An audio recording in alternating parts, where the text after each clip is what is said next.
أتأزيو حق السب أب عالم بلوز هوت قدس أمعات أوسبيج صحفي إيدي جاكم ترجم بنجاش أسفها تراخي يوناس هايلم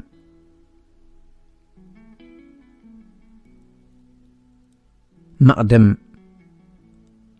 إيدي جاكو أب مبل 100 عامت لدتو نزا بلست مصحف أتي أزي حقو السباب عالم قديفلنا دحر حدا عامت أب كلتشان عسران حدا عريفون نسو أب أكال أيكونات عالم نايتي هتلر أب لعلي أيهوداويان زوردو قفعن زصنوتو هزبن رئيون مكرات أبيلون ولدو بإسات تقاتلهم تخيخهم كبون رئيهم بقاريت ريساتات تعبليخو حابتون كلهم قداياتن هوات زلوهم ريسات أيروم تملكتهم بتقوتو بتميت كل حاسو بتقيت كمل عاسو هواتهم بعلاتهم كحلفو أبقودنهم نيروم إيدي أبتي دقدق أتقلمات ريسات ترئيسو لكيسو برهان زرئلو معالتي كم زلو حاليموم بسمة مريسي موتن أب أفدقق أثاليت كفل غاز سرست ساب بتأمر واتيوم نسو بتي كمه زي بلصنعاتو مكرات تصاويرو بريقيق برحاتو دما كام موح كوت فتينوم توقيو أبرخ حديروم إيدي نفقر سدرابيتن محزنتن قدامنت زسرع منبارو طايسو لغسن أقداسنتن تمرتي كاب ولاديو كمستمهارو أسنتيوم بزي كازي تمرتي مدحن هيوت كم زخنن بز دما نبؤو عب خبر كم زهبن كليصو إيدي أبتمكرؤو كحداتن أمناتن حياونتن كفعتن كود نغني رئيوان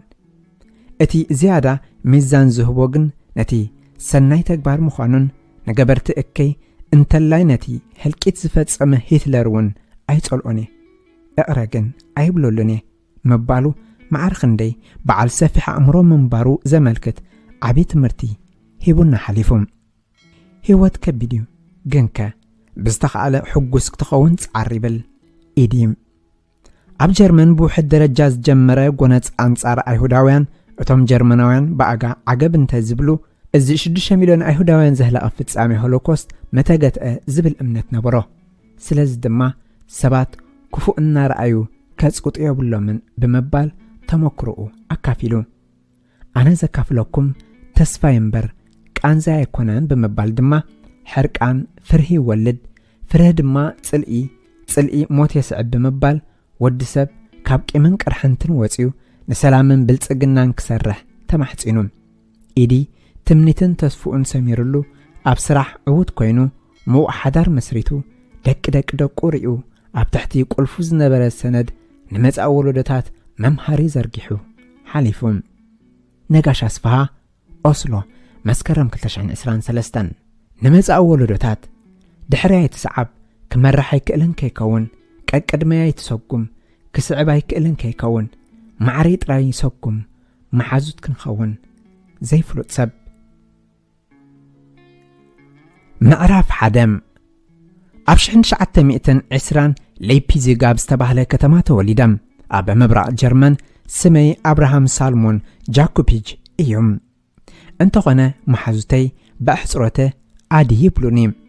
بإنجليزينيا شمي إيدي دمز سلازي إيدي دا أبلا نزعركي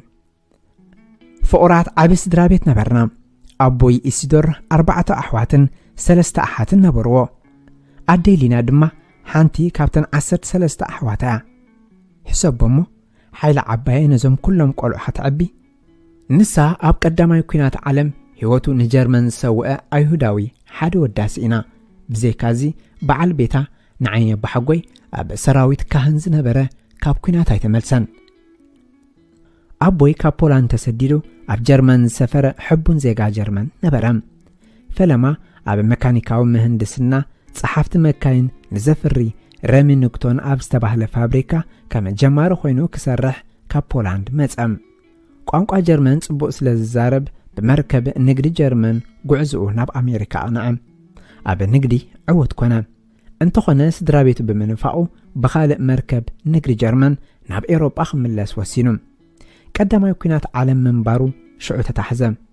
بناي بولان باسبورت يقعز منبارو كم زي حقاوي بعدي بجرمناويان تداونم እንተኾነ መንግስቲ ጀርመን ክኢላ መካኒክ ምዃኑ ስለ ዘለለዮ ካብ ማሕቡስ ኣውፅኡ ንኹናት ዝኸውን ከበድቲ ኣጽዋር ኣብ ዘፍሪ ፋብሪካ ኣብ ላይፕዚግ ክሰርሕ ኣፍቀደሎም። ኣብዚ ግዜ እዚ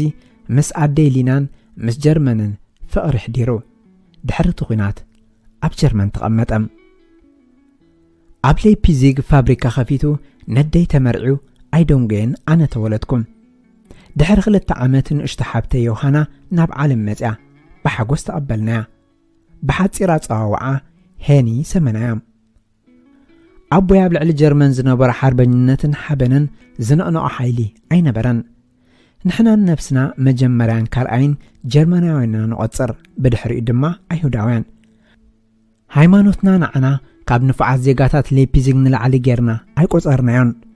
ባህልና ነተግብር፣ ሃይማኖታዊ በዓላትና ንጽምብል ነርና። እንተኾነ ተኣማንነትናን ፍቕርናን ንጀርመን ነበራ። ካብታ ን800 ዓመታት ማእከል ስነ ጥበብን ባህልን ዝነበረት ላይፕዚግ ምምጽአይ ሕቡን ነበርኩም። እታ ከተማ ካብ ጥንታውያን ሲምፎኒ ውህደተ ሙዚቃ ዓለም ሓደ ዝኾነት ጉጅለ ሙዚቃ ዝነበራ ንጆሃን ሴብስቲያን ባጅ፣ ክላራ ሹማን፣ ፍሊክስ መንደልሶን ዘበራበረት ነጸሓፍትን ገጠምትን ፍላስፋታትን ጎት ሊብኒዝን ኒቲዚክን ካልኦትን ዘፍረየት እያ። ኣይሁዳውያን ንዘመናት ኣካል ኣፍተልቲ ሕብረተሰብ ላይፕዚግ ነበሮም። ካብ ማእከላይ ዘመናት ሒዙ እቲ ዓቢ ዕዳጋ ኣብ ክንዲ ቀዳም ኣይሁዳውያን ነጋዶ መታን ክሳተፍዎ ዓርብዩ ዝውዕል። ቀዳም ሰባት ብኣይሁዳውያን በዓል ስለ ዝኾነት ንዓና ስራሕ ኩልኩል እዮም። ፍሉጣት ዜጋታትን ኣይሁድን ገበርቲ ሰናይ ንሰናይ ህዝቢ ኣበርክቶ ነበሮም። ማሕበረሰብ ኣይሁድ ኣብ ህንፃ ናይቲ ገለ ካብቲ ኣብ ኤውሮጳ ኣዝዩ ጽቡቕ ቤተ መቕደስ ኣብ ምክትታሉ ብሓላፍነት ሰሪሖም። ሲኔት ኣካል ህይወት ነበረ፣ ንቆልዓ ድማ ኣዝዩ ጽቡቕ ህይወት ነበረ። ኣብ ካልኦት መካነ እንስሳ ንላዕሊ ኣብ ዓለም ብምዕቃብን ምርባሕን ኣናብስ ፍሉጥ ዝኾነ መካነ እንስሳን ኣታኽልትን ካብ ቤትና ብእግሪ 5 ደቂቃ ይወስድ። ንንእሽቶ ቆልዓ ከመይ ከም ዝሐጉሶ ትግምቱ ዶ? ኣቦይ ናብ ዝወስደኒ ዝነበረ ኣብ ሓደ ዓመት 2 ግዜ ዝካየድ ዓቢ ናይ ንግዲ ምርኢት ነይሩና። እዚ ንግዳዊ ምርኢት ሓደ ካብቲ ንላይፕዚግ ባህላውያንን ብልጽጋትን ከተማታት ዝገበረ እዩ። እቲ ኣቀማምጣን ኣገዳስን ከም ናይ ንግዲ ከተማ ንላይፕዚግ ምስ ማእከል ምስፍሕፋሕ ቴክኖሎጅን ሓሳባትን ከም ዝተኣሳሰር ገበራ። ኣብታ ከተማ ብ1409 ዝተመስረተ ዩኒቨርሲቲ ኣብ ጀርመን ብጥንታውነቱ ኣብ ካልኣይ ደረጃ ዝስራዕ ዩኒቨርሲቲ እዩ። ኣብ ዓለም ናይ ፈለማ ጋዜጣ ሕትመቱ ኣብ 1650 ኣብ ላይፕዚግ ጀመረ። ላይፕዚግ ናይ መጽሓፍ ሙዚቃ ኦፕራ ከተማ እያ። ከም ቆልዓ ኣነ ኣካል ናይቲ ኣብ ዓለም ዝነቕሐ ዝያዳ ዝማዕበለ ባህሊ፣ ዝያዳ ዝረቐቐ ብርግጽ፣ ዝያዳ ዝተማህረ ሕብረተሰብ ገይረ ኣኣምን ነበርኩም። ክንደየናይ ጉጉይ ነበርኩ። ብውልቄ ኣዝዩ ሃይማኖተኛ እኳ እንተዘይነበርኩ ቤት መቕደስ ብስሩዕ ንኸይድ ነበርና። መግቢ ነዳሉ ኣደይ ኩሉ ብባህላዊ መንገዲ ክትፍጽም ትደሊ። ነዲኣ ነታ ምሳና እትነብር ኣዝያ ሃይማኖተኛ ዓባየ ከተሐጉስ ኮሸር መግቢ ነዳሉ ነበርና። ወርትጋ ዓርቢ ምሸት ንሰባት በዓል ኣብ ድራር ንእከብ። ጸሎት ኣብጽሕና ብዓባየ ዝተኸሸነ ባህላዊ መግቢ ብፍሳሃ ንምገብ። ብገዘፍቲ ዓዓፃው ኣብ እቶን እትዳልዎ መግቢ ንቤትና እውን የምቖም። እቲ ብጥበብ እተሃንፀ መትረባት በቲ ገዛ ዝሓልፍ ሙቐት ይዕቅቦም። ትክ ድማ ብዘተኣማምን መንገዲ ናብ ግዳም ይወፅእ። ኣብ ደገ ኸርዲድና ክንመጽእ እንከሎና መታን ክንመውቕ ኣብ ጥቓቲ እቶን ኣብ ዝነበረ ጉዝጓዝ ኮፍ መበሊ ንቕመጥ። ኣብ እዋን ቀዝሒ ምሸት ኣብ ሕቑፈይ ዝዕኽለል ንእሽቶ ጃንሆን ዝዓይነቱ ልሉዝ ስሙ ኩርኩር ነይሩኒ። ከመይ ተባሃጊ ነበረ እቲ ዝሓለፈ ምሸታት። ኣቦይ ንዓና ኽናቢ ኣበርቲዑ ይሰርሕ መንባሩ ናብራና ምቹእ ነበረ። እንተኾነ ንሱ ኣብ ህይወት ካብ ነገራዊ ሃብቲ ንላዕሊ ከም ዘሎ ከም ዝርዳእና ኸረጋግጽ ኣዝዩ ኣመና ጠንቆ ነበረ። ወትሮ ዓርቢ ኣደይ ኣብ ፍሉይ ኣጋጣሚ እንምገቦ ብሓርጭን እንቋቑሖን ዝተዳወሰ ፍሉይን ምቁርን 3 ወይ 4 ሕበስቲ ችላ ትስንክት። ኩላትና ስድራ 4 ኮለና ንምንታይና ክንዲ ዝመብዝሑ ሕበስቲ ንስንክት ክብል ወዲ 6 ዓመት ኣብ ዝነበር ኩሉ ነቦይ ሓተትክዎ። ንሱ እቲ ዝያዳ ሕበስቲ ነቶም ኣብ ቤት መቕደስ ዘለዉ ኢዶም ዘይመልኣሎም ከም ዝወሃብ ገለጸለይ። ኣቦይ ፈታዊ ስድራ ቤቱን መሓዙትን ነበረ። ጠረጴዛና ተጻቂጦም ክእንገድሉ ስለ ዘይከኣል ኣደይ ብሓንሳብ ካብ 5 ሰባት ንላዕሊ ሒዙ ክመጽእ ከም ዘይብሉ ኣራጊጻ ትዛረቦ እኳ እንተነበረት ኣቦይ ግና ኩሉ ግዜ መሓዙቱን ክድረሩ ናብ ቤትና ሒዞም ይመጽእ ነበረ። እንተዳ ዓድለኛ ኾንካ እኹል ገንዘብን ጽቡቕ ቤትን ወኒንካ ነቶም ዘይብሎም ክትሕግዝ ትኽእል ኢኻ ይብለኒ ነበረ። እዚዩ ትርጉም ህይወት ሃብትኻ ምክፋል ካብ ምውሳድ ዝያዳ ሓጎስ ዝህብ መሃብ እዩ ይብለኒ ነበረ ኣቦይ።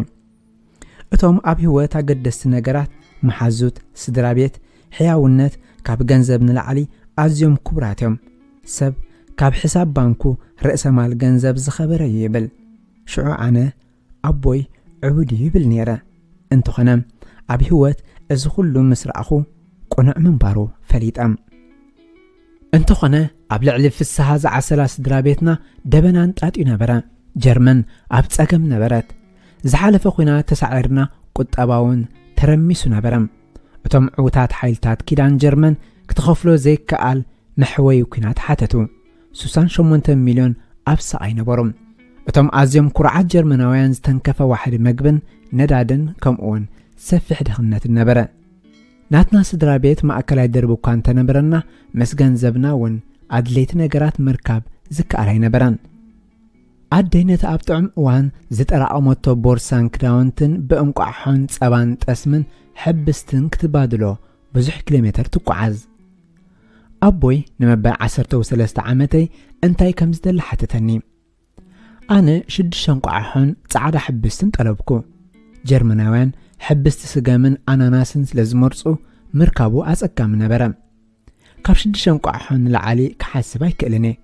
ኣናናስ ርኤ ኣይፈልጥን። ብዝኾነ ካበይ ከም ዝረኸበ ይፈልጥን። ሓንቲ ረኺቡለይ። እዚዩ ባህርያት ኣቦይ። ንዓይ ሕጉስ ክኸውን ዘይከኣል ዝመስል ነገራት ይፍጽም። ኩሉ 6 እንቋሖን ምልእቲ ኣናናስን ብሓንሳብ በልዐ ኣዝየ ተሓጐስኩም።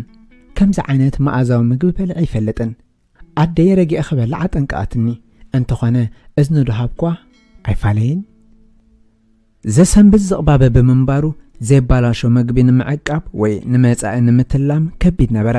ኣቦይ ካብ ስራሕ ክመጽእ እንከሎ ንጽባሒቱ ዋጋ ዘይብሉ ዝኸውን ባልጃ ሙሉእ ባጤራ ይማላእ። ናብ ድኳን ክልእኸኒ እንከሎ ክትገዝኦ ትኽእል ግዛእ 6 ሸባን እንተሎ ኩሉ ምጻዮ ጽባሕ ዋላ ሓንቲ ክህልወናኒ ይብለኒ። ነቶም ዕድለኛታት ዝበሃሉ እውን ከይተረፈ ናብራ ከቢድ ነበረ። ጀርመናውያን ተዋረዱን ተቆጥዑን። ሰባት ተስፋ ቀሪጾም ንዝኾነ መፍትሒ ክቕበሉ ድልዋት ኮኑ። ሰልፍናዝን ሂትለርን መፍትሒ ከምጽሉ ንህዝቢ ጀርመን መብጽዓ ኣተዉ። ሂትለር ኣብ 1933 ናብ ስልጣን ምስ መጸ ምስኡ ማዕበል ጸረ ሰይምነት አንቀዳም። እዚ መበል 13 ዓመት እዩ። በባህልና መሰረት ባርሚትዝባህ ከብዕል ዕድመ ኣኸለ። ባርሚትዝባህ ማለት ብዕድመኻ እኹል ሰብ ከም ዝኾንካ ንምርጋጽ እተብዕሎ ጥንታዊ ጽምብል ሃይማኖታዊ። ባርሚትዝባህ ትርጉሙ ወዲ 10 ትእዛዛት እዩ ማለት እዩ። እዚ ጽምብል ከም ልሙድ ብጉሩም ፈንጠዝያን ምቁር መግብን ሳዕስዒትን ይስነ። ካልእ እዋን ኣብቲ ዓቢ ቤት መቕደስ ለይፒዚግ እዩ ዝጽምበል። እንተኾነ ግዝኣትና ዝምስ መጸ ኣብኡ ምጽምባል ፍቑድ ኣይነበረን። ኣማስያኡ ናተይ ባርሚትዝባህ ካባና 300 ሜትሮ ርሒኣ ኣብ እትርከብ ንእሽቶ ቤት መቕደስ ተጸምበላ። ነቲ ሹል ካልእ ሽሙ ቤት መቕደስ ቃል በቓሉ ቤት መጽሓፍቲ ማለት እዩ። ዘመሓድር ራብዓይ መራሒ ሃይማኖት ኣይሁድ በሊሕ ነበረ። ነቲ ኣብ ትሕቲ ቤት መቕደስ ዝነበረ ገዛ ንሓደ ኣቦ ኣካረዮ። ወዱ ነቲ ተኻራይ ኣቦ ኣብ ጸጥታ ናይ ናዚ ዝሰርሕ ኤስኤስ ዝነበረ እዩ። ኣንጻር ሰማያውያን መጥቃዕቲ ክጅመር እንከሎ እዚ ወዱ ሓለዋ እቲ ገዛ ከም ዝህልዎ ይገብር ብምንባሩ እቲ ሹል ቤት መቕደስ ድማ ምስኡ ይሕሎ ነበረ። ነቲ ሹል ክዕንዎ ምስ ደልዩ ንገዛ ናይቲ ሰብኣይ እውን ምስኡ ክዕንዎ ኣለዎም። ንስድራ ቤተይን ንኹሎም እቶም ዝሓለፉን ብምብራህ ሽምዓን ጸሎትን ዝካየድ ሃይማኖታዊ ጽምብል ነበረና። ብድሕሪ እቲ ጽምብል ብባህሊ ኣይሁድ ንኹሎም ዝፍጽሞም ተግባራት ሓላፍነት ዝወስድ እኹል ሰብ ከም ዝኾንኩ ተቖጸርኩም። ብዛዕባ መጻኤ ክሓስብ ድማ ጀመርኩም። ንእሽቶ ቆልዓን ከለኹ ሓኪም ክኸውን ደለኹ። እንተኾነ ተውህበይ ኣብኡ ይነበረን። ኣብ ጀርመን ተምሃሮ ብተኸታታሊ ፈተና ናይ ምዝካርን ውሕልነትን ክእለቶም ዝድህስሉ ማእከል ነበረ። ኣብኡ ብብሉጽ ናይ ምርኣይን ዓቕምን ምውህሃድን ኢድን ዓይንን أنا باللجاي نايمر عين محسابن مخانو وسنو بلوص مهندس كخوني ازيد ما كم مهاروز وسنكم أولك سكول 32 أبز تسمي أزيو زبالت أبيت مرتن أبيت صبو هنتان كم مهارت تمزقبكم كاب بيتنا 1 كيلومتر ناب أخبتصح بأجري 15 دقائق وستلي كرمتن تزيو كوينو ليبيزيق 8 أوارح أب عمات قراريتا وحاز ماي ناب بلد عيار كاب بيتي ناب بيت مرتي ببلد أنشراتيته ب5 دقائق يعتم أبشان 933 أب كل أي درجات تمرقة أب ليبيزيق نا يونيفرسيتي زساقر بيت مرتي كأتويا تاريخ استفالي مسمر تختيلو انت زخون أبقو كساب 18 عامت عدمي مستمهاركو انتو غنا كم يكونان حانت معالتي نا بيت مرتي مسكتكو كم مهار كم زي فكر اللي تنكرني أيهوداو بمخاني تسوقكم ازي نتي أبلي بيزيق حيال مرببات ركب زلو صنع أبوي قبولاي نبران أبوي نتمهرتي زخون حدش مدب مهازم أي تشجر بلني تمرتخا اختقص لخا كراقص الكان وراء التحاسو التسنعو بحاجز عركس درابيت كابلي بيزيق روحو دبوب أبتون لينغانز ركب كوليج ميكانيكا ومهندسنا جتر اون شيرر تمزقبكو ازي أبتقوانتي نعلم بميكانيكاو لكأنت زبركت مأكل مبقس تكنولوجي مهندسنا أب عالم نبرم كل عانت كأمان زيك الماشناري التواساسو بمسارحتات حكمنان ماشنير اندستري سارحهم درهو كاب حادة مبات حقمت تسحبا كنتيتات ناتيو تحاتسيبان تتقليلان بتحرج أف قمت كتواتس يذكرني زي إمانيم نزو ماشنريتات نمسرح متان كخقل كمهاري زبالت أبيت تمرت مهندسنا أب عالم نابيت تمرتي كمزقب تخاتالي مرمرا خقبر نيرني بچنقت زاكل رحاصي كاب جنباري نورقتي نطيبو كيب بالاش ولي كصرغو كطنقا نبرني نبوي كيخسرو شاولت ما نبرني بسم والتر شليف استبهله زي ايهوداو جرمناوي زختام تمسقبكم نسو هتلر كم مرح منغستي اب سلطان ممصو سقات زنبرو سبيم والتر شليف مننتنا حرز طف جرمناوي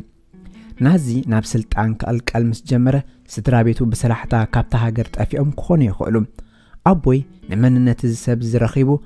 اما حيشو كم حقنيا غيرو بمقرب نت منغستي كتالخ إلهم ورقت مننت جرمناوان ابت اوانتي بانفراد فروي صرغ برهان زرأ ابت ورقت زتقرصن عشتو سلتات نبرم اتي مسنع بصفت كسرح الله انت خونا ابوي اب صحفت مكاين زنبرو موياو بقعت نتلكع مسارحتات بقعت نمونان اخالهم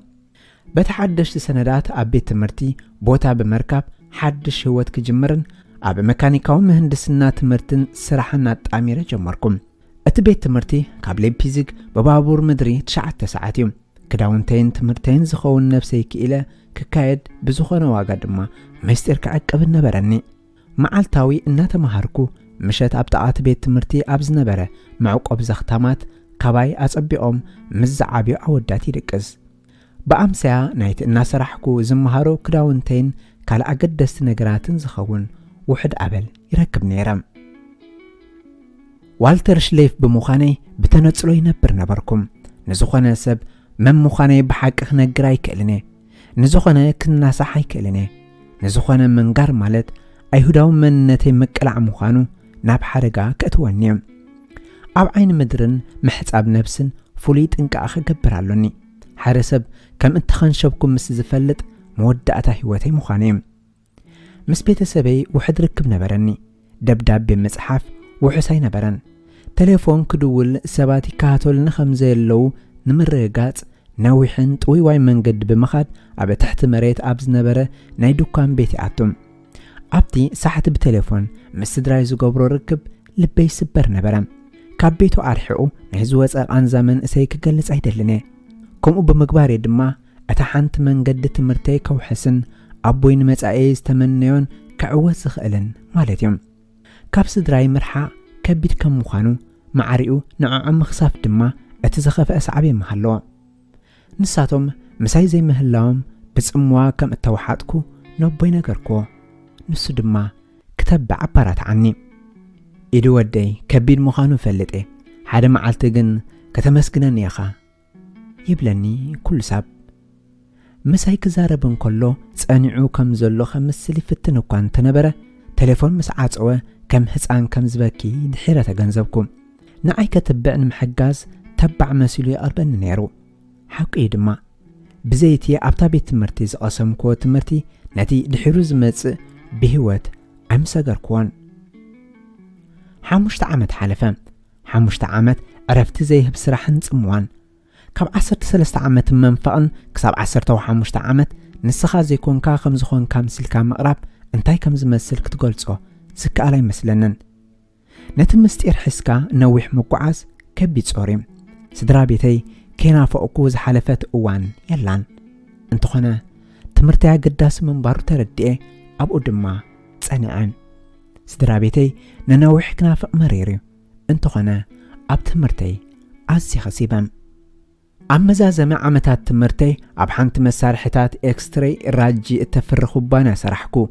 ኣብ ርእስቲ ቴክኒካውን ክልሳ ሓሳባውን ክፋል ናይ ትምህርተይ በተሓድሽ ሞያይ በብቕዓትን ሙሉእ ሓይልን ከም ዝሰርሕ ከርኢ ትጽቢት ተነብረለይ ሙሉእ መዓልቲ ሰሪሐ ምሸታዊ ትምህርተይ ይከታተል እታ ዘይሰርሓላ መዓልቲ ረቡዕ ጥራሓ ኣብታ መዓልቲ ኩሉ ነገር ናብ ትምህርተይ ወፍዮ ጽሙዋ እኳ እንተነበረኒ ነቲ ዝወስዶ ዝነበርኩ ትምህርተይ ፈተኽዎ እቶም ኣብ ትሕቲኦም ንዓይ ዘስተምህሩኒ ዝነበሩ ኣሕሉቕ ኣብ ዓለም ዝዓበየ ርእሲ ዝነበሮም እዮም መሳርሒታቶም ኣልዒሎም ካብታ ዝነኣሰት ሓፂን ናብቲ ብቴክኖሎጂካዊ ቅድሚ ዝስራዕ ገዘፍቲ ማሽነሪታት ይሰርሑ ንዓይ ኩሉ ተኣምር ኮይኑ ተራእየኒ ጀርመን ኣብ ቅድመ ግንባርቲ ንደረጃ ህይወት ሚልዮናት ሰባት ከመሓይሽ ተስፋ እተነብረሉ ቴክኖሎጂካውን ኢንዱስትሪያውን ሰውራ ነበረት ኣነ ድማ ኣብ ጥርዚ ትምዕባለ ነበርኩም ኣብ 1938 ድሕርቲ መበል 18 ዓመት ልደተይ ብኡ ንብኡ ናይ መዛዘመ መርመራ ተፈቲነ ካብ ቤት ትምህርተይ ናይቲ ዓመት ዝበለጸ ተማሃራይ ተረቑሐ ናብ ማሕበር ክጽምበር ተዓደምኩም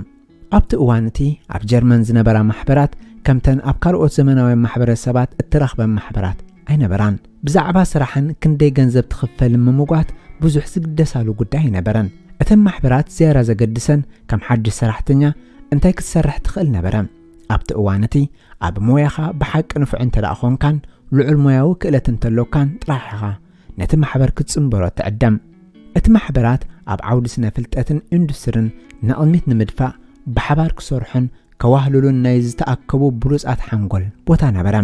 ኣብቲ ማሕበር ከም ደርብን ሃይማኖትን እምነትን ዝኣመሰለ ኣገዳስነት ኣይነበሮን ቅድሚት ዝስራዕ ክብሪ እቲ ስራሕ ንገዛእ ርእሱ እዩ ኣብ ንኡስ ዕድመይ ኣብቲ ማሕበር ቦታ ክረክብ ብሓቂ ዓበ ክብሪ እዩ ንዓይ ኣብቲ ጽምብል ናይቲ ንኣራሽ ሽልማት ክቕበል ኣብ ቅድሚ ኩሎም ክቐርብ ብሓለቓ ናይቲ ማሕበር ምህንድስና ልክዕ ተጸዋዕኩም ንሱ ብጽፈት ዝተሰፍየ ዘረፍረፍ ኳሌታ ዘለዎ ባህላዊ ሰማያዊ ካባ ለቢሱ ነበረ ሎሚ ተማሃራይን ሰራሕተኛን ዋልተር ሌፍ ናብ ሓደ ካብቶም ብሉጻት ማሕበር ጀርመን ከኣቱ ተቐቢልና ያለና ምስ በለ ንብዓት ሰዓረኒ እቲ ሓለቓ ንሰላምታ ኢደይ ጨበጠኒ እንታይ ወረደካ እዚ ዕለት እዚ ንዓኻ ሓደ ካብቲ ብሉጽ ዕለታት ሓደ እዩ ክትሕበን ዘለካ እንተኾነ ኣነ ክእበድ ኣይከኣልኩን ስድራ ቤተይ ንዓይ ክሪኡ ኣብኡ ብዘይ ምስታፎም ኣዝየ ጓሃኹ እንታይ ከም ዘሳለጥኩ ክሪኡ ጽኑዕ ድሌት ነይርኒ እቲ ሓለቓይ እውን ከምኡ ኣነ እቲ ምስኪናይ ዘኽታም ዋልተር ሌፍ ዘይምዃንኩ ክርድኣለይ መደለኹም ኣነ ኢድጃኩ መንባረይ ዘፍቁሩኒ ስድራ ቤት ከም ዝነበሩንን ካብኡ ብምርሓቐይ ኣዝዩ ከም ዝሃሰየንን ክርድኣለይ መደለኹም ኣብተን ዓመታት ዝቐሰምክዎ ኩሉ ፍልጠት ክቡር ዋጋ ህቦ እንተኾነ ካብ ስድራ ቤተይ ተፈልየ ዘሕለፍክዎ ግዝያት ድማ ኩሉ ግዜ ኸጣዓሰኒ ብሓቂ ኣቦይ ህይወት ካብ ናይ ሕሳብ ባንክ ዝበለጸ እዩ ክብለኒ ኸሎስ በሊሕ ነይሮም ኣብዛ ዓለም እዚኣ ገንዘብ ክገዝኦም ዘይክእል ብዙሓት ነገራት ኣለዉ ገሊኦም ብገንዘብ ክትመን ዘይከኣል ክብሪ ኣለዎም መጀመርያ ስድራ ቤት ካልኣይ ስድራ ቤት መወዳእታ እውን ስድራ ቤት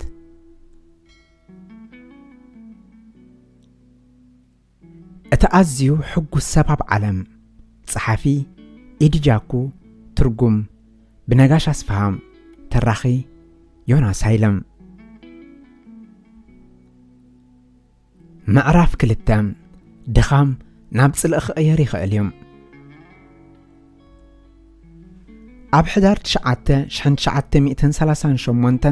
ኣብ ንኡስ ዕድመይ ዝዓበየ ጌጋ ፈጺመ ድሕሪ ምምራቐይ ረቂቕ መሳርሕታት ሕክምና ኣብ ዘፍሪ ትካል ተቖፂረ ኣብ ቱትሊንገን ሓያሎ ኣዋርሕ ተቐመጥኩ ወለደይ መበል 20 ዓመት ቃል ኪዳን ዝኣሰሩሉ ዕለት ነበረ ኣነ ኣብ ዘይተጸበዩኒ ከደስቶምን ክበጽሖምን ወሰንኩም ትኬት ቆሪጸ ናብታ እተወሎት ኩላ ከተማ 9 ሰዓት ጉዕዞ ብባቡር ገበርኩም ብመስኮት ባቡር ኣሕሊፈ ግራትን ድሩን ጀርመንን ክሓልፈኒ ተዓዘብኩም ኣብቲ ዕጹው ከባቢ ቤት ትምህርተይ ሬድዮ ይኹን ጋዜጣ ዝረኽበሉ ዕድል ኣይነበረን ብዛዕባ እዛ ምሕር ዘፍቅረ ሃገር እንታይ ይፍጸም ከም ዝነበረ ወይ ብዛዕባ ኣብ ልዕሊቶም ኣብ መላእቲ ሃገር ዝሰፍሩ እናተጻዕነ ዝኸይድ ዝነበረ ደበና ጸረ ሰይምነት ወላ ሓንቲ ፍልጦ ኣይነበረንን ኣብ ቤተይ በፂሐ ገዛይ ጸልሚቱን ተሸጊሩን ጸንሐኒ ስድራይ ጠፊኦም ኣነ ኣብ ርሑቕን ውሕስን ቦታ ከም ዘለኹ ኣሚኖም ክሕብኡ ሃዲሞም እንተደኣ ኮይኖም ክፈልጥ ኣይከኣልኩን ዛጊት መፍትሒ ነይሩኒ እንተዘየልቦ ኣብ መንቃራቕሮ ጎደና ምደቀስኩም ማዕጾ ኸፈትኩ ዳችሁን ዝዓይነታ ሉሉ ኸልበይ ኣብኡ ጸንሓትኒ ንሳ ብኡ ንብኡ ዘሊላ ኣዕጋሬ ለሓሰት ንሳ ተሓጒሳ ኣነ እውን ከምኣ ተሓጒሳ ብዛዕባ ስድራ ቤተይ ተሻቐልኩ ለይቲ ምድሪ ክኸድዩ ክእሉ እዮም ኢለ ምእማን ትርጉም ኣይሃበንን ኣዝየ ደኺመ ብምንባረይ ድሕሪ 5 ዓመት ኣብ ናይ ቁልዕነተይ ዓራት ተጋደምኩም ንዓይ ኣብኡ ዝኾነ ሕማቕ ነገር ከጋጥመኒ እዩ ዝብል ግምት ኣይነበረንን ካብ ርሑቕ ጎደና ድምፂ ሰሚዐ ተበራበርኩም ኣብታ ከተማ ቤት መቕደስ ኣይሁዳውያን ይነድድ ከም ዝነበረን እንታይ ይካየድ ከም ዝነበረን ዝፈልጦ ነገር ኣይነበረንን ኣብ መወዳእታ ደኺመ ድቃስ ጠለመኒ ወጋሕታ ሰዓት 5 ማዕጾ ተወቂዑ ሰሚዐ ተበራበርኩም 10 ናዛ ኣባላት ሰልፊ ሂትለር ኣትዮም ካብ ዓራተይ ስሒቦም እሞንኒ ኣይሙታይ ስሩር ገይሮም ወቕዑኒ ክዳን ለይተይ ሽዑን ሽዑ ብደመይ ተኣልከም ሓደ ሳንጃ ውፂኡ እጅገይ ቀዲዱ ኣብ ቅልጽመይ ኣርማናዚ ስዋሲካ ክውቀጥ ጀመረም ቆርበተይ መቕንጃሕ ክጅምር እንከሎ ንእሽተይ ከልበይ ዘሊላ ጎቢጣቶም ነኺሳት ወዲያ ኣሰንቢዳቶ ጥራይ ዝፈልጠ ይብለይን ናዚ ክኸይድ ፈነወኒ ኣይሁዳዊት ከልቢ ኢሉ ብምጭዳር በታ ኣብ ጫፍ ብረቱ ተሰኺዓ ዝነበረት ሳንጃ ንምስኪን ንእሽተ ከልበይ ወጊኡ ቀተላ ኢዲ ሎሚ መወዳእታ መዓልቲ ኸያ ሎሚ ክትመወት ኢኻ ኢለ ምስ ነፍሰይ ተዛረብኩም እንተኾነ ክቐትሉኒ ኮኑን ናብኡ መፂኦም ክሃርሙንን ከዋርዱንን ጥራዮም መፂኦም ድሕርቲ ናይ ፈለማ መጥቃዕቲ ኣብ ጎደና ጎቲቶም ብምውፃእ ወለዶታት ስድራ ቤተይ ዝዓበይሉ 200 ዓመት ዝገበረ ቤትና ከዓኑ እንከሎ ክርኢ ኣገደዱኒ ኣብቲ እዋንቲ ክብረተይ ናጽነተይ ኣብ ወዲ ሰብ ዝነበረኒ እምነት ተቐንጠጠ እቲ ናይ ህይወት ነገር ኩሉ ሰኣንክዎ ካብ ሰብ ናብ ኣልቦውነት ተቐየርኩም እታ ምሸት እቲኣ ምሸት እተሰብረ ጥርሙዝያ ተሰሚያ እቲ ሽም ዝተዋህበ ብኣይሁዳውያን ዝውነን ድኳናት ኣባይትን ቤት መቕደስን በቶም ቡናዊ ኻምቻ ዝተሰምዩ ምልሻን ናዚ ምስዓነወን ምስተዘምተን ኣብ ጎደናታትን ከተማን ተዘርዩ ዝነበረ ስብርባር ጥራሙዝ ብምምልካት ዝወፀዮም ሰበስልጣን ጀርመን ነቲ ዝምታን ዓመፅን ደው ንምባል ዝወስድዎ ስጉምቲ ነበረን ኣብታ ምሸት እቲኣ ኣብ መላእ ሌይፕዚግን ኣብ መላእ ጀርመንን በቶም ሱልጥናት ጀርመናውያን ግፍዕታት ተፈጺሞም ኣብ ዝተወለድ ኩላን ዛዕቢ ኩላን ከተማይ ዳርጋ ኩሉ ኣባይትን መደበራት ንግድን ኣይሁዳውያን ተዘሚቱ ተኣፂሉን ወይ ዓንዩን ቤት መቕደስ እውን ከምኡ ህዝብና እውን ብተመሳሳሊ ኣንጻርና እተላዕሉ ወታደራት ናዝን ግፍዐኛታት ፋሽስትን ጥራይ ኣይኮኑን ተራ ዜጋታት መሓዙት ካብ ዝውለዳት ሒዘ ጎራብትና ዝነበሩ ነቲ ዓመፅን ዝምታን ተጸንቢሮሞ እቲ ፍኑ እኩም መጥቃዕቲ ንብረትን ምዕናው ምስ ተፈጸመ መብዛሕትኦም ቆልዑ ዝርከብዎም ኣይሁዳውያን ገፊፎም ናብ ሩባን ናብቲ ብቆልዓይ ዘንሸራተሉ ዝነበርኩ በረድን ደርበይዎም እቲ በረድ ረቂቕ እቲ ማይ ዝኸርድድ ነበረ እቶም ዝድፍኡ ዝነበሩ ንድሕነቶም ክቃለሱን ከለዉ ምሳይ ዝዓበዩ ሰብኡትን ኣንስትን ኣብ ደንደስ ሩባ ደው ኢሎም መረቆም ይተፍኡን የባጭውሎምን ነበሩ ተኮስሎም ወጨጩ ቅተሎም ነዞም ኣኻልባ ይሁዳውያን እንታይ ተረኽበ እዞም ጀርመናውያን ኣዕርኽተይ ናብ ቀተልቲ ሰብ ተቐይሮም ካብ መሓዙት ናብ ክንዲ ዝጽልኢ ክትፈጥር ብኸመይ ይከኣል እታ ኣካላ ብምዃነይ ዝሕበነላ ጀርመን እታ ዝተወለድ ኩላ ሃገር ኣብ ባሓጎታተይ ኣበይ ነይራ ጀርመን ሓደ እዋን መሓዙት ጉራብትን ኣዕርኹን ነርና ጸኒሑ ደመኛታትን ጸላእትን ምዃንና ተነጊሩና በቶም ቃንዛና ባህታ ዝፈጥረሎም ጀርመናውያን ክሓስብ እንከለኹ ክሓቶም ደሊ መንፈስ ኣለኩም ዶ ልብ ኣለኩም ዶ ብሓቂ ትርጉም በዓላት ክግለጽ እንከሎ ዕብዳን እዩ እንተዘየልቦ ስልጡን ህዝቢ ጉጉይ ካብ ቁኑዕ ፈሊኻ ምግላጽ ከመይ ቢሉ ይጠፍኦም ዘስካሕክሕ ግፍዒ ፈጺሞም ዝገደደ ድማ ነቲ ግፍዒ ዝተማቕርዎም ቁኑዕ ተግባራት ዝፍጽሙ ዘለዉ ይመስሎም እቶም ኣይሁዳውያን ጸላእቶም ከም ዝኾኑ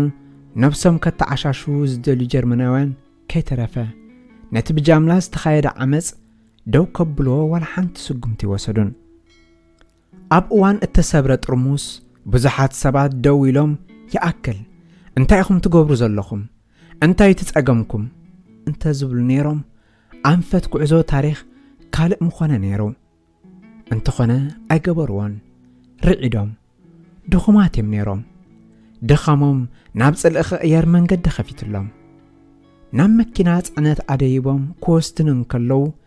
ገጸይ ብደምን ንብዓትን ተደባሊቑ ጀርመናዊ ምዃነይ ከም ዝሕብነኒ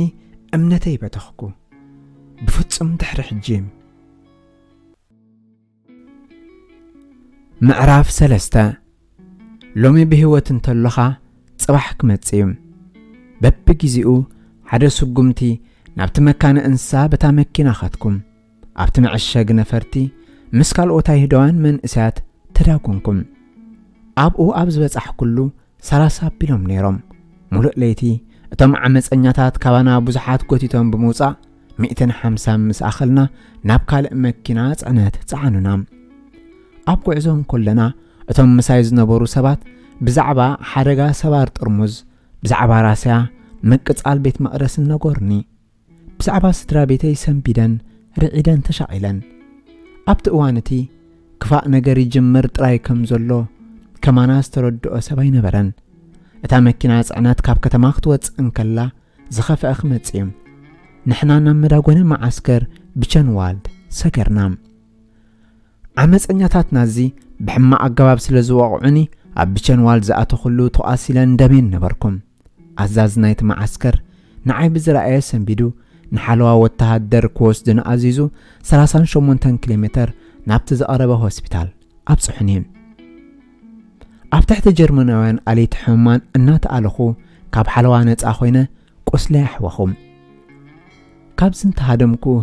እንታይ ከጋጥመኒ ይኽእል ብምባል ንሓንቲ ካብተን ኣለይቲ ሕሙማን ሓተትኳ ብዓይነ ሓዘን ተመልከተትኒ ወለድ ኣለውኻ ዶ ንሳ ሓተተትኒ ግድን እምበር ክትሃድም ምስትፍትን ካብዛ ሓጹር 15 ደቂቃ ከይሰጎምካ ንወለድ ከምጽኦም ሓንቆም እዚ ንምህዳም ዝነበረኒ ኩሉ ሓሳብ ካብ ሓንጎለይ ከም ዘውጽኦ ገበረኒ ስድራ ቤተይ እንታይ ከም ዘጋጠሞም ድሃ ኣይነበረንን ናዚ ቅድሚ ምውጽኦም ካብ ላይፕዚግ ሃዲሞም ዶ ይኾኑ ምስ ዘመድ ወይ ኣዕሩኽ ዕቑባ ዶ ረኺቦም ይኾኑ ወይ ድማ ናዚ ሃዲኖሞም ይኾኑ ኣብ ከባቢ ጀርመን ገለ ተኣሲሮም ዶ ይኾኑ ዝፈልጦ ነገር ብጭራስ ኣይነበረንን ልክዕ ከምቲ ሓለውተይ ኣሲሮም ንዘለዉ ፍርህን ሻቕሎቱን ድማ እሱር ገበረኒ ቁስለይ ምስ ሓወየን ናብ ሞት ዘቕርብ ነገር ከም ዘይብለይን ምስ ተፈልጠ ሓካይም ንማዓስከር በችንዋልድ ሓበርዎም ሓለዋ ናዚ ክወስድኑ መጹ ናብ በችንዋልድ ምስ ተመለስኩ መጀመርያ እፎይታ ረኸብኩ ሕክምናዊ ምክትታል ተገይሩለይ ብኻልኦት መብዛሕትኦም ስልጡናት ማእከላይን ደርብን ሰብ ሞያ ጀርመናውያን ተኸቢበ መስገለ መተኣሰርተይ ከይተረፈ ዕርክነት መስረትኩም እቲ ዝበለጸ ዓርከይ ካብ በርሊን ጀርመናዊ ኣይሁድ መንእሰይ ኩርት ሂልሸርፊድ እዩ ንሱ ኣብ መዓልቲ ሰባር ጥርሙዝ እዩ ተታሒዙ በዚ ኩሉ ምኽንያት ምናልባት ድሕነተይ ውሕስ ይኸውን ኢለ ገመትኩ ከመይ ጉጉ ነበርኩ ብቸንዋልድ ኣብ ክሊ መሬት ጀርመን እታ ዝዓበየት መዳጎኒት ማዓስከር እያ ብቸንዋልድ ብሽምቲ ኣብ ጥቕኡ ዝነበረ ቤች ዝስሙ ኣግራብ ዝወፀ እዩ ዳሕራዋይ ኣውያት ናይቶም እስራት ዝወጾ ዝነበረ ድምፂ ንምግላጽ ዝዝምር ጫካ ተባህለ እቶም ናይ ፈለማ እስራት ኣብ 1937 ብናይ ናዚ መደብ ምጽናስ ዝተገፉ ዴሰውያን ነበሮም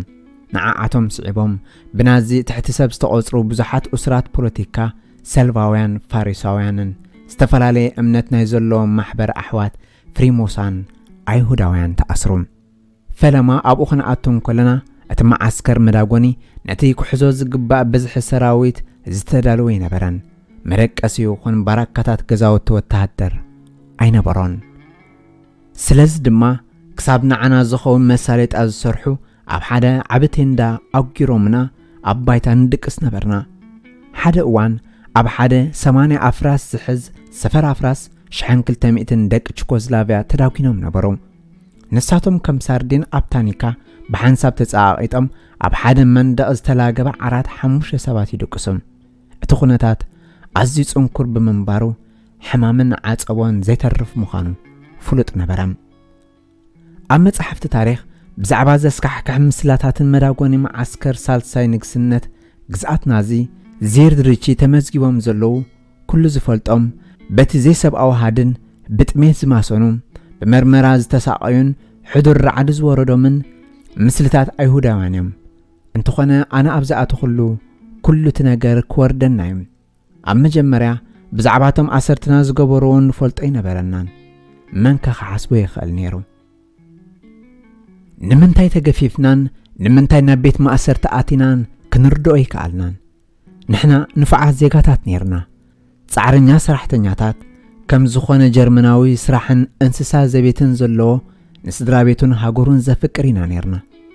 ንሕና ብሙዚቃን ስነ ጽሑፍን ብሙኡዝ መስተ ወይንን ቢራን ከምኡውን ሰለስተ ዙርያ ምግብን መዓልቲ ተደሲትና እንነብርን ብኣላባብሳናን ኣብ ሕብረተሰብ ዝነበረና ቦታን እንሕበን ነበርና ሕጂ እቲ ስሩዕ መግቢ ሓደ ሸሓን ሩዝን ዝተጠጠቐ ስጋን እዩ እቶም ብኸቢድ ሰንሰለት ኢዶምን ዓንካሪቶምን ኣልጊቦም ኣገዲዶም ዝቐፈዶም ኣገደስቲ እስራት ምዃኖም ከተለልዮም ይከኣል እቲ ሰንሰለት ኣዝዩ ሓፂርን ረዚንን ምንባሩ ደው ክብሉ ብዘይ ምኽኣሎም ክምገቡን ከለዉ ናብቲ ዝምገቡሉ ሸሓኒ ክደኑ ነበሮም ማንካ ስለ ዘይወሃበና ብኢድና ክነብልዖም ነበረና ንጽህና ዝተሓለወ ነይሩ እንተዝኸውን እቲ ሃለዋት ኣይምኸፍአን ወረቐት ንጽህና ዓይኒ ምድሪ ብዘይ መንባሩ ብዝኾነ ዝረኸብናዮ ጭራም ጨርቂ ወይ ባዕዳውና ንጸራረ ጉባዕ ዓይኒ ምድሪ እውን ኣይነበረን ኣብ ክንድኡ ሓደ ዓቢ ጉድጓድ ነበረ ክሳብ 25 ሰባት ብሓንሳብ እንወጻሉ ንጋድም ነዊሕ ጉድጓድ እዩ እቲ ምርኢት ክትኣምኑ ዶ ትኽእል 25 ሰባት ሓካይም ጠባኣታት ምሁራን ኣካዳሚ ኣብ ክልተ ጣውላ ብተጠንቀቕ ሚዛን ሃልዮም ኣብ ልዕሊ እቲ ቐልቀል ሰብ ዝመርኦ ነብሶም ከፋኽሱ ከመይ ኣቢለ ክገልጾ ንዓይ ከመይ ክትኣምኖ ዝጸግምን ዘስካሕክሕን ምዃኑ ክነግረካ ዓርከይ እንታይ ከም ተፈጸመ ክርድኦ ይከኣልኩን ክሳብ ሕጂ እውን ክርዳእኒ ይከኣልን ብሓቂ ክርድኦ ይከኣልኩን ዳሕራይ እውን ፈጺመ ዝርድኦ ይመስለንን ልዕሊ ኩሉ ንልዕልና ሕጊ ክብሪ ንህብ ሃገር ኢና ነርና ዝጋሕመጠ ጎደናታት ሽግር ከየምጽእ ሰባት ዝኾነ ዘይድርቢሉ ሃገር እያ ነይራትና ቁራእ ሽጋራ ብመስኮት መኪና ምስ እትድርቢ 200 ማርክ እትቐጽዓሉ ግዜያት ነይሩ ሕጂ ሰባት ካርሙና ቅቡልን ዝተባባዓሉን ኮይኑ ብዘይጠቅም ጉድለታት ንወቃዕ ሓደ ንግሆ ኣብ ጎንታ መጸዋዕታ ደወል ብምድቃሲ ተገሪፈ ካልእ እዋን ካምቻይ ብዘይ መልጓመይ ብጎማ በትርን ተቐጥቂጠ ኩሉ ግዜ ንግሆ እቶም ናዚ ዘስካሕክሕ ጸወታ ይጻወቱ ንሳቶም ማዕጾ ኸፊቶም ካብ 200 ክሳብ 300 ሰባት ክወጹ ይገድፍዎም እቶም ሰባት 30 ወይ 40 ሜትሮ መስከዱ ብሬናት ከፊቶም ከም አራዊት ይርሽንዎም ነቶም ዝቀተልዎም ክዳውንቶም ገፊፎም ኣብ ናይ ሬሳ ፕላስቲክ ዓሽጎም ሰብኣይኪ ሓወኻ ወድኻ ካሃድም ክብል ሞይቱ ዝብል ጠቂዖም ናብ ስድራ ቤቶም ይልእኽዎም እቲ መረጋገጽ ድማ ምልክት ናይቲ ብሕቁ ዝወግኣቶ ጥይት ይኸውን በዚ መንገዲ እዚኦም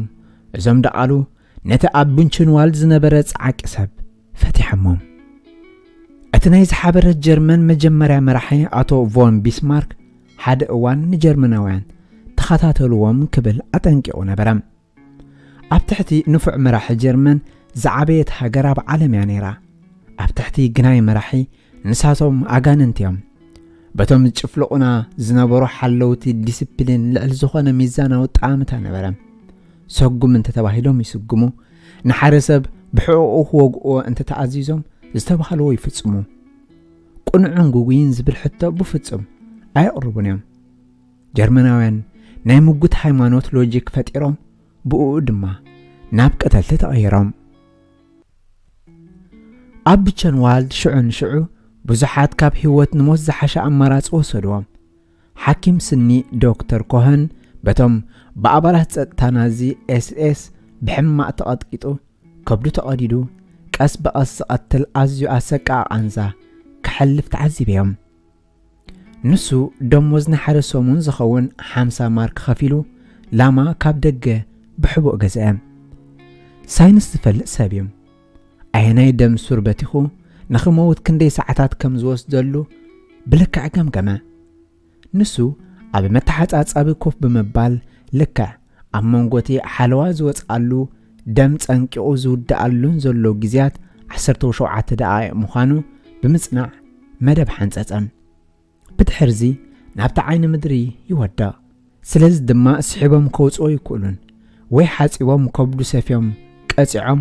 ንስኻ ትመውት ንሕና ክንቐትለካ ምስ እንደልዩ ቅድሚ ይኮነን እዚ ምስኪን ሰብ ነዚ ዘሰክሕ ተልእኾ ተዓወተሉ ብናቱ መንገዲ ከም ናዝምሊጡ እዚኣ ጀርመን ኣብ 1938 ብስሩ ተቐይራ ሞራል የልቦን ኣኽብሮት የልቦን ሰብኣዊ ትሕትና የልቦን እንተኾነ ርትዕ ዘይነበሮም ኩሎም ጀርመናውያን ኣይኮኑን ናብ ቡቸንዋልድ ምስ ኣተኹ ፈለማ ዝረኣኽዎ ወተሃደር ናዚ ኣብ ቤት ትምህርቲ ምህንድስና ዝፈልጦ ዘይሓደሰ ንገጽ ነበረ ንሱ ሄልሙት ሃር ዝበሃል ብሽም ዋልተር ሼልፍ እናተጸዋዕኩ ኣብ ቤት ትምህርቲ ኩሉ ግዜ ናይ ቀረባ ዓርከይ ዝነበረ ዋልተር ኢሉ ጸዋዕኒ ኣብዚ እንታይ ትገብር ኣለኻ ዋልተር ኣይኮንኩን ኣነ ኢድየ በልክዎም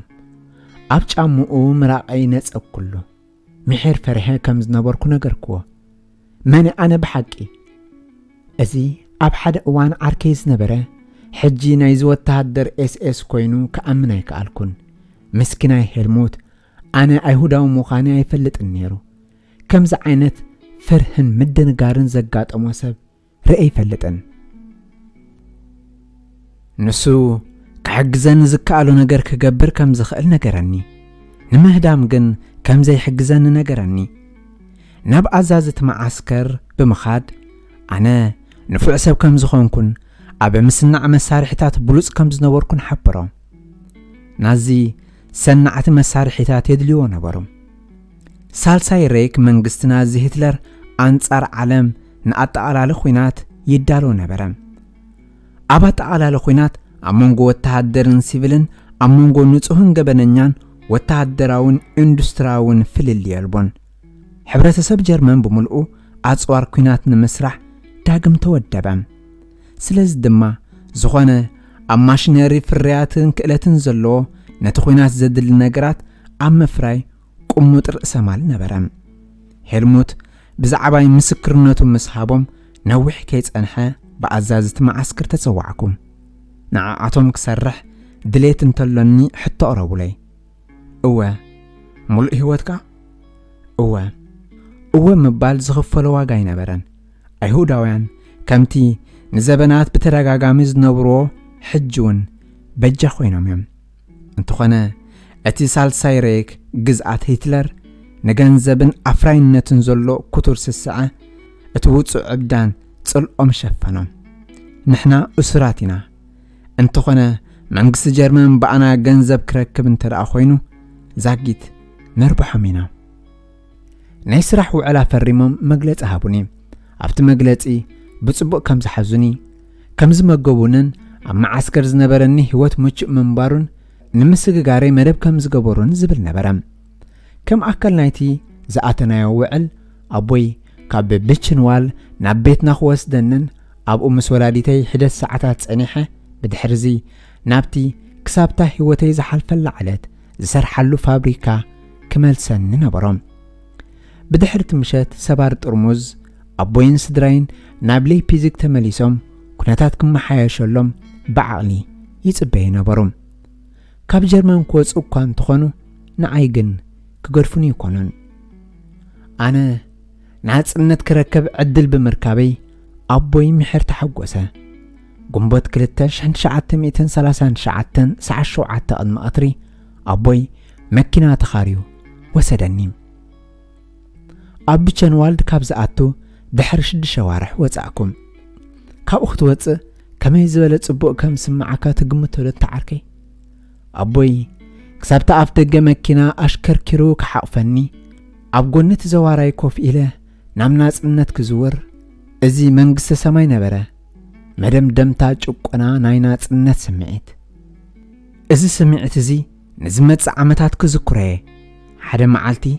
حنت ساعات حنت دا بهوت انت تصنحه إذا أنزخه بكعم بدحريقو صباح كتمت عيلة ننفسي كذكري مقراف 4 حياونت كاب كلهم كتركب تخيليخا وراون كاب زيت فلطم أبوي نابتي كم سنة عم مسارحتات اتمدب كلهم أبدساو زركب مس مسارحتات نفرتز تأساسر فابريكا خوس دنيو أب كند زغن عم فت مكينة أيرنا بغطتا نابدو باق معنا كابتا هاجر كان ملتنا نخيد نيرنا ازي منالبات انكو عدلنا يخون كسابتا اوان ابلاي بيزيك زنبرنا عدين حابتين كسعبانان اب بلجيم كنرخا بنينا جرمناوان ماكينانا فتشهم نقعزو كم ان خيد طرنوف نجر انت رخيبهم اب حرقاس لزقتونا عبيبا لجا عين برنان وحد جنزب حزنا عبدوبنا بتدوكنت نشتو ختما اوشن بمقنع كاب جرمن ناب بلجم جنزب همنايو زسا قرسب اب حد بيت مقبي رخبنا نتا مكينا خراي اب قديفنا مسو حدان وجد لسقرتي نتا مكينا اتأسا غاري انا زورا نابتي صموان سحو هزبي زقمطن دمن مبصح بتسألمات در ملؤ ليت تاقعسنا نتأسا غاري ناب بلجم كأتونا قال آتي كوان تنبره بنصارو نام نيزرلاند وسدنا أبقو مسكالو الشوعات سدتنياتات بتسألمات عبدندس ارقا تأكبنا اتس ارقا ناي اوروبا ناي تقوانتي تباهاقز ارقايم قفيح قرمتهانس كام مريت برخزلو كابتي بقو زحلف متربات رسح ماي 1 مترون فرعان برخ نبرا أبت مترب تأكبنا كونغوي مچ جيزة تتصبنا شعبة من قدي بدحري آناي مفتش مبرحت زلوها مكينات سعنت بقلطف كم التحلف اتأساها قارسب أتنقالنا اتا مكينا كتحلف كنتصبن ات مبرحتي نعنا نمفتش كي تتقوية بزقلطفخ نهدمن تدالونا حنساب نتدوم مسبتخنا كاب نيزرلاند 10 كيلومتر كساب ان محدق بزتخقالنا فطنت كونغوي نبرنا بدحرزي بحقي عبتي سرعات نازي كحزنا سلطان زيبلو اب بلجم كنهلو ينام بلجم نتم كابت زخفق زنبر هادن كاب جرمن زملطو زنبرو بزحات سدهنياتات كتقبلن كلا بزحات كابتم ناب نيزرلاند زملطو ايهوداوያን ግን شعون اب جرمن تمليسوم يم أنا علامنا عين بتصحنينا بمبال سقعة تحديرة تجنقة يرهز نيرة أبوي جن هدوء نبرة نسو أبقونه خون نجر كم قلن تتبالاشيو عتعيتو حزن مخانو نقرني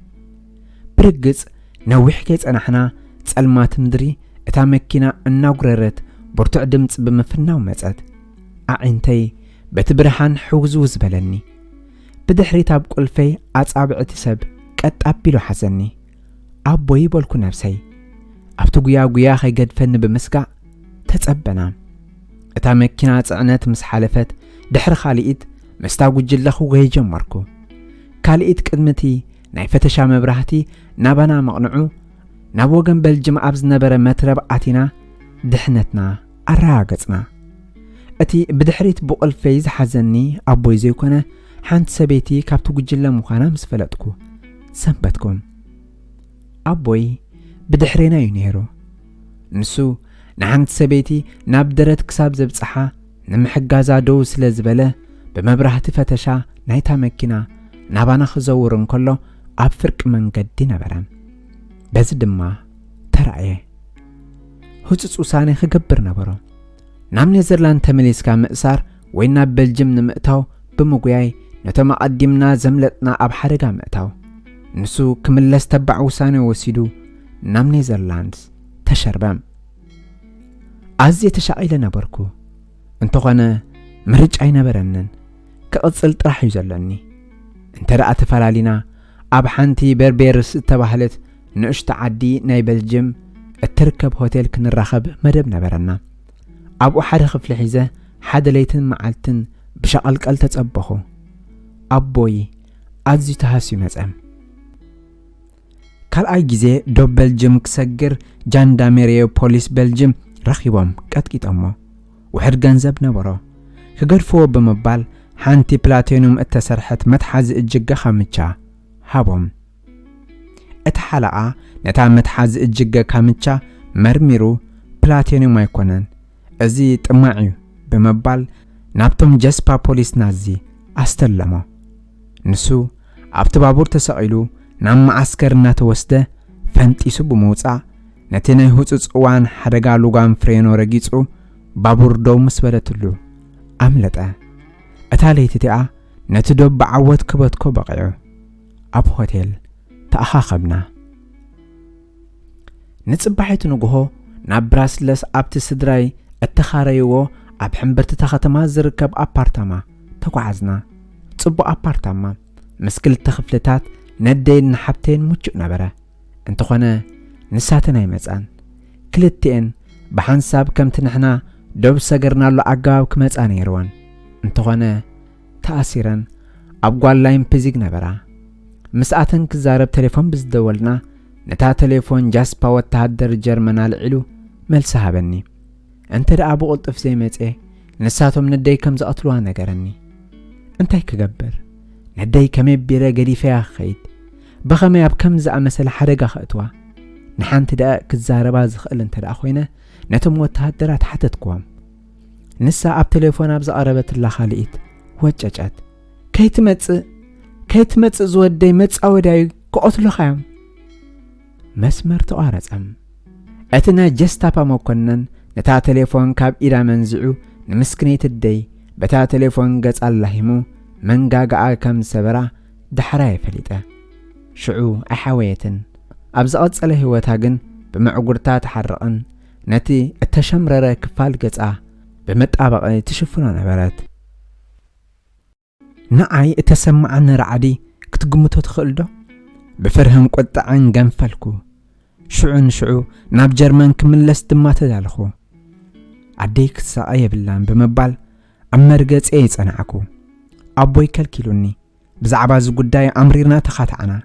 نسو اننت تمليسه نوح كيصنعكو خمز قتل طرطراي نبرن نسخا ايتخيدنيخا بلني بنبعات سنيو نعحاون كسنك ايدلني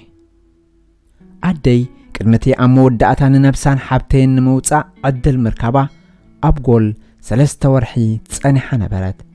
اتا ابغول زوصات اللادع مسحابتي بابور تسافيرن نابتا ابدو بلجم اتركب كتما انچن امرحت ابو نتي نبوين عين دبزاس غرنا اساغر سب رخبوم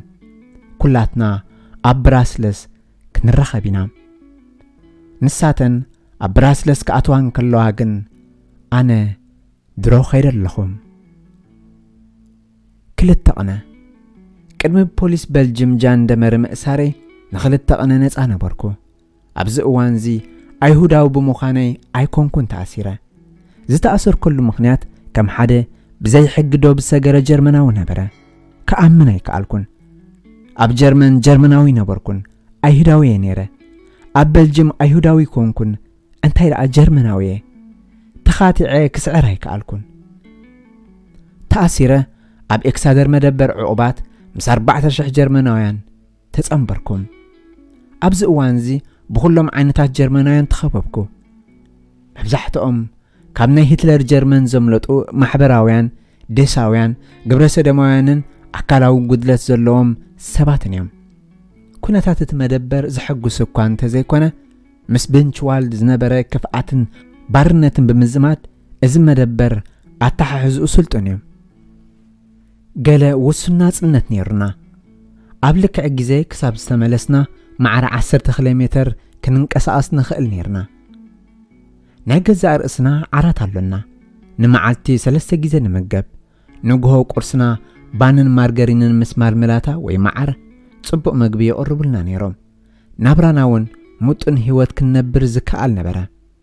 እቲ ዝኸበደ ነገር ምስ ስድራ ይርክብ ብዘይ መንባር እዩ ንሳቶም ኣብ በልጅም እዮም ነይሮም ነቶም ሰበስልጣን ስድራ ቤተይ ኣበይ ከም ዘለዉ ከይሓበርኩ ምስ ስድራ ይርክብ ክገብረሉ ዝኽእል ዕድል ኣይነበረንን ጉዳይ ኣመልኪተ ናብ ሰበስልጣን በልጅም ጥርዓን ኣቕረብኩ ጀርመናዊ ብምዃነይ ንምንታይ ኣብ መደበር ከም ዘስፈርኩምኒ ኣይተረዳእንን ኣነ ምስ ናዚ ኮንኩን ምስ ናዚ ፍጹም ኣይተሓባበርኩን ኣነ ዝጥቀመሉ ቋንቋ ፈረንሳ ከተመዓራሩ ኢለይ ፍቓድ እንተሂብኩምኒ ንመንእሰያት ሃገርኩም መካኒካዊ ምህንድስና ክምህረልኩም ድሌት ኣሎኒ ንሕተይ ተቐቢሎም ናብታ ገነት ዝተሰሜት ጽብቕቲ ጥንታዊት ከተማ ዞባ ፋልሚሽ ናይ በልጅም መዓልታዊ ባቡር ክበጽሕ ዘኽእለኒ መንነት ወረቐት ሃቡኒ እታ ከተማ ካብቲ መደበር 20 ኪሎ ሜትር ርሕቓ ትርከብ ኮይና ናብኣ ክበጽሕ ፍሉይ ፍቓድ የድልየኒ ነበረ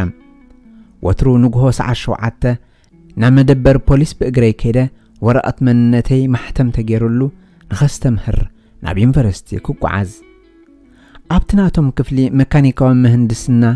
መምህር ተመደብኩ ቋንቋ ፍለምሽ ክመሃርን ኣብ ቋንቋ ፈረንሳይ ዘለኒ ክእለት ከመሓይሾን ምስ ብዙሓት ኣብቲ ዩኒቨርሲቲ ዕርክነት ክገብር እኹል ግዜ ነበረኒ ምስ ገለ ካብቶም መተኣሰርተይ እውን ዕርክነት ገበርኩ ኣብ ቡቸን ዋልድ ዝነበረ ዓርከይ ኩርት ድማ ኣብኡ ነበረ ኣየገርምን ዶ ካብቲ መዓስከር ኣምሊጡ ናብ ብራስለስ ምስ ኣተወ ከም ስደተኛ ተኣሲሩ ንሱ ስራሕ የብሉን እንተኾነ ኩሉ ግዜ ምሸት ተራኺብና ግዜና ብሓባር ንሕልፍ ንሕና ብተወሳኺ ካልእ ፍሪዝ ሎወንስታይን ዝተባህለ ብጽርበት ዕንፀይቲ ተውህቦ ዝተዓደሎ ኣይሁዳዊ ተዓራሪኽና ንሱ ነቲ ኩነታት ብዝበለጸ ክጥቀመሉን ፍልጠተይ ኣብ ስራሕ ከውዕሎን ኣተባብዓኒ ንሕና ኣብኡ ክሳብቲ 10 ጉንበት 1940 ጀርመን ንበልጅም ወሪራ ኣብታ ሃገር ንምንባር ስደተኛታት ዘይውሕዝ ዝኾነሉ ማለት ዳርጋና 1 ዓመት ጸናሕና ኣብ መንጎቶም እስራት ሰልፊ ናዚ ናብ ስልጣን መምጽኡ ዝቃወሙ ብዙሓት ላዕለዎት መዝነት ዝነበሮም ፖለቲከኛታት ነበሩ ድሕሪ ውድቀት ሳልሳይ ሬይክ መንግስቲ ናይ ጀርመን ናብ ሃገሮም ተመሊሶም ነቲ ተረፍ ዝዓነወ ዲሞክራሲ ጀርመን ዳግማይ ካሃንጹ መደባት ነበሮም ሓደ ካብኣቶም ኣርቱር ብራቱ ዝስሙ ኣብ ዘመን ሪፐብሊክ ማይዋር ሂትለር ኣብ ስልጣን ቅድሚ መምጽኡ ካብ 1919 ክሳብ 1933 ዝነበረ መንግስቲ ኣብ ሰልፊ ማሕበረነታዊ ሰልፊ ፖለቲከኛ ዝነበረ ኣዝዩ ሕያዋይን በልሕን ሰብ እዩ ንሱ ኣዝዩ ህዱእን ኣብነታውን መራሕን ነበረ ኣርቱር ዋላ እኳ ፖለቲከኛ ስደተኛ እንተነበረ ሓደ መዓልቲ ናብ ጀርመን ተመሊሱ ንቡርነት ንምርግጋጽ ክትሓገዝ ዘይሃጉግ ተስፋ ነበሮም ንነብሰይ በልኳ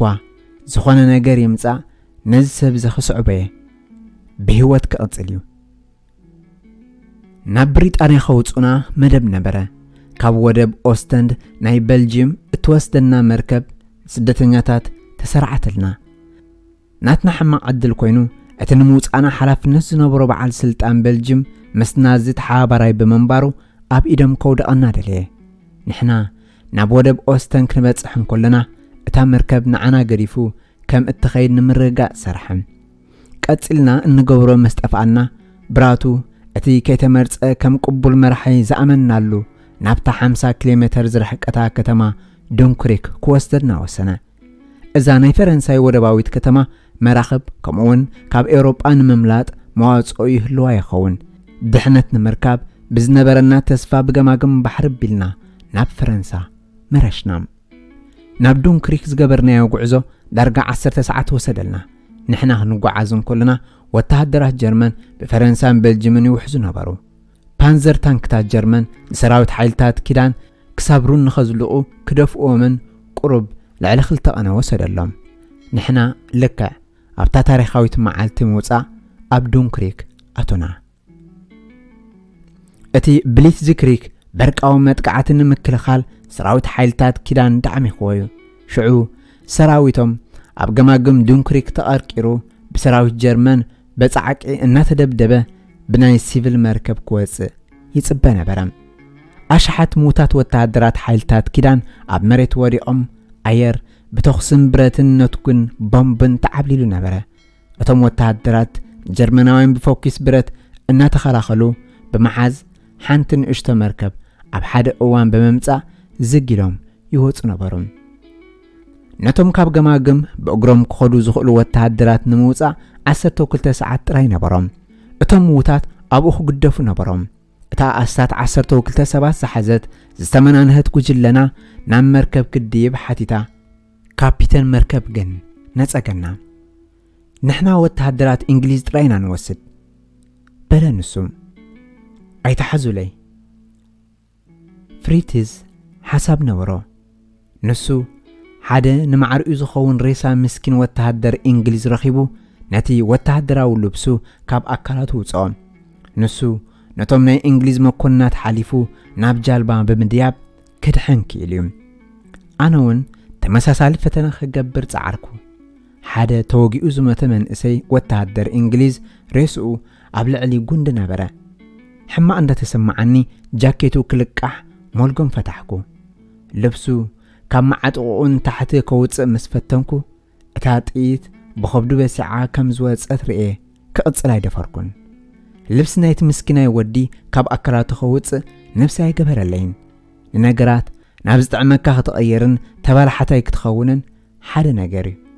اتا انكو نقر الزخينات زي وسدا كبر نايز مسكيناي موت وتهدر كتسرقن كالق قدايم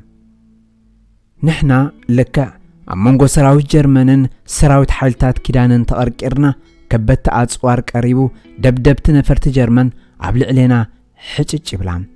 عبتنا موصع عقرقر مستاقو جلي تتقافئ بهان دبت بيني ترفكو من البات كالق مهدم من قد انت ترخبه أنا نابدو بفرنسا بإقريكو قعاز وصنكو أمان قدي نويح مسمر كساب فرنسا الزرقح بزمسل استسرعو أشحاس دهنياتات تتنبرني كساب دوب فرنسا كاتكم نخلت أوارح كاب صحي بالرأ كساب صحي عراب يقعاز نبركو نوح جزي وسيدو لي مخنياتو نابتم زهاد مؤسورات زكاتو لوز نبرو التعدلات نازن مكونات اس مالت سأتانا اس نمقتاو زلو حدقان متصواب كاب كند من قد وزئ بناقشت عدتات يحلف نبركم عمنا أشت عدتات فرنسا زرخبكو حياونت أبزخوانا زي فلت أساب رخيبيو كبل كم زي كأل كنقروكم يقبعني أب كوركا حيدك اسنبركو أب أفتق أبايتي أب ستور هزباو بوتاتاتن أتوم سبسلتان متان كي ترطروني وقحتاتن سئي كوع زي جمر نازي حجي أب كل بوتاتات سلتان حيزوم مستوم حيلتات قوبت أدما إدن قوانتون كوينوم زغلقلو تحبابرت اللوو قوع زي كجمرن كلخو درقا كل جيزي تسأل ماتيم انتخونا اتم دك عدي يرئنيهم بأنقى فرنساي بلع كادو تأمي خادو بمبال نقرسي عدمني ازي اتم نعاتمون وحدين يروم دخاتات حروستات اقدمهم بسنك تخينات ازي تسعايهم انتخونا نعايز زي فلتونا ايهوداوي كابتا زلاتهم مساي ككافلو دليت نبرم ንሳቶም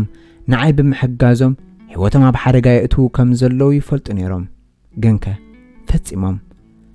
እዞም ደቂ ዓዲ ዋላ ንባዕላቶም ጠምዮም እንከለዉ ነታ ባኒ ቆሪሶም ክወስድ ይህቡኒ ወላ ሓደ ግዜ እኳ ክነብር ክብል ክልምን ወይ ሰሪዕ ክበልዕ ኣይነበረንን። ካብ ኩለን ሃገራት ኤውሮጳ ንምሕባእን ንምክልኻልን ኣይሁዳውያን ካልኦት ጭኩናት ህዝቢ ፈረንሳ እቲ ዝተበዐን ዘቐንዐን ምዃኑ እቲ ኩናት ምስተዛዘመ ክግለጽ እዮም። ኣብ ሊዮን ኣዝዮም ብዙሓት ስደተኛታት ብምንባሮም መንገዲ ተዓጽዩ ካብኡ ክቕጽል ኣይከኣልኩን። ሽዑ ድኻምን ስእነት መግብን ኣማሲኑኒ ሓመምኩን ኣዝየ ተዋላእኩን። ነፍሰይ ከጻራሪ ናብ ህዝባዊ ዓይኒ ምድሪ ኸትኩም። ብልምዲ ናይቲ ከባቢ ነታ ዓይኒ ምድሪ ዝከታተል ሰብ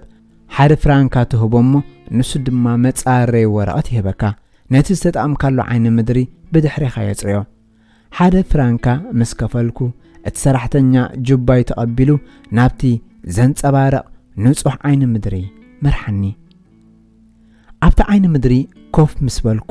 ብኡ ንብኡ እቲ ማዕጾ ብሓይሊ ተኸፊቱን ሓለፍቲ መንገዲ እኩባት ኣንስቲ ኣትየን ስረይ ከዓጠቕኩ ጎቲተን ግዳም ኣውፃእኒ። እናውቕዓኒ ምራቐን እናተፍኣለይ ፓራሾታዊ ኢለን ጨደራ።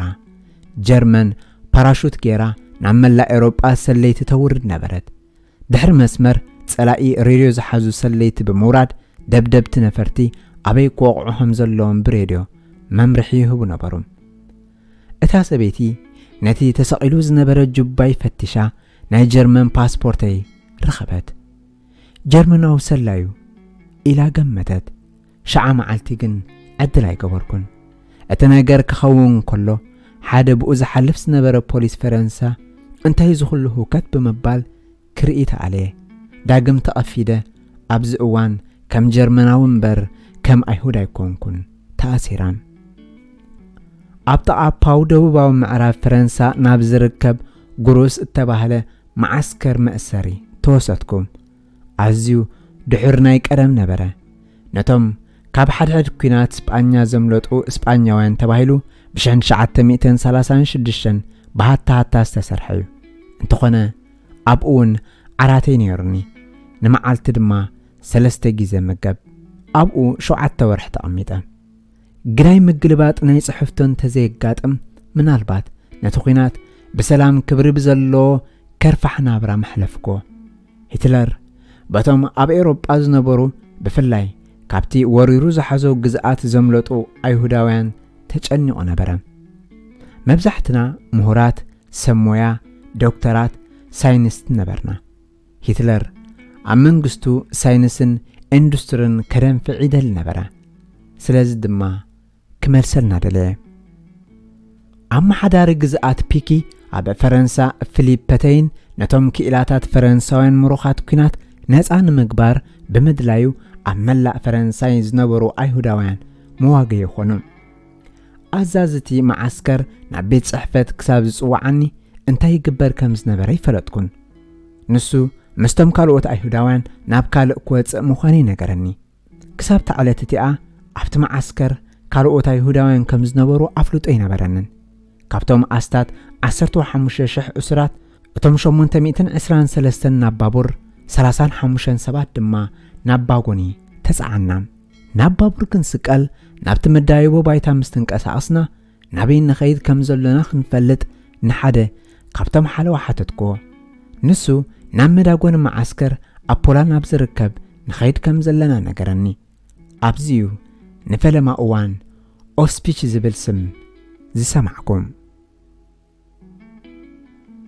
ምዕራፍ 5 ንወላዲትካ ሕቆፋ።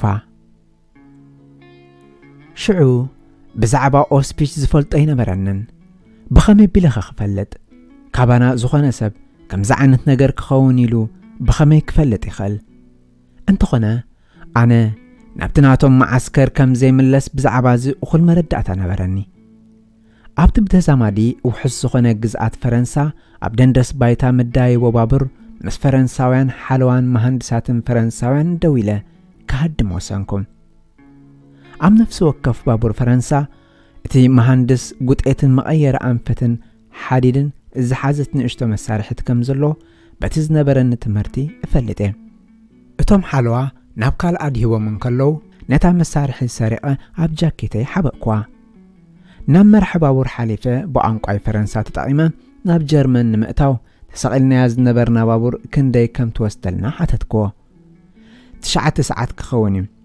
نخوات 9 ساعات نبرني بدحريو جن ناصنت نمركاب تسفا يلوان اتا بابور من قساس مس جمرت سرحي جمركم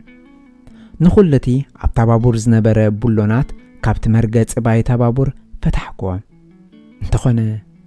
اتتحتواي وغن كم استقلالفه ايترداكن نيره ننفس وكف عنص ايتقلفو زحز ملحسن حرغان سلازنبرو ولاون نتبولن فتحكاون كتخافتو فصم زيكال نبره زخونه خوينو غن صبقتو غوطيت سلازنبرتني نت بايتا بابور كزلا كحرحرو جمركم كلته كابت بايتا بابور زقمه عنصيتي كومولو دارغا 9 ساعات وسدلي ابت اوانتي منالبات كابت دوب انسغرولو ستراسبورغ 10 كيلومتر تريفنا نيري خون اخل غزي نبرنن 9 خبانا اتم ازيوم حلقامات بتنوخال بايتا ناي بابور كم غريلوم تعاصاصيفوم وصم حدمو اب تحت بابور نخيسنا كم ساريت لمنبلنا ستراسبورغ نمبصح كم زقربنا بمنقساس ناي تبابورن بتي اب قدمنا زنبره بغلوح زرق برهان كساب زفلطن نتا خبرت هوتي كبل بጫፋ ጻብعتي حسكم اب انت اتينا برغص كم انتحاز فليطه نتم كالوت كهدمو بعوتا نغيريوم ناب تحديد بابور زليلنا كساب زكالنا ابتي صفحي تستنا اب تحتوي وغن زركب زلق بلونتات نايتن برئسنا زحلفا زنبرا بابورات رخيبو رئسنا كم برجق كمترو كم زخال تجنزبنا بابور بلعلنا الناقرراك حلفان كلوا رئسنا بعداونا شفينا نبرنا شعب بابورات كيدنين كفوت سماي دما قبل علي ما انت دحنتنا تفلالينا نعببينو انفت كنخيد وسنا صلمات مسكونه نوح كي صنحكو مستم كالو تطافاكم بدحريو ولا حدا كاب اتم كيرخبكن ابي بوتا خمزلخو فليطه نبراس دس وستن منجدي ابيناي انفت كمزلو تجنزبكم 400 كيلومتر غعزي فلمكو نمدبر بابور كيده ناب بابور كسقل نعي حرغنيايو برغص كسره اب كندو كمدبر بابور حقا بمصنح نبراسلس التقنع بابور مستبقست نتقدميت مكينه زي لك حنجرا وسنكم اتا بابور قدمي نام نفس وكف معرف مبصحه زليله خورت كمزلو ندما رغصنيا كخونالوني وتحدرات ام نفس وكف مدبر نتم بابورات سلازفتشوان كدحنا يكلني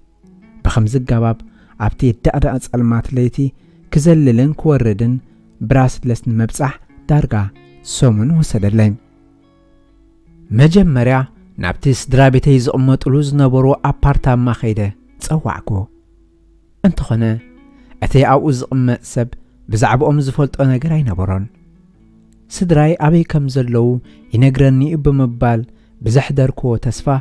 مس درابيتي اركنت زلو درهت استبحل سب ترخبكم نسنا بوين نعمتات اركنت زنبرو من قلعان كلخو ابلاي بيزيغ ازوتيرو زبصحنا زنبريم نفس وكف حدش عمت ناي لدت كاد نوهاب نيرنا نسو ابراسلس كوميشنر بوليس نبره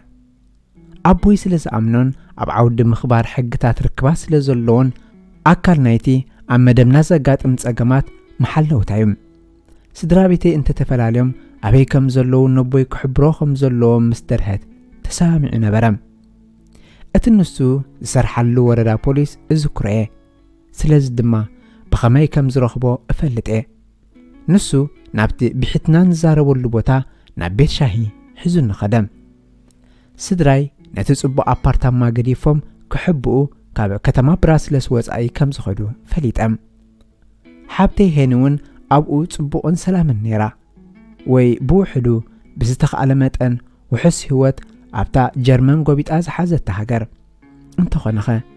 نابيناي هاجر يمكبلو نازي اب كلهم زركبو درهت ادراش شاهبني ኣነ ናብኦም ከደ ተጠራነፍና ወለደይ ኣብ ታሕቲ መሬት ኣብ ዝነበረ ብሚስተር ቱሃር ዝውነን ገዛ መሕብእ ረኸቡ ንሱ ገዛ ዘካሪ ኣብ 9 ዕድመ ዝርከብ ኣዝዩ ዝሸምገለ ሰብኣይ እዩ ቱሃር ሕያዋይ ካቶሊክን ብዛዕባ ኩነታት ዓለም ወላ ሓንቲ ኣፍልጦ ዘይነበሮን እዩ ንሱ ብዙሕ ግዜ ናብ ደገ ክወፅእ ዘጸግሞ እዩ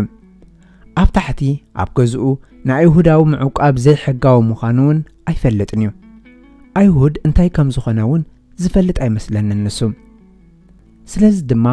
መዕቆቢ ነይሩና ስድራ ቤተይ ግን ኣብ ጽቡቕ ኩነታት ኣይነበሩን ኣቦይ ቅድሚ 1 ዓመት ብማህረምቲ ፖሊስ ጀርመን ዝወረዶ ጉድኣት እናተኻፍአ ዝኸይድ እምበር ዝመሓየሽ ኣይነበረን ኣብ ህይወቱ ኣብ ምንቅስቓስ ጸገም ነይርዎ ከስዕዑ እውን የሸክሮ ነይሩ እቲ ናይ ታሕቲ መሬት ገዛ ክልተ ዝተጨቓጨቐ ክፍልታት እኳ እንተነበሮ እኹል ምቾት ነበሮ ካብቲ ዝነበርናዮ ህይወት ግን ኣዝዩ ዝረሓቐ እዩ ኣብ ኣፓርታማና መፀራረይ ነበሮን ካልኦት ዝተኻረዩ ደቂሶም እንከለዉ ንሕና ክንፀራረ ናብቲ ካባና ሓደ ደረጃ ንታሕቲ ዝነበረ ለይቲ ክንኸይድ ነይሩና ኣቦይ ግን ኣብ ሃገርና ከም ዘለና ኮይኑ ክስማዓና መታን ዝከኣሎ ይገብር ጽብቕቲ ጣውላ ብምርካብ እቲ ኩነታት ብዝፈቐደሉ ኣመዓራርዩ ተባሃጊትን ኣንጸባራቒትን ገበራ ክልተ ሓትነታተይ ምሳና 2 ወርሒ ተቐሚጠን ንግዚኡ ኣብ ውሑስ ቦታ እየን ነይረን ሓደ መዓልቲ ግን ንሳተን ሰታሪት ፖስታ ክሪኣ ናብቲ ቀደም ዝነበርናዮ ኣፓርታማ ናብ ብራስለስ ከዳ ጀስባ ወተሃደራት ናዚ ይጽበዮም ነይሮም ካብ ሽዑን ድሓር ብፍጹም ኣይረኣናየንን ንሳተን ኣብ ኦስፒች ኣብ ዘቕንዐ መጓዓዝያ መበል 12 ዝተባህለ መደበር ተወሲደን ተኣስራ ክንድቲ እውን ብህይወት ኣይጸንሐን እታ ተሳፊረናላ ዝነበራ ባቡር ካብ መስመራ ተኣልያ ኣብ ገለርያ ተዓሽጋ ብትኪ ከም ትዕብሎኽ ተገብረት ኣብቲ ባቡር ዝነበሩ ኩሎም ሰብኡትን ኣንስትን ቆልዑትን በቲ ትኪ ሞቱ ብድሕሪዚ እንታይ ከም ዘጋጠመን ዝኾነ ዝፈልጥ ሰብ የልቦን መሰኻኽርን መዛግብትን ካብ ታሪኽ ጠፊኦም እዮም ዝተቐትላ ሓትነታተይ ኣበይ ተቐቢረን ወይ ሓሙኽሽተን ኣበይ ተበቲኑ ክንፈልጥ ዝከኣል ኣይኮነን ድሕሪዚ ኩሉ ዓመታት ዛጊት ልበይ ሰብረኒ ናብ ግዳም ምውፃእ ኣዝዩ ሓደገኛ እዩ ካብ ዝኾነ ክኹንነና ዝኽእል ክንፈርሃሉና ቀትሪ ምውፃእ ኣይፈቱን እየ ፀጉረይ ጸሊም ነይሩ ነቶም ግን ኣይዝሓስቡ ፀጉረይ ከም ኣይሁዳዊ ከፍልጠኒ ይኽእል እዩ ሓብተይ ብውሕዱ ጽቡቕ ቁመና ዘለዋ ጽዕዱ ዝበሉ ፀጉሪ ዝነበራ ምልክዕት እያ ነይራ ንሳ ጀርመናዊት ስልእት ትመስል ንዓና ዝኸውን መግቢ ንምምፃእ ቀትሪ ክትወፅእ ትኽእል ነይራ እንተኾነ ሽዑ ከቢድ ነይሩ ገንዘብ ኣይነበረናን ዝኸፍአ ድማ መግቢ ዘውህብ ካርድ ኣይነበረናን እቲ ኩናት ዋሕዲ ኩሉ ነገራት ኣስዒብ እዩ ብዘይ ካርድ መግቢ ክትገዝእ ዘይሕሰብ እዩ ዘይግነት በልጅም ዘይብሉ ካርድ ክረክብ ፍጹም ዘይከውን እዩ ካብ ዓቕሊ ጽበት ዝተለዓለ ስራሕ ንምድላይ ደርዘናት ፋብሪካታት ኮሊለ እንተኾነ ብዘይ ወረቓቕቲ ዝኾነ ሰብ ዕድል ክህበን ይከኣለን ኣብ መወዳእታ ተነባዎም ዝተባህለ ሰብ ናይ ዳሽም ስራሕ ሂቡኒ ዝኾነ ሰብ ኣብቲ ከባቢ ኣብ ዘይህልወሉ ለይቲ ነተን ኣብ ፋብሪክኡ ዝነበራ ማሽነሪታት እጽግንን ብጽቡቕ ከም ዝተሓዛ እከናኸንን ንሱ ዋጋ ስራሐይ ሽጋራ ኸፍለኒ እቲ ስራሕ ብኣዝዩ ምስጢራውነት ኣብ ኮታ ለይቲ ክካየድ ኣለዎ ናይ እዋን እትእቶ ኣሎ ዝኾነ ድሕሪ ምጽልማቱ ብዘይ ወረቐት ኣብ ጎደና ዝተረኣየ ሰብ ኣብ ዘለዎ ይርሸን ኣነ ጸልማት ምስ ወደቐ ካብ ሓለዋ እናተጠንቀቕኩ ናብቲ ፋብሪካ ኸይድ ኣብቲ ፋብሪካ ከም ገለ ገይረ ዝኸፍታ ዝተሓብአት ንእሽቶ ብልቃጥ ነይራ ነፍሲ ወከፍ ለይቲ ተነባዎም ዓይነት ማሽነሪ ጽገና ከም ዘድልያ ኣብታ ወረቐት ጽሒፉ ይገድፈለይ ሓደ እዋን ምስ ፀሓይ ብራቕ ስርሐይ ክዛዝም እናተቐዳደምኩ ሙሉእ ለይቲ ሰርሕ ሰዓት እትእቶ ብምንባሩ ኣብቲ ፋብሪካ መብራህቲ የልቦን ስለዚ ድማ ሰብ ብደገ ኸይርአኒ ነቲ መሳኾቲ ብጸሊም ወረቐት እሽፍኖም ብድሕሪዚ ነተን ዝተዋህባና 10 ካርቶናት ሽጋራ ኣብ ሳንጣይ ኣእቴ ናብ ቤተ ይምለስ ግንከ እንታይ ክገብር እየ በዚ ሽጋራ መግቢ የብልናን ነቲ ሽጋራ ዝገዝኣለይ ሰብ ንምርካብ ኣማኢት ኣብያተ ንግድን ድኳናትን ኮሊለ ወይዘሮ ቪክቶሪያ ኮርናን ዝተባህለት ወናኒት ቤት ምግቢ ምርካበይ ዕድለኛ ኮንኩም ዘድልየኒ ነገራት ንምግዛእ ንሳ ከተሻይጠለይ ተሰማዕት ካብ ብራስለስ ክምለስን ከለኹ ኩሉ ግዜ ምሸት ነቲ ሽጋራ ኣብ ሰፈር ከልቢ እገድፈላ ንሳ ናብ ዕዳጋ ብምኻድ ብጸሊም ቀረጽ ዘይክፈሎ ሸይጣ ዝሃበትኒ ገንዘብ ኣነ ንጽባሒቱ ድንሽ ባኒ ጠስምን ፋርማጆን ሽምተሎም ስጋ ግን የልቦን ስድራ ቤተይ ሙሉእ ዓመት ስጋ ከይተመገቡ ሕሊፎሞም ስጋ ኣብ ዝኾነ ቦታት ዝርከብ ኣይነበረን ዋላ ነታ እኹል ካርድ መግዝእ ዝነበራ ወይዘሮ ኮርናድ ይኹን እምበር እቲ ዝረኽቦ እኹል ነበረ ንዓይን ስድራ ቤተይን ነዋርሕ ብህይወት ደሓና ጽንሕና ሓደ ለይቲ ናብ ቤተይ እናኸትኩ መኪና ክትመጽእ ርአ ክሕባእ ናብ ኣፍ ማዕጾ ጎየኹ ኣብታ ልክዕ ግዜ ሃዲመ እንተኾነ ድሒረ ዘይረኣኽዎ ካልእ ነይሩ ብድሕረይ ሓደ ገዚፍ ከልቢ ኣብ ኣፍ ደገ ደቂሱ ነበረ ከመይ ገይረ ከም ዘይረኣኽዎ ይፈልጥኒ ገዚፍ እዩ ርእሱ ክንዲ ፈረስ ዝመስል ካብ ትሕሪት ኣካላተይ ገዚፍ ስጋ ብምምንጃል ሃበርቲዑ ንኸሰኒ እቲ ኸልብቲ ብቐሊሉ መቐተለኒ ነይሩ እንተኾነ ንዓይ ብምንካሱ ዓጊቡ ናብቲ ጎደና ጎየየ ናብ ገዛየን ንሓንከስኩ ኸይደ ንስድራ ቤተይ ግን እንታይ ከም ዝረኸበና ኣይነገርክዎምን ምንጋሮም ከሻቕሎም ጥራዮም ቀትር ምውፃእ ሓደገኛ እዩ ግን ከ ሕክምና ድማ የድልየኒ ንግሆ ሓደ ሰራሕተኛ ፋርማሲ ረኺበ ንሱ ብዝሃበኒ መርፍእ ፀረ ቴታኖስ ረኽሲ ባዕለይ እቲ ኣድላይ መድሃኒት ተወጊአ ቀፂለ ከም ልሙድ ንጽባሒቱ ለይቲ ናብ ስራሕ ከይደ ኣብኡ ሓለቓይ ሰዓታት ሕላፍ ክሰርሕ ጸንሐኒ እንታይ ከም ዘጋጠመኒ መሳእለልክዎ ስሒቑ ካብ ጥይት ኣብ ርእስኻሲ ኣብ መቐመጫኻ ምዃኑስ ይሓይሽ በለኒ እናሰሓቐ ኩሉ ግዜ ብዛዕባ ድሕነትና ክንሓስብ ነበረና ኣቦይ መእተው ናይቲ ሓደ ክፍሊ መንደቕ ብዝመስል ግን ዘይኮነ ገይሩ ሸፈኖ ነቲ መስኮት ድማ ብዕንፀይቲ ጋረዶ በዚ ድማ ፖሊስ እንተመፂኦም ካብ ሓደ ናሕሲ ናብቲ ካልእ ክንሰገር ንኽእል ካባና ሓደ ማዕጾ ቐፂሉ 3 ቆልዑ ዝነበርዋ ስድራ ቤት ኣይሁድ ተሓቢኣ ነይራ ሓደ መዓልቲ ወለዶም ተወሲዶም እቶም ቆልዑ ናብ ዝኸድዎ ስለ ዘይነበሮም ንሕና ተቐቢልናዮም ንሳቶም እቶም ክልተ ኣወዳት ሓደ 12 እቲ ሓደ 13 ዕድሚኦምን እቲ ሓብቶም ድማ 10 ዓመት ዕድሚኣ ንእሽተያ ሕጂ ዝኻትም እዮም ኣደይ ከም ደቃ ጌራ ሒዛቶም እቲ ሕያውነታ ዘይጸንቀቕ እዩ ነዊሕ ከይጸንሐ ብድሕሪዚ ዘይተጸበኽዎ ዘገርምን ዘሐጉስን ሰማዕኩ ኩርት ሄርሸልፊድ ኣብ ብራስለስ ነበረ ካብ ቤት ማእሰርቲ ፈረንሳ ምሊጡ ናብ ብራስለስ ተመሊሱ ካብቲ እዋነት ጀሚሩ ከም ኣሕዋት ነበርና ምሳና ይኮነን ዝነብር ነይሩ እንተኾነ ኩሉ ግዜ ዓርቢ ምሸት ጸልማት ተኸዊሉ ካብቶም ሓለዋ ብምሕባእ ክድረር ይመጽእ ነይሩ ምስ በዓልቲ ቤቱ እንግሊዛዊት ዝኾነት ወዲ ሓወብኡ ይቕመጥ ነይሩ ቅድሚ ናብ ስራሕ ምኻደይ ምስኡ ብሓባር ክንዕልል ብዙሕ ግዜ ነበረና ሽዑ ብዙሕ ቤተሰብ ኣይነበሮን ስድራ ቤቱ ድሮ ኣብ በርሊን ተቐቲሎም እዮም ኣደይ ንኹርት ትፈትዎን ከም ካልኣይ ወዳ ትቖፅሮን ነበረት ሓደ ግዜ ለይቲ ኣብ ዓራት ተጋዲመን ከለኹ እዚ ዝበለጸ ግዜ ናይ ህይወተዩ ኢለ ሓስብ ኣብ ትሕቲ መሬት ኣብ ዝነበረ ገዛና ኮይነ ምስ ሙሉኣት ስድራ ቤተይ ብሓባር በቲ ናብራ ሕጎስ ጽቕጥቅጥ ዝበለን ሓደ እዋን ድማ ዘይምችኡን እዮም ናብራና ክንኽእል ኣእዳወይ ክሳብ ዝላድየ ዝሰርሕ ነይረ እቲ ዝሕጉሰኒ ግን ኩላትና ብጥሩንፋትና ኢና ነርና ነዚ ህይወት እዚ እቲ ብሽም ዋልተር ላይፍ ምስጢራዊ ህይወት ኣብ ዝሕልፈሉ ዝነበርኩ ናይ ጽምዋ ህይወትን ቀፂሉ ኣብ ብቸንዋልድ ዝሓልሞ ዝነበርኩ ከም ዝረዓደ ብሕትው ሰብ እዚዩ ተኣነ ዝደልዮ ኮይኑ ድማ እዚ ሕልመይ ንውሕዳት ደንቂ ኣዋርሕ ተጋሂዱለይ ብኸምዚ 11 ኣዋርሕ ሓሊፉም ቀፂሉ ሓደ መዓልቲ ኩርት ተሸርበ እቲ ዝኸፍአ ከየጋጥሞ ሰጋእኩ ተኾኒኑ ከም ገበነኛ በቶም ጸጥታናይ ናዚ ኤስኤስ ተኣሲሩ ኸይከውን ፈራሕኩም ብዛዕባኡ ኣዝየ ተሻቒለ ድሕራይ ግን ኣነ እውን ኣብ ቤልጅየም ዝተረፈኒ ነበረን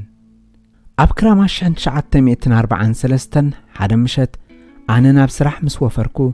ስድራ ቤተይ ብኡንብኡ ተኣስሩ ፖሊስ ቤልጅየም ገዛና ብምውራር ንወለደይን ሓብተይን ናብ ማእሰር ተወሰድዎም ካሃድሙ ይኽእሉ ነበሩ እንተኾነ ነታ ዝነበረቶም ሓጻር ግዜ ነቶም ቆልዑ ብድሕር መንደቕ ንምሕባእ ተጠቐሙላ እቲ ዝነኣሰ ቆልዓ ሰዓል ሒዝዎ ብምንባሩ ኣህንጢስዎ ነቶም ሓለዋ ናዚ መታን ከየቃልዕ ኣቦይ ዝንከስ ማህረብ ሃቦም ፖሊስ ከም ዝምለስ ፈሊጦም ስለዚ ድማ እዞም ዳቓሉ ሙሉእ ለይቲ ተጸበይኒ ኣነ ናብ ቤተይ ሰዓት 3:10 ናይ ለይቲ ተመለስኩ ኣብቲ ጸላም 9 ፖሊስ ዳርጋ ደቂሶም ጸንሑኒ ንዕዖም ጸሪፈዮም ንስኻትኩም ከዳዓቲኹም ዳሕራይ ክትጉዩ ኢኹም በልክዎም ብዓውታም ዘረባ ኣይጠቕመን ናብ ቀንዲ ቤት ጽሕፈት ጀስታፖ ኣብ ብራስለስ ወሰዱኒ ስድራ ቤተይ ድሮ ኣብኡ ነበሩ ኣነን ኣቦይን ኣብ ሓደ ሸላ ተኣሰርና ኣደይ ድማ ምስ ሓብተይ ኣብ ካልእ ሸላ ነበራ እንተኾነ ግን ንእሽቶ ተኣምር ተራእየ እቶም ፖሊስ ኣብቲ ዝነበርናዮ ኣፓርታማ ሙሉእ ለይቲ እኳ እንተተጸበዩ እቶም ቆልዑ ብፍጹም ኣይረኸብዎምን ህይወቶም ክቕጽሉ በቒዖም እዮም ካልእ ስድራ ቤት ኣይሁድ ወሲዶሞም ኩሉ እቲ ኹናት ብድሓን ሰላም ወፂኦሞም ድሕሪ ሓያሎ ዓመታት ምስኦም ተራኺበ ንሳቶም ሓደ ኣብ ቤልጅየም እቶም ካልኦት ኣብ እስራኤል ነዊሕን ሕጉስን ህይወት ኣሕሊፎም ኣቦይ ምስጋና ይብጽሓዮ በቲ ቁልጡፍ ሜልኡን ተብዓቱን ህይወቶም ኣድሒኑ ናብ መሳገር ማዓስከር ማሊነስ ኣብ ቤልጅየም ከም ስድራ ቤት ተጠርኒፍና ኸድና በታ ካብ ቤልጅየም ናብ ፖላንድ እትኸይድ መርከብ ቅድሚ ምስዳዶም ባቡር ክሳብ ዓንቀራ ክትመልእ ንምጽባይ ነቶም ጉጅለታት ኣይሁድ ብሓባር ኣከብዎም ጀርመናውያን ኣብ ኣገባቦም ምሕር ብቑዓት እዮም ኣብ ነፍሲ ወከፍ 150 ሰባት ዝሕዛ 10 ባጎኒ ነበራ ንሳቶም ሓንቲ ባቡር 1500 ሰባት ክትጽዕን ከም ዘለዋ ክራግጹ ነበሮም በቲ ኣስሓይታ እናተገረፍና ክንጽበን ከለና ሻቆሎት ነበረና ወላ እኳ በቀዳማይ ደረጃ ተመክሮ መዳጎን ማዓስከር ጀርመን እቲ ኽፋእ እንታይ ክመስል ከም ዝኽእል ገለ መረዳእታ እንተሎኒ ኣበ ቅድሜና ዘሎ ግን ከመይ ክፋእ ከም ዝኸውን ክግምቶ ይክእልኒ ኮነ ድማ ከኣምኖ ዘይክእል ተፈጸመ ኣብ ቅድመይ ሓደ ኣቓልቦ ክረክብ ብፈንጠዝያ ክዘለል ረኣኹ መጀመርያ ዓይነይ ከኣምነይ ከኣልኩን ኮርት ንሱ ድሕሪ እትእቶ ኣብ ብራስለስ ብፖሊስ ተኣሲሩ ወረቐት ስለ ዘይነበሮ ኣብ ጅብኡ እውን 100 ፍራንካ ስለ ዘይነበሮ ኣብ ትሕቲ ሕጊ ጸረ ኩብለላ ክእሰር እኹል ምርትዕ ኾነ ሰባት ዝእሰሩሉ ምኽንያት ብዙሕ ከም ዝኾነ ከኣምን ኣይከኣልኩን ኣይሁዳዊ ጀርመናዊ ኾብላሊ እዚ ቅድሚ 1 ሳምንታት ዝኾነ እዩ ግን ክሳብ 1500 ዝጥረዙ ኣይሁዳውያን ክረኽቡ ንዕዑ ኣብዚ ማዓስከር ሒዞም ጸኒሖም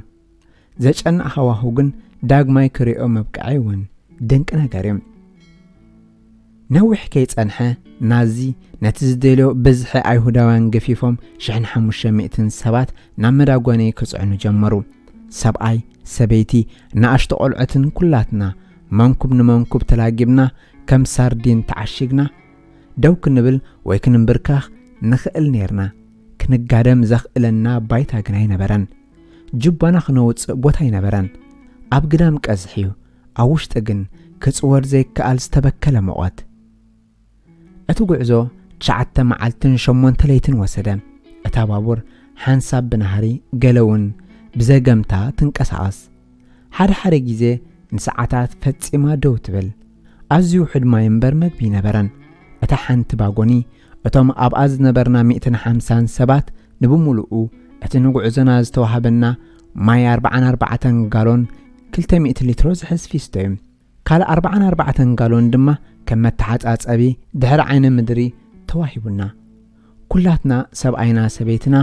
ሕሙም ይኹን ጥዑይ ኣብ ቅድሚ ሰብ ክትቀመሉ ነበሮም ማይ እቲ ቀንዲ ጸገም ዝነበረ እዩ ሰብ ብዘይ መግቢ 1 ሳምንታት ክጸንሕ ይኽእል እዩ ብዘይ ማይ ግን ኣይጸንሕን እዩ ኣቦይ ሓላፍነት ወሰደ ክሳብ ዝዓለት እዚኣ ካበይ ከም ዘምጽኦ ዝፈልጦ የብለይን ካብ ጅብኡ ንእሽቶ ትዕጸፍ ኩባያ ናይ ስዊዝ ሰራዊት ካራና ውፅአም በታ ካራ ገይሩ ንሓንቲ ወረቐት ናብ 150 ተርቢዕት ንኣሽቱ ወረቓቕቲ ቆረጻም ንሱ ብዛዕባ ስርዓተ ሞት መግለጽ ሃበ ኣብታ ባጎኒ ዝነበረ ነፍስ ወከፍ ሰብ ሓንሳብ ንግሆ ሓንሳብ ምሸት ንመዓልቲ 2 ኩባያ ማይ ክወሃቦ እዩ እዚ ብህይወት ክንጸንሕ ዘኽእልን ማይ እውን ክሳብ ክንድቲ ዝከኣል ምዕቋር ይኽእል ሓንቲ ጭራም ወረቐት ወሲዶም ምሸት ነታ ወረቐት ምስ መለስዋ ካልኣይ ኩባያ ማይ ትወሃቦም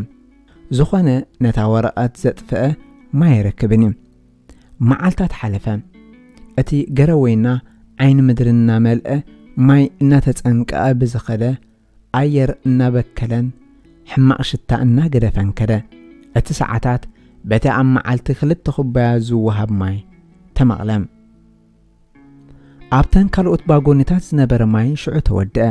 በቲ መንደቕ ናይ ባቡር ልዕሊ ድምፂ እተን ባቡር ዝስማዕ ሰባት ይበኺ ነበሮም ሓንቲ ሰበይቲ ደቀይ ጸሚኦም ማይ የድልዮም ወርቂ ኻትመይ ንማይ ብምባል ክትውጭጭ ሰማዕኩም ንሳቶም ድሕሪ 2 መዓልቲ ድምፆም ኣጥፍኡ ኣብቲ እተመደበልና ቦታ ክንበጽሕ እንከለና ኣብተን ካልኦት ባጎኒታት ካብ ዝነበሩ ሰባት 400 ሞይቶም ኣብታ ናህና መኪና 2 ጥራይ ሞይቶም ነቦይ ምስጋና ይብጽሓዮ ካልኦት ምሳና ዝነበሩ ህይወቶም ድሒኖም ብውሕዱ ክሳብ ኦስፒች ንበጽሕ ኣብ ኦስፒች መደበር ባቡር ቢርኪናው ኣብ ፖላንድ ክነኣቱ እንከለና እቲ ወቕቲ ክራማት ብምንባሩ ዝኸፍአ ቀዝሒ ፖላንድ እዩ ለካቲት 1944 ኣብ ልዕሊ ትሪኮላታ ተዘርጊሑ ዝነበረ ስራሕ ነፃ ይገብረካ ኣርቢት ማች ፍሪ ዝብል ነውራም ጽሑፍ ንመጀመርያ ግዜ ረኣኽዎ እቲ መሬት ምስቲ ኣዝዩ ዝሕል ጭቃ ዘንሸራትት ብምንባሩ እቶም ፈለማ ካብ ባጎኑ ዝወፁ ኣብ ባይታ ወደቑ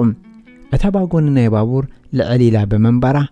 ኣብ ልዕሊ እቲ ባቡርን እቲ መራገፍን ሓፂር ዝላ ነበረ ኩላትና ኣዝና ደኺምና ገለውን ሓሚሞም ነበሩ ኣቦይን ኣነን ግን ዛጊት ምስ ሓይልና ብምንባርና ነተን ኣንስቲ ቆልዑትን ኣረጋውያንን ካብታ ባቡር ከነውፅእን ክንድግፍን ብድሕሪት ምስውሱ በልና ነደይን ሓብተይን ክወዳ ሓገዝናየን ነቶም ካልኦት ክንድግፍ እንከለና እቶም ናዝ ንኹሉ ሰብ ከም መጓሰ ከብቲ ብበትሪ ብረትን ሓደገኛታት ኣኽላባትን ነቲ ህዝቢ ክኸብዎን ከለዉ ንሳተን ናብቲ ኣብ ቅድሜና ዝኩዖ ዝነበረ እኩብ ህዝቢ ኣቴን ተሸረባ ሃንደበት ኣነን ኣቦይን ኣብ መንጎቲ ህዝቢ ተረፍና ብባይታ መዳይቦ ባቡር ኣቢልና ተኸብኪብና ናብቲ ጽሩይ ናይ ላቦራቶሪ ጻዕዳ ክዳን ለቢሱ ብወታደራት ናዚ ኤስኤስ ተኸቢቡ ኣብ ልዕሊ ጭቃ ደው ኢሉ ዝነበረ ሰብኣይ ከድና ንሱ ዶክተር ዮሴፍ መንገለዩ መልኣክ ሞት ሓደ ካብቶም ብህይወት ዝጸንሑ ዝኸፍኡ ቀተልቲ ኣብ ታሪኽ ወዲ ሰብ ሓደ ካብቶም ሰይጣውንቲ እዮም እቶም ሓደስቲ ክሓልፉ እንከለዉ ንሱ ንየማን ወይ ንጸጋም ክስግሙ ከም ዘለዎም ይሕብር ኣይፈለጥናዮን እምበር ንሱ እቲ ጽዩፍ ሕርያዩ ዝገብር ነይሩ ኣብኡ እቶም እስራት ሰብኡትን ኣንስትን ይፍለዩ ካብኣቶም ዛጊት ምስ ሓይሎም ዝነበሩ ከም ገላዩ ክሳብ ዝሞቱ ከገልግሉ ናብ ኦስፒች ይስደዱ ካልኦት እውን በቐጥታ ናብቲ ናይ ጋዝ ክፍልታት ይስደዱን ይፍለዩ እቲ ሓደ ወገን ማለት ኣብ ገሃነብ ሓድሽ ህይወት ምጅማር እዩ እቲ ካልእ ድማ ኣብ ጸልማት ዘሰቀቕ ሞት እዩ ናብ ዝብል በለኒ መንገል ናባይ እናመልከተ ናብ ትብል ቦሎ ነቦይ ናብ ካልእ ኣንፈት ናብታ እስራት እትጽዕን ዝነበረት መኪና በመመልካት ካብ ኣቦይ ክፍለ ስለ ዘይደለኹ ካብቲ ሓደ መስመር ናብቲ ካልእ ሰተት ኢለ ወፅኤ ኣብ ድሕሪኦም ተሰራዕኩም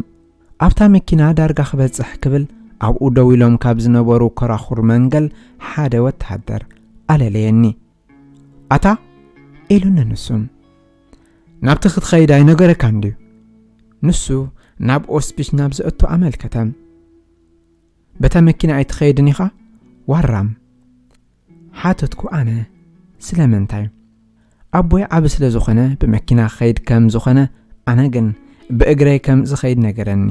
እቲ ኹርኩር እዚ ቅቡል መግለጽ ብምዃኑ ካብኡ ንላዕሊ ክሓትት ኣይደለኹን በታ መኪና ኸይደ እንተ ዝነብር መተቐተልኩ ነይረ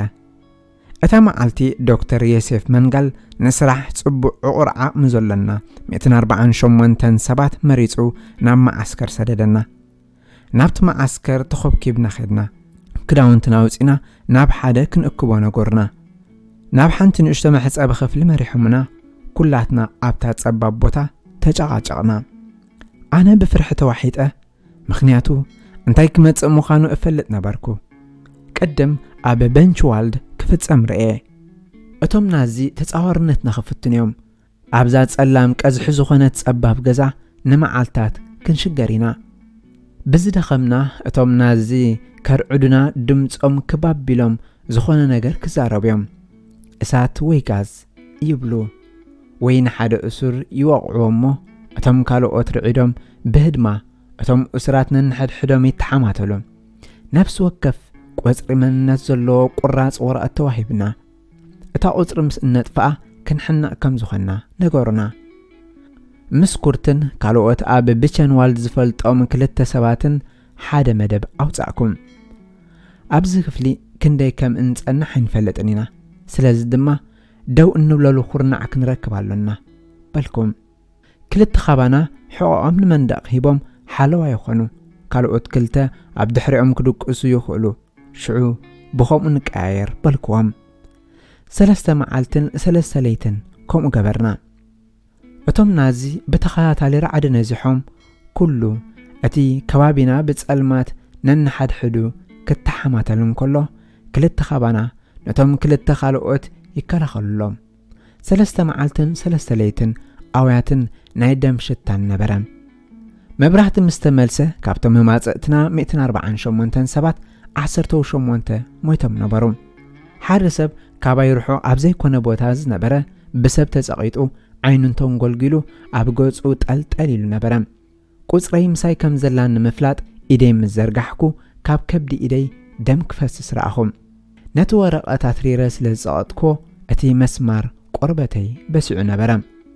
እቶም ናዚ ናብ ሓደ ክፍሊ ወሲዶም ሰማያዊ ሕንጻእ ዘለዎ ረቂቕ ብጡጥ ዝተሰርሐ ዩኒፎርም ምስኡ ሳማዕ ቆቢዕን ሃቡኒ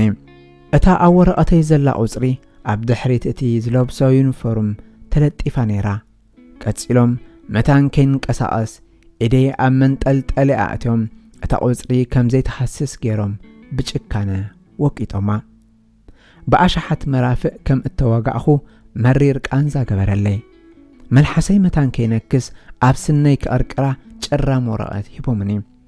ኣብታ ምድራዊት ገሃንብ እዚኣ እታ ዝረኸብክዋ ሕያውነት ድሕሪ 2 መዓልቲ ኣቦያበይ ከም ዝኸደ ክነግረኒ ነቲ መኮነን ናይ ኤስኤስ ሓተትክዎ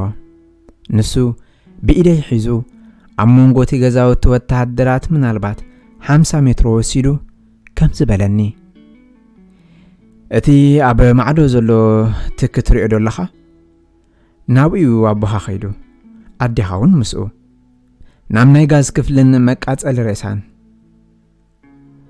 ዘኽታም ምዃነ ዝፈለጥ ኩሉ በዚ ኣጋጣሚ እዮም ወለደይ ሞይቶም እዮም ኣነ ካብ ዝፈልጦም ሰባት እቲ ሓያልን ሕያዋይን ኣቦይን ሕጂ ዝኽሪ ጥራይ ኮይኑ ተሪፉ እታ ናይ ቀብሪ ኽብሪ እውን ኣይተዋህበን ኣደይ ምስክነይት እደይ ንፍቕርቲ ወላዲተይ ድሓንኩን ክብላ እኳ ዕድል ኣይረኸብኩን ነፍሲ ወከፍ ዕለት ኣብ ሕይወተይ ይናፍቓ ኩሉ ግዜ ለይቲ ክሳብ ሕጂ ብዛዕባ ኣሓልም ሓደ እዋን ተበራቢረ ጽዋዓ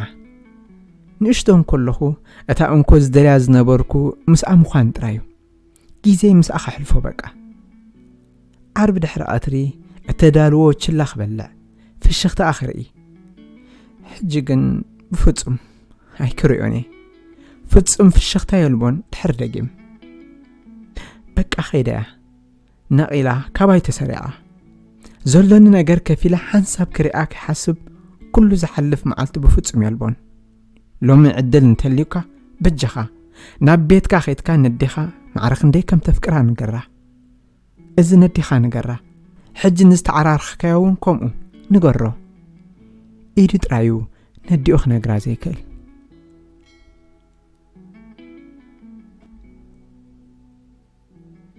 ምዕራፍ 6 ሓደ ንፉዕ ዓርኪ ዓለመዮም ሃንደበት ኩሉ ነገር ስኢነ ስድራ ቤተይ ሞያይን እታ ዝተረፈት እምነት ኣብ ሰብኣውነትን እታ ሓንቲ ነቲ ፍጹም ደጊመ ዘይርኦ ህይወት መዘኻኸሪ ትኾነኒ ቁልፈይ ጥራይ ክሕዝ ተፈቒዱለይ ሰባት ናብ ኦስፒች እግሮም ከምብሩን ከለዉ እቶም ናዚ ንዝኾኑ ዝውንንዎ ነገራት በቶም ኣይሁዳውያን ገላዩ ሸቃሎን ክምመ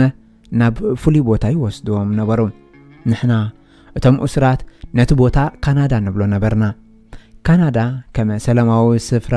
ኩሉ ኣብ ህይወት ዘድሊ ጽቡቕ ነገራት መግቢ ገንዘብ ስልማትን ብዝሕ ዝርከባ ሃገር ስለንሪኣ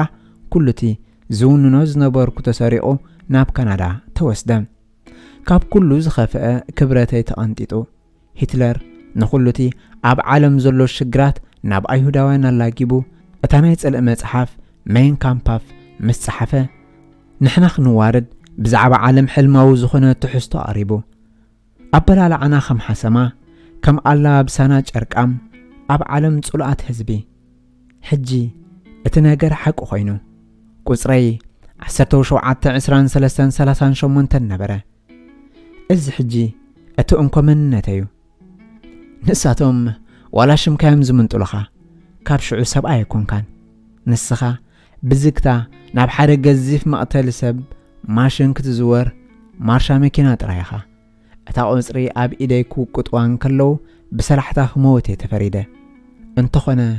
ቅድም መንፈሰይ ክቐትሉ ደለዩ ካብ መላእ ኤውሮጳ ሃንጋሪ ፈረንሳይን ሩስያን ምስ ዝመፁ 400 ኣይሁዳውያን ኣብ ኣባይቲ ወታደራት ባራካታት ኣቕመጥ ነበርኩም እስራት ብዓሌትን ብምድብን ዝተፈላለዩ ነበሩ ኣይሁዳውያን ኣብዚ ባራካ ናይ ፖለቲካ እስራት ንሂትለር ኩላህና ሓደ ነበርና እንተኾነ ካብ ብዙሓት ዝተፈላለየ ሃገራት ደርብታትን ሞያን መፂና ኩላትና ብሓባር ተሓዋዊስና መብዛሕትና ሓደ ዓይነት ቋንቋ ኣይንዛረብን ኢና ውሕዳት ጥራይና ሓብራዊ ነገር ዝነበረና ንዓይ ምስ ከም ዝመብዝሖም ዘይፈልጦም ካብ ብዙሓት ሃገራት ምስ ዝመፁ ክእሰር ከቢድ ነውፅ ነበሮ እታ ሓንቲ ብሓባር ትጠምረና ኣይሁዳውነትና ጥራያ ዋላ ዝውን ንዓና ዝተፈላለየ ትርጉም ነበሮ ገሌና ኣዝና ሃይማኖተኛታት ነበርና ካልኦት ከም ዝኸማይ ቅድሚቲ ኣይሁዳዊ ምዃን ሓደገኛ ምዃኑ ብዛዕባ ኣይሁዳውነትና ሳሕቲና ንሓስብ ዝነበርና ኣነ ኣብ ዛዕባ ኩሉ ግዜ ሕቡን ጀርመናዊ ነበርኩ እዚዩ ድማ እቲ ናባና እተፈጸመ እንታይ ከም ዝፈጥሮ ንዓይ ዕብዳን ዝቆጽሮ ኩሉ ሰብ ንምንታይ ይላሓትት ንምንታይ ብኸመይ ሰባት ምስኦም ብሓባር ናብ ስራሕ ዝወፈርኩ ምስኦም ተማሃርኩ ስፖርት ተጻወትኩን ናብ ኣራዊት ይኾኑ ሕጂ እውን ኣይርዳእንን እዩ ብኸመይ ሂትለር ካብ ዓሮኽ ጸላእቲ ክፈጥር ክኢሉ ሱልጥናት ሰባት ናብ ብደዎም ዝሞቱ ዞምቢ ይሰብኣዊ ቀይሮዎም ከምዚ ዓይነት ጽልእ ክትፈጥር ብኸመይ ይከኣል ኦስፒች ማዓስከር ሞት እያ ነይራ ንግሆ ተንሲእካ ናብ ዓራትካ ክትምለስ ምዃንካ ብፍጹም ኣይትፈልጥን ኢኻ ዓራት ስለ ዝነበረና ኣይኮነን ንቑመት ካብ 8 ፊት 2 ሜትሮን ርብዕን ኣብ ዝውሕድ ብተሪር ጣውላ እተሰርሐ ኣብ መንደቕ ዝተላገበ ዓራት ኢና ንድቅስ ነበርና ኣብ ቀስሒ ለይቲ ብዘይ ፍርናሽን ኮቦርታን 10 ሰባት ኣብ ሓደ መስመር ንድቅስ እቲ እንረኽቦ ሙቐት ካብ ካልኦት ሰባት ጥራዮም ከማ መዕቆሪ ዝተቐመጡ ንኣሽቶ ዓሳታት ብመስርዕ ተዓኻሊልና ንድቅስ ምኽንያቱ እዚ ጥራዩ ሓደ ናይ ብህይወት ምጽናሕ ኣገባብ ኣዝዩ ዝሓልዩ 8 ዲግሪ ሰንቲግሬድ ትሕቲ ባዶም ጥራሕ ነፍስኻ እንተደኣ ኾንካ ክትሃድም ስለ ዘይትኽእል ጥራሕ ነፍስና ክንድቅስ ንግደድ ነበርና ዝኾነ ሰብ ለይቲ ናብ ዓይኒ ምድሪ እንተደኣ ኸይዱ ኣብ ምምላሱ ናብ ማእከል ናብቲ ኩምራ ሰብ መታን ክኣቱ ነቲ ኣብ ቀዳማይን 10 መስመር ሰብ ክደፍኦ ኣለዎ ከምኡ እንተዘይገይሮም እቶም ኣብ ጫፍ ዘለዉ ሰባት ብዛሕሊ ክደርቅዮም ካብቲ ኣብ ደገ ዘሎ መስርዕ ኣዝዮም ዝረሓቑ ምዃኖም ነፍሲ ወከፍ ለይቲ ካብ 10 ክሳብ 20 ሰባት ይሞቱ ነይሮም ኩሉ ግዜ ህይወትካ ንምድሓን ኣብ ትገብሮ ፈተነ ኣብ ቅልጽምቲ ኣብ ጣኣኻ ዘሎ ሰብ ትደቅስ ክትንስእ ከለኻ ድማ ብዛሕሊ ደሪቑ ዝሞተ ኣዒንቱ ፍጢጡ ናባኻ ክትጥምት ይጸንሓካ እቶም ነታ ለይቲ ብህይወት ሰገርዋ ናብቲ ኣብ ጊላዊ ዕዮ እሱራት ዝምርኮስ ፋብሪካ ጀርመን ቅድሚ ምኻዶም ብዙሕ ሕልማይ ነብሶም ተሓጺቦም ኩባያ ቡንን ሓንቲ ወይ ክልተ ባኒ ይወሃቡ። ብዙሓት ካብተን ክብሪ ዝወሃበን ኩባንያታት ጀርመን እንተላይ እተን ሎሚ ኣብ ስራሕ ዘለዋ ንዓና ንመኽሰብ ተጠቒመን ኣልና። ናብ ስራሕ ንምብጻሕ ብሓለዋ ተኸቢብና 1 ሰዓትን ፈርቓን ንኳዓዝ ነበርና። ክንምለስ እውን ከምኡ። እቲ እንኮ ካብ በረድን ማይን ንፋስን ዝከላኸለልና ዝነበረ ረቂቕ ዩኒፎርም ለቢስና እቲ ብዕንፀይትን ቴንዳን እተሰርሐ ጫማናን እዩ። እቲ ጫማ ወዴ ሓንቲ ስጉም ትኽረግጽ እንከለኹ እቲ ብሕማቕ ኣገባብ እተጸርበ ዕንፀይቲ ናይ ጫማ ኣብቲ ልስሉስ ክፋል እግረይ ክወግኣኒ ስምዓኒ። ናብ ስራሕ ክንኸይድን ካብ ስራሕ ክንምለስን እንከለና ሓደ ሰብ ተዓንቂፉ እንተዳ ወዲቑ ሽዑ ንሽዑ ይርሸን። እቶም ካልኦት እሱራት ሬስኡ ናብ ገዛ ከምጽኦ ይግደዱ። ኣብ ሓፂር ግዜ ሬሳ ኣዕሩኽትና ክንስከም ኣብ ዘይንኽእለሉ ደረጃ በጻሕና። ስለዚ ባዕልና ከም ቃሬዛ ጌርና ዘመዓራረናዮ ነዊሕ ጨርቂ ጼርና ንኸይድ ነበርና። ነቲ ሬሳ ምስካም ምስ እንስእን እቶም ናዚ ንዓና እውን ይቐትሉናዮም። ይኹን እምበር ነቶም ካልኦት እሱራት መፈራርህ መታን ክኸውን ግን ካብ ስራሕ ናብ ቦታና ክሳብ ንምለስ ተጸቢዮም ምስ ተመለስናዮም ኣብ ቅድሚኦም ዝቐትሉና ዝነበሩ። ስራሕ ንምፍጻም ዓቕሚ ኣብ ዘይህልወካ ግዜ ንናዚ ካብ ጥቕሚ ወፃኢ ብምዃንካ ንሳቶም ይቐትሉኻ። ቁራጽ ጨርቂ ኣብ ኦስፒች ማዕረ ወርቂ ክብሪ ነይርዋ። ምናልባት ዝያዳ ክቡር ወርቂ ስለ ዘለካ እትፍጽሞ ብዙሕ የልቦን። ብጨርቂ ግን ቁስልኻ ተኣስረሉ ሙቐት ክህበካ ኣብ ዩኒፎርም ክዳንካ ትሕዞ ወይ ንነብስኻ ቁሩን ንምጽርራይ ትጥቀመሉ። ኣነ ብጨርቂ ካልሲ ሰሪሐ ነቲ ተሪር ዕንፀይቲ ናይቲ ጫማ ቁሩብትለይ ከም ዝመሓየሽ ገይረ ኣብ መዓራሬ እጥቀመሉ ነይረ። እቲ ተሪር ክፋል ናይቲ ጫማ ኣብ ሓንቲ ክፋል እግረይ መታንከየ ማህምነኒ ኣብ ነፍሲ ወከፍ 3 መዓልቲ ነቲ ዕንፀይቲ ይግምጥሎ። ብኸምዚ ገባብ ብህይወት ቀጸልኩ። እቲ ናይ ፈለማ ስርሐይ ብደብዳብ ቦምባ ዝዓነወ መኽዘን ኣጽዋር ምጽራይ ነበረ። ርሑቕ ኣብ ዘይኮነ ስፍራ ናብ ግንባር ዝለኣኽ ኣጽዋርን ተተኮስትን ዝኽዘነላ ዓዲ ነይራ። ቀልሃ ዝተተኽሰ ቦምብታት ብኢድና ክንለቅም ናብቲ ዓዲ ተኸብኪብና ንኸይድ ነበርና። እዚ ስራሕ ከቢድን ሓደገኛን ነበረ። ኣነ ጎሂ ነበርኩ። ጀርመናዊ ብምዃነይ እቲ ሓደ ኣይሁዳዊ መሳርሕተይ ኣይኣምነንን። ስለዚ ድማ ምስጢረይ ንነብሰይ ክሕዞ ከም ዘለኒ ቀልጢፈ ተመሃርኩ። ኩርት ግን ዝተፈለየ ነበረ። ወለደይ ሞይቶም እዮም። ሓብተይ ካብቲ መሪጾም ዝወስዶም ዝነበሩ ሰባት ኣምሊጣ ምዃና ዝፈልጦ ኣይነበረንን። ነቲ ናይ ቀደም ህይወተይን ሕጉስ ዝነበሩ ኩሉን ህይወት ብዝመልከት ኩርት ጥራሕ እዩ መዛረብተይ። ኣብቲ እዋነቲ ካብ ዕርክነት ምስ ኩርት ንላዕሊ ዘገድሰን ነገር ከም ዘይነበረ ክነግረኩም ኣሎኒ። ንሱ እንተዘይህሉ ወለደይ ምስ ተቐትሉ ብተስፋ ምቑራጽ ጥራይ ምሞትኩ ነይረ። ኣብ ዝተፈላለየ ባራካታት ኢና ነርና። እንተኾነ መዓልታዊ ኣብ ምሸት ተራኺብና ብሓንሳብ ንዕልልን ንንቀሳቐስን። እዚ ቀሊል ነገር ንዓይ ህይወተይ ክቕጽል ንምሕጋዝ እኹል እዩ። ማለት ኣነ ዝግደሰሉን ብኣይ ዝግደስን ኣብዛ ዓለም ዝተረፈ ሰብ ከም ዘሎን ምፍላጠይ። ኩርትን ኣነን ኣብ ሓደ ምድብ ስራሕ ብፍጹም ኣይነበርናን። ጀርመናውያን ኣብ መሓዝ ጸብጻብ ኣዝዮም ጥንቁዓት ነበሩ። ኣብ መላእ ጀርመን ናይ ዝነበረ ኣይሁዳዊ ሞያን ዝቕመጠሉን ቦታን ሓበሬታን ነበሮም። እዚዩ ሓደ ካብቲ ጨካናትን ኣብ ምቕታል ስልጥናት ዝገበሮም። ንኩርት ብዝምልከት ኣብ ኦስፒች ብዕድል ጸብጻብ ኣይነበረን። ንሱ ካብታ ኣብ ዶብ ጀርመን ፖላንድ እትርከብ ከተማ ይመጽዩ። እቶም ናዚ ካብታ ከተማ ብዙሕ ጸብጻብ ይብሎምን። ንሳቶም ሞይኡ እንታይ ምዃኑ ምስ ሓተትዎ ንሱ ሰራሕ ጫማ በሎም። ስለዚ ድማ ከም ኢደ ጥበብ ዘለዎ ሰብ ጫማ ክሰርሕ ኣብቲ ቤት ዕዮ ኣብኡ ኣብቲ መዓስከር መደብዎም። ካብቶም ካልኦት ከማና ዝኣመሰሉ ናብ ፋብሪካ ክንሰርሕ ብማይን በረድን እናተሃረመ ምኻድ ዘድልዮ ይነበረን። ንሱ ኣብቲ ውሽጢ ገዛ ኮይኑ ይሰርሕ ነበረ። ንሕና ጠሚና ኣእጋርና ማይ ምዕጉ ካብ ስራሕ ክንምለስ እንከለና ንሱ ኣብ ድሓን ሓለዋትን ብማይ ዘይጠልቀየን ከምኡውን ጥሜት ዘይብሉን ነበረ። ኩሉ ግዜ ነቶም እስራት ዝኸውን ተረፍ መግቢ ነበረ። ተረፍ መግቢ መጀመርያ ናብቶም ኣብ መዓስከር ዝነበሩ ሰፈይቲ ክዳን ስራሕቲ ጫማን ፀረብትን ይኸይድ ቅድሚ ናብ ስራሕ ምምጋስና እተን እንሰርሓለን ፋብሪካታትን ምግብና ክምግባና ዝነበረን እንትኾነ እኹል መግቢ ነበረን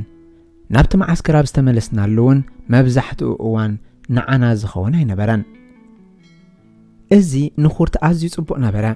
መብዛሕትኡ ግዜ ካብቲ ዝያዳ መግቢ ንእሽቶ ትሪፉ ምሳይ ክካፈሎ ይኽእል ነይሩ ነንሕድሕድና ክንተሓላለ ንኽእል ነበርና እዚዩ ሓቀኛ ዓርክነት ኣብ ጓሓፍ እቲ ማዓስከር ብዙሕ ዕድል ይርከብ ነይሩ ንኣብነት መጋዝ ናይቶም ፀራቦ ክጎድሙ እንከሎ ይድርብዎ ነይሮም ኣብ ክንዲ ነቲ ክቡር ኣቻዮ ዘባኽኖ ኣኪበ ነቲ ኣስናን መጋዝ ፀሪበ ብምእላይ ግርም ከራሩ እሰርሕ ነበርኩም በቲ ኻራ ድማ ዕንፀይቲ ፀሪበ ነቶም ፀራቦ ልሙፅ ለዓት ይገብረሎም ነይረ ነቲ ዘዳለኽዎ ነቶም ካልኦት እስራት ከምኡውን ንኻልኦት ሲቪል ሰባት ብኽዳን ወይ መግቢ ወይ ሳምና ሸጦ ከምቶም ኣብ ካናዳ ሰሪሖም ካብቶም ዝጠቕሙ ነገራት መኽሰብ ዝረኸብሉ ማለት እዮም ብዘይካቶም ናዚ ኣብ ኦስፒች ብዙሓት ሲቪል ሰባት ነይሮም ከሸንቲ መራሕቲ መኪና ጀርመናውያን ወይ ፖላንዳውያን እዮም ከም ዝኾነ ሰብ ካብቲ ኹናት ንምድሓን ኣብኡ ነይሮም ካብኣቶም ነቲ ምሂዘ ዘዳለዎ ኣቕሓ ሸይጠ ብፅሒተ ይወስድ ኣብቲ ፋብሪካ ዝነበረ መሳርሒ ንኣፍቆርቶም ናይ ፈለማ ፊደላት ስሞም ዝተሰምረሉ ቀለበት ንኽሰርሓሉ ይጥቀመሉ ጽብቕቲ ቀለበት ኣቻዮ ብኻምቻ ወይ ሳምና ብምልዋጥ ይነግደላ ሓደ መዓልቲ ሓንቲ ነዃል ዝነበራ ብሓፂን እተሰርሐት ዓባይ ዕትሮ ተደርብያ ረኸብኩም ናተይ መደብ ኣውፃእኩ ነታ ዓባይ ዕትሮ ናብቲ ማዓስከር ወሰድኩዋ ንገለ ካብቶም ሓካይም ናይ እስራት ድማ ኣዘራረብክዎም ኣብ ኦስፒች ብዙሓት ሓካይም ነበሩ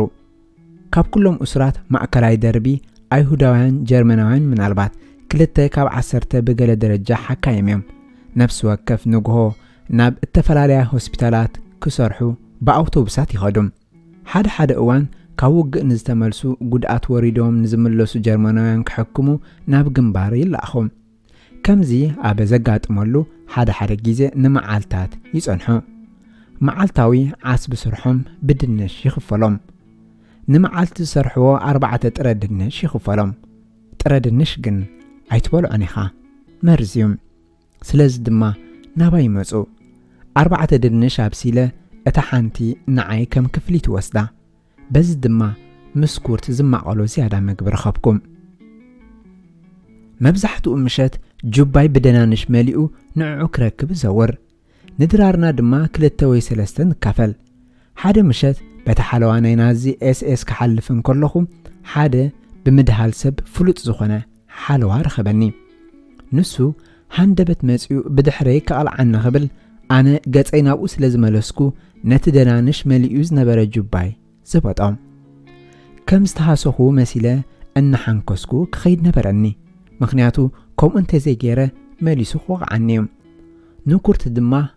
ሎሚ ኣይተሓዘለይ እተጣሕነ ድንሽ መግብና በልክዎም ክነግረኩም ብዘይ ኩርት ሎሚ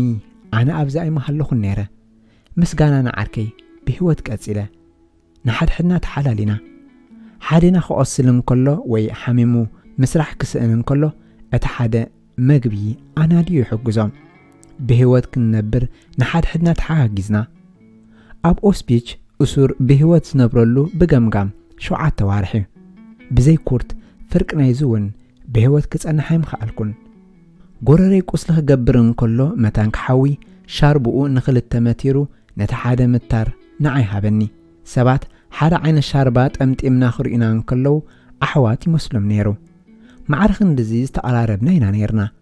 ኩሉ ግዜ ንግሆ ቅድሚ ስራሕ ምብጋስና ኣብ ውሽጢ እቲ ቀጽሪ እናተዘዋወርና መንፈስና ንምሕዳስ ንዓለል ኣብ መንደቕ ዓይኒ ምድሪ ፈርፊረ ዘዳለኽዎ መሕቢኢ ንሓድሕድና እንለዋወጦ ንኣሽቱ ህያባት ነቐምጥ ሳምና መጽረይ ስኒ ቁራጭ ጨርቅን ነቲ ሂትለር ዝፈጠሮ ኢሰብኣዊ ስፍራ ብህይወት ንምስጋሩ እዝነ ዕርክነትን መስጋናን ኣጋጣሚ ኣገዳሲ ነበረ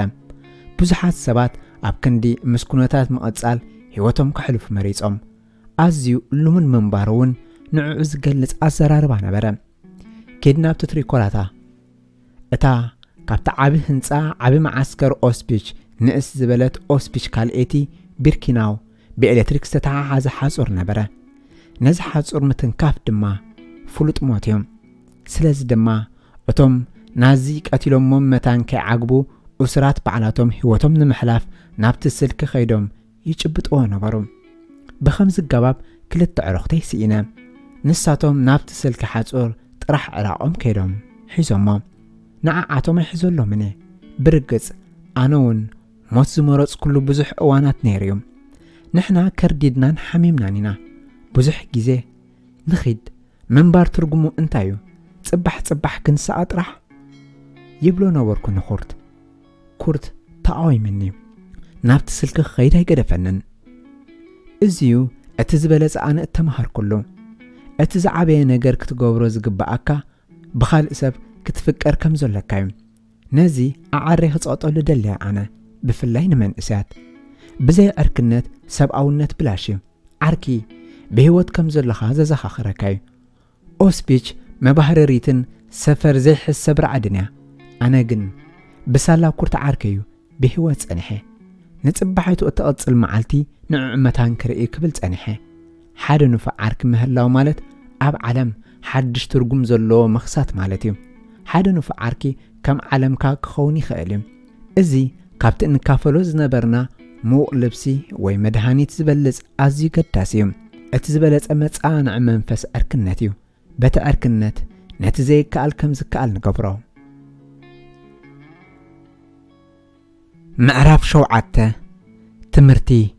መድሕን ህይወት እዩ። ካልኣይ ምድብ ስርሐይ ኣብ ዕደና ኸሰል ከም ሸቃላይ ነበረ። ኣብቲ ናይ መጀመርያ ምምራጽ እስራት ንመንገል ብምዝራበይ መቕጻዕቲ ድዩ ወይ ዛጊት እውን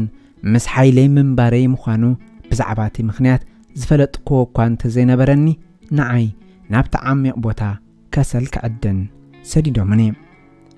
ንሕና ብጉጅለ 7 ንሰርሕ ነበርና። ሓደ ካባና ነቲ ከሰል ብመንኰሊ ትራፓኖ የፋኽሶ። እቶም ካልኦት 6 ድማ ነቲ ናብ ጽፍሒ መሬት ዝድይብ ኣብ ባጎኒ ንጽዕኖም። እቲ ስራሕ ሕቖ ዝሰብርን ኣዝዩ ኸቢድን እዩ። ዶም መበል ቦታ እውን ኣይነበሮን። ናብ ዝኾነ ንንቀሳቐሶ ነንፋሖኽ ነበርና። ካብ ወጋሕታ ሰዓት 6 ክሳብ ፀሓይ ዕራብ ሰዓት 6 ክንሰርሕን ኣብቲ ግዜቲ 6 ባጎኒ ክንጽዕንን ነበረና። ነቲ ኽቡር ዕረፍቲ ዝኸውን ዕድል ረኣና። ስለዚ ድማ ዝተዋሃበና እጃም ሰዓት 2 ንምምላእ ኣበርቲዕና ብምስራሕ ቅድሚ ናብቲ ግናይ መደቀሲና መኸድና ሒደት ሰዓታት ንዓረፍ። ስራሕ ፈጺምና መብራህቲ ጥፊእና ቁርብተይ ንደቅስ። ድሕሪ ቀትሪ ሓደ መዓልቲ ምስ ተንሳእና ሓደ ማዕረቲ ናዚ ኣብ ልዕልና ዝነበሮ ጽልኢን ጸልኣና ዝነበረ መተሃላለኽትና ጉጅለ ፖላንዳውያን ክርስቲያን ነቲ ንሕና ዝመልኣናዮ ባጎኒ ሰሪዖም ብናቶም ባጎኒ ተከእዎ። ኣብ ስራሕ ኣዝዮም ህኩያት እዮም። ንሕና ክንቐጻዕ ድማ ሕጉሳት ነበሮም። ነቲ ነገር ዝድግፎ እኳ እንተዘይኮንኩ ነቲ ሓለዋ ኣኽብሮትና ንምግላጽ ካብ ቦታ ማዕደን ክንወፅእ እንከለና ብመስርዕ ኮይና ቆቢዕና ንውፅእ። ኣነ መስርዕ ቆሪፀ እንታይ ከም ዘጋጠመ ንምንጋር ናብቲ ሓለዋ ዝነበረ ወታደር ከትኩም። ናብ መስርዕ ክምለስ ኣጉርዓለይ። ክካታዕ ኣፈይ ምስ ከፈትኩ ብጉስጢ ኣፈይ ለጎሞም። ሓንቲ ካብቲ ጉስጢ ኣብ የማን ገጸይ ልክዕ እዝነይ ጨልጊሙኒ ከበሮ እዝነይ ንገለ እዋን ደመየ። ብድሕሪዚ ኣብ ሓፂር ግዜ ናብ ቤት ጽሕፈት ተጸዊዐ ንመጀመርያ ግዜ ንኣዛዚ እቲ መዓስከር ረኸብክዎ። ንሱ እንታይ ከም ዝግበር ዘሎ ሓተተኒ። ብዛዕባ እቲ ስርሒትን ሓለዋ ናዝን ዝወቕዓኒ ነገርክዎ። ክትቀትሉና ተደሊኹም ረሹንና ወድእዎ። ንሕና በርቲዕና ስለንዓይ ኣብ ሓደ ወይ 2 ወርሒ ክንመወት ኢና። እዞም ካልኦት እስራት ዕዮና ኸባና ይወስድዎ ምስ በልክዎም ተሰጎኩም። ኣብዚ ስዕብ ሰሙን ኣብ ምድብ ስራሕና ፖላንዳውያን ዝበሃል ኣይነበረን። ኩሉ ሰብ ሓቒፍንን ኣመስጊንንን።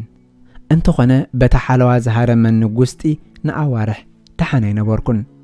ንነዊሕ እዋን ርእሰይ ሓምም ኣዒንተይ ድማ ሕውዙዝ ይብለኒ ነበረ። እንተኾነ ንመሰለይ መሰለቶም መሳርሕተይ እንደው ምባለይ ሕጉስ ነበርኩም። ኣነ ተሃስየ። እንተኾነ ካብታ መዓልቲ እቲኣ ህይወቶም ቀሊል ኮነሎም። እዚ ንዓይ ከም ድሓን ውፅኢት ዝረኸብ ኩሉ ኮይኑ ስምዓኒ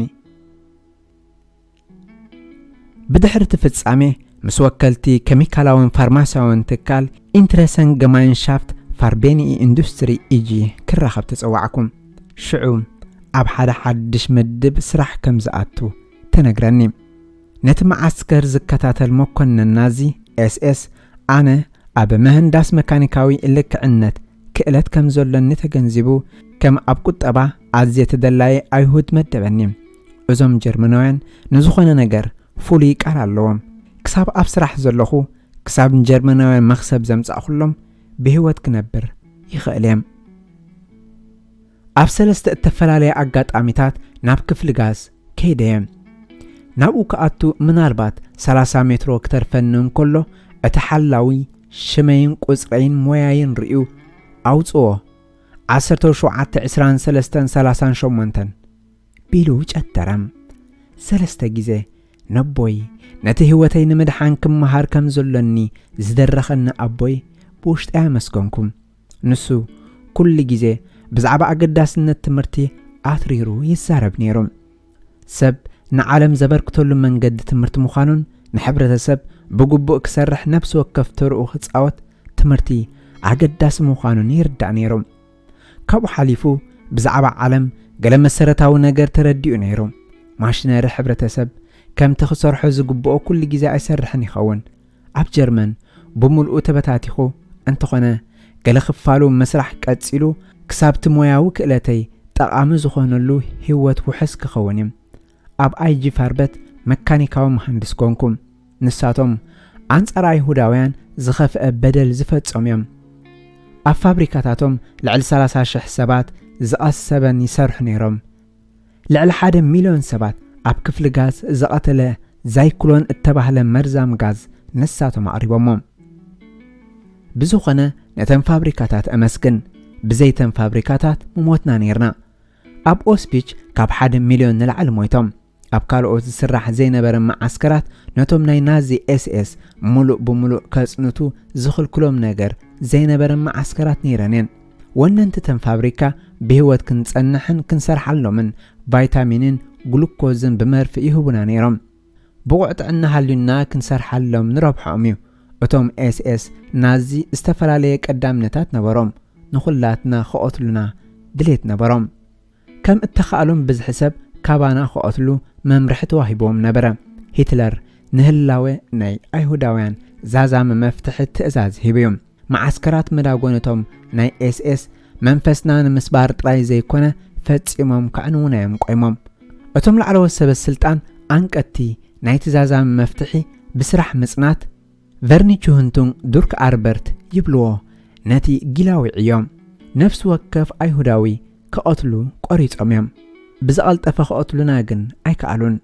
ክንደይ ኻባና ብጥይት ወጊኦም ብብልሒ ወጊኦም ብማህረምቲ ብጋዝ ቀቲሎም ብዘይገድስ ብባቡር መዓልታዊ ዝያዳ ሰባት የምጽኡ ነበሮም ኣብ ሓደ እዋን እቶም እስራት በዲሆም ተቓሊሶም ገለ ደቂ ኣንስትዮ ካብ ብርኪናው ተተኮስቲ ካብ ዘፍሪ ኩሩፕ እተባህለ ፋብሪካ ካብ ስርሐን ብሕቡእ ዘውፅኦ ተፈንጃር ሒዘን መጽአን ኩሉ ጊዜ እቲ እቶናት ንኽዝሕል ኣብ መዓልቲ 2 ሰዓት ደው ይብል ነበረ እቲ እቶናት ዝሒሉ እንከሎ እቶም ኦፕሬተራት ብተተኮስቲ ሓፂሮሞ ሰባት ኩልዕዎ ናብኡ ምስኣተው እቲ ሬሳ ዝቃጸለሉ ኣንዩ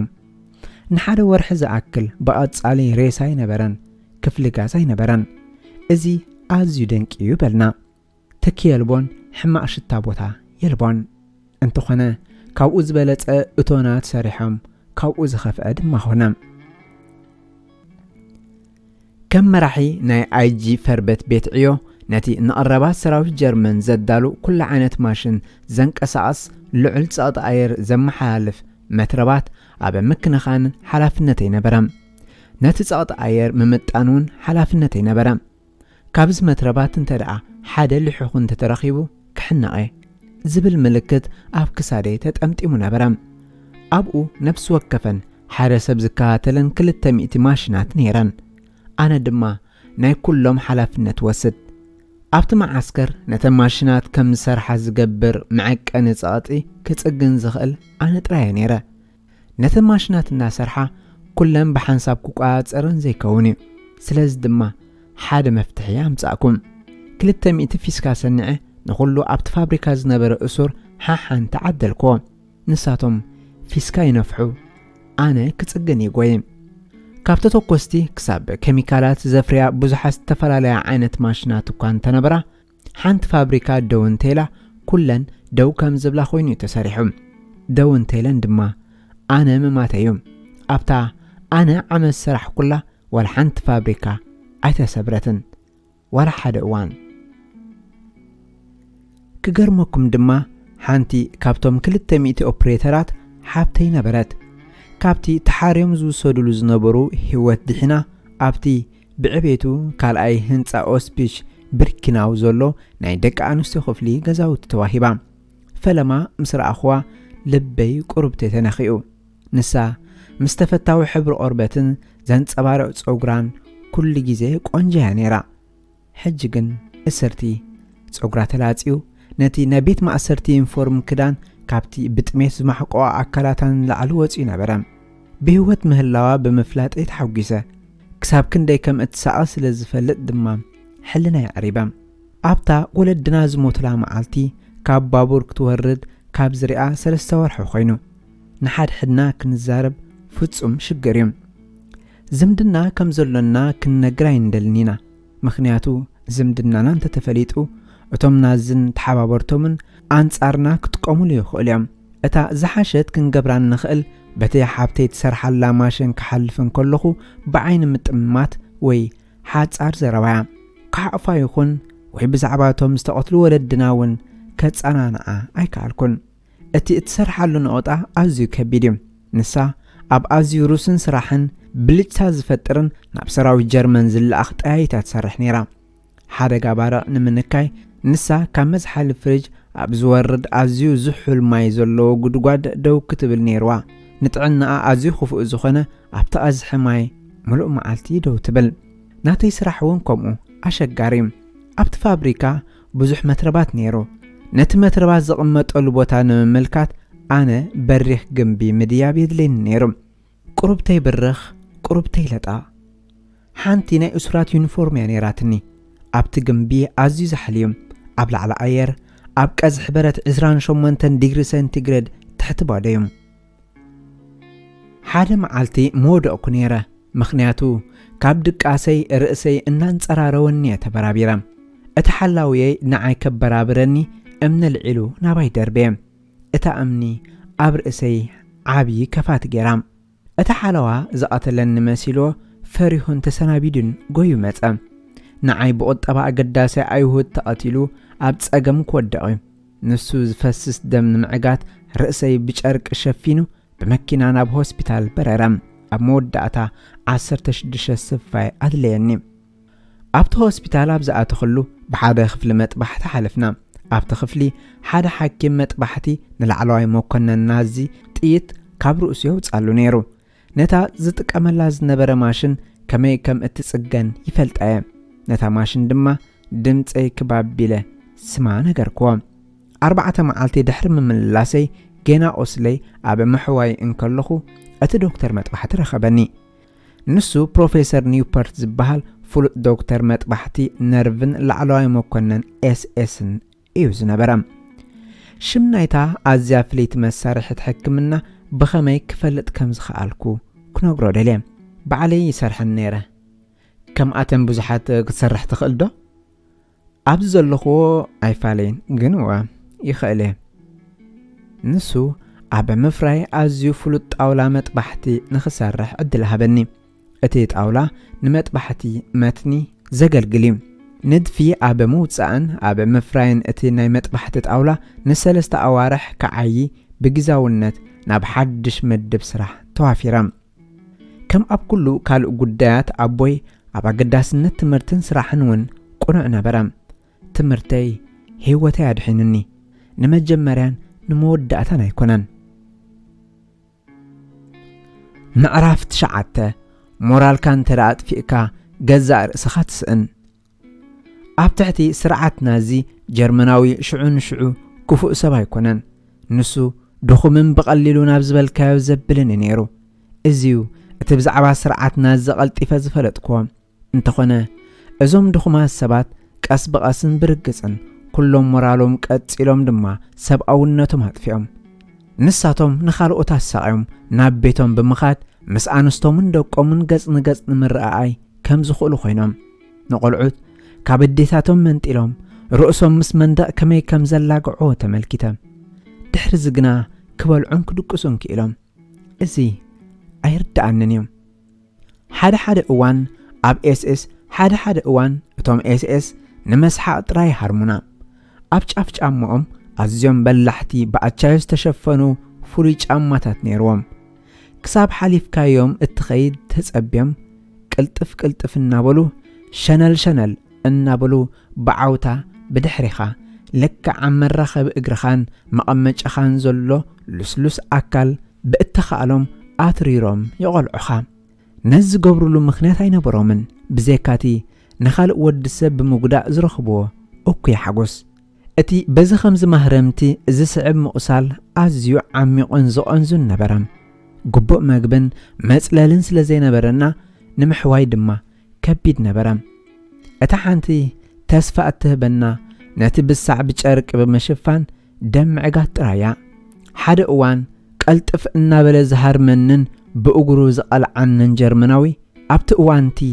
ደው ብምባል ናብ ዓይኑ ጠሚተ ሕቶ ሓተትክዎ ሕልና ኣለካዶ ልብ ኣለካዶ ስለምንታይ ኸትሃርመን ዘለኻ ምሳይ ቦታ ክትቃየር ትደልዩ ዶ ኣነ ናትካ ልብስን መግብን ወስድ ሽዑ ካብ ክልቴና መን ይፃዕረኛን ስራሕተኛን ምዃኑ ትርኢ በልክዎም ብድሕሪኡ እዚ ሰብዚ ፍጹም ኣይተንከፈንን ንሱ ክንዲ ትተባዕ ኣይነበረን በይኑ ክኸውን እንከሎውን ጨካን ኣይነበረን ካልእ እዋን በቲ መዓስከር እናኸትኩ ሓደ ኤስኤስ ወቂዑ ኣፍንጫ ይሰይሩኒ ስለምንታይ ለምስ ሓተትክዎ ንሱ ዝሃበኒ መልሲ ንዓይ ኣይሁዳዊ ኸልቢ ስለ ዝኾንካዩ በለኒ ደጊሙ ድማ ሃረመኒ እዚ ሓቂ እኳ እንተዘይኮነ ናዚ ነኽላቦም ካብ እስራት ንላዕሊ ይከናኸነዎም ሓንቲ ካብ ኩሎም እቶም ሓለዋ ኤስኤስ ዝጨከነት ብፍላይ ኩላትና ካብቶም ካልኦት ዝያዳ እንፈርሓ ሰበይቲ ነይራ ንዓና እትሃርመሉ በትሪ ሒዛ ምሳት ቃዕቲ ገዘፍቲ ናይ ጀርመን ኣኻልብ ናብ ኩሉ ቦታ ትኸይድ ነይራ ንሳ ነቶም ኣኻልብ ሕያወይትያ ኩሉ ጊዜ ፈትዋተ ኢላ ትጽውዖም ሓደ መዓልቲ ሓደ ንእሽቶ ቆልዓ ምስ ዓበኹ ከልቢ ክኸውን ምኽንያቱ እቶም ናዚ ነኻልብ ብኸምዚ ሕያውነት እዮም ዝሕዝዎም በለኒ ሓደ ንግሆ 10 ሰባት ተሰሪዕና መንፈስና ንምሕዳስ እናተጫረቕና ንኸይድ ነበርና ገሌና ምስ ሰሓቕና እዛ ናይ ኤስኤስ ሰበይቲ መጽያ እንታይ እዩ እቲ መስሓቕ ንምፍላጥ ሓተተትና እንታይ ማለት እዩ መስሓቕ ብምባል ሓተትኳ ኣብ ኦስፒች ዝስሕቕ ወርሓድ የልቦን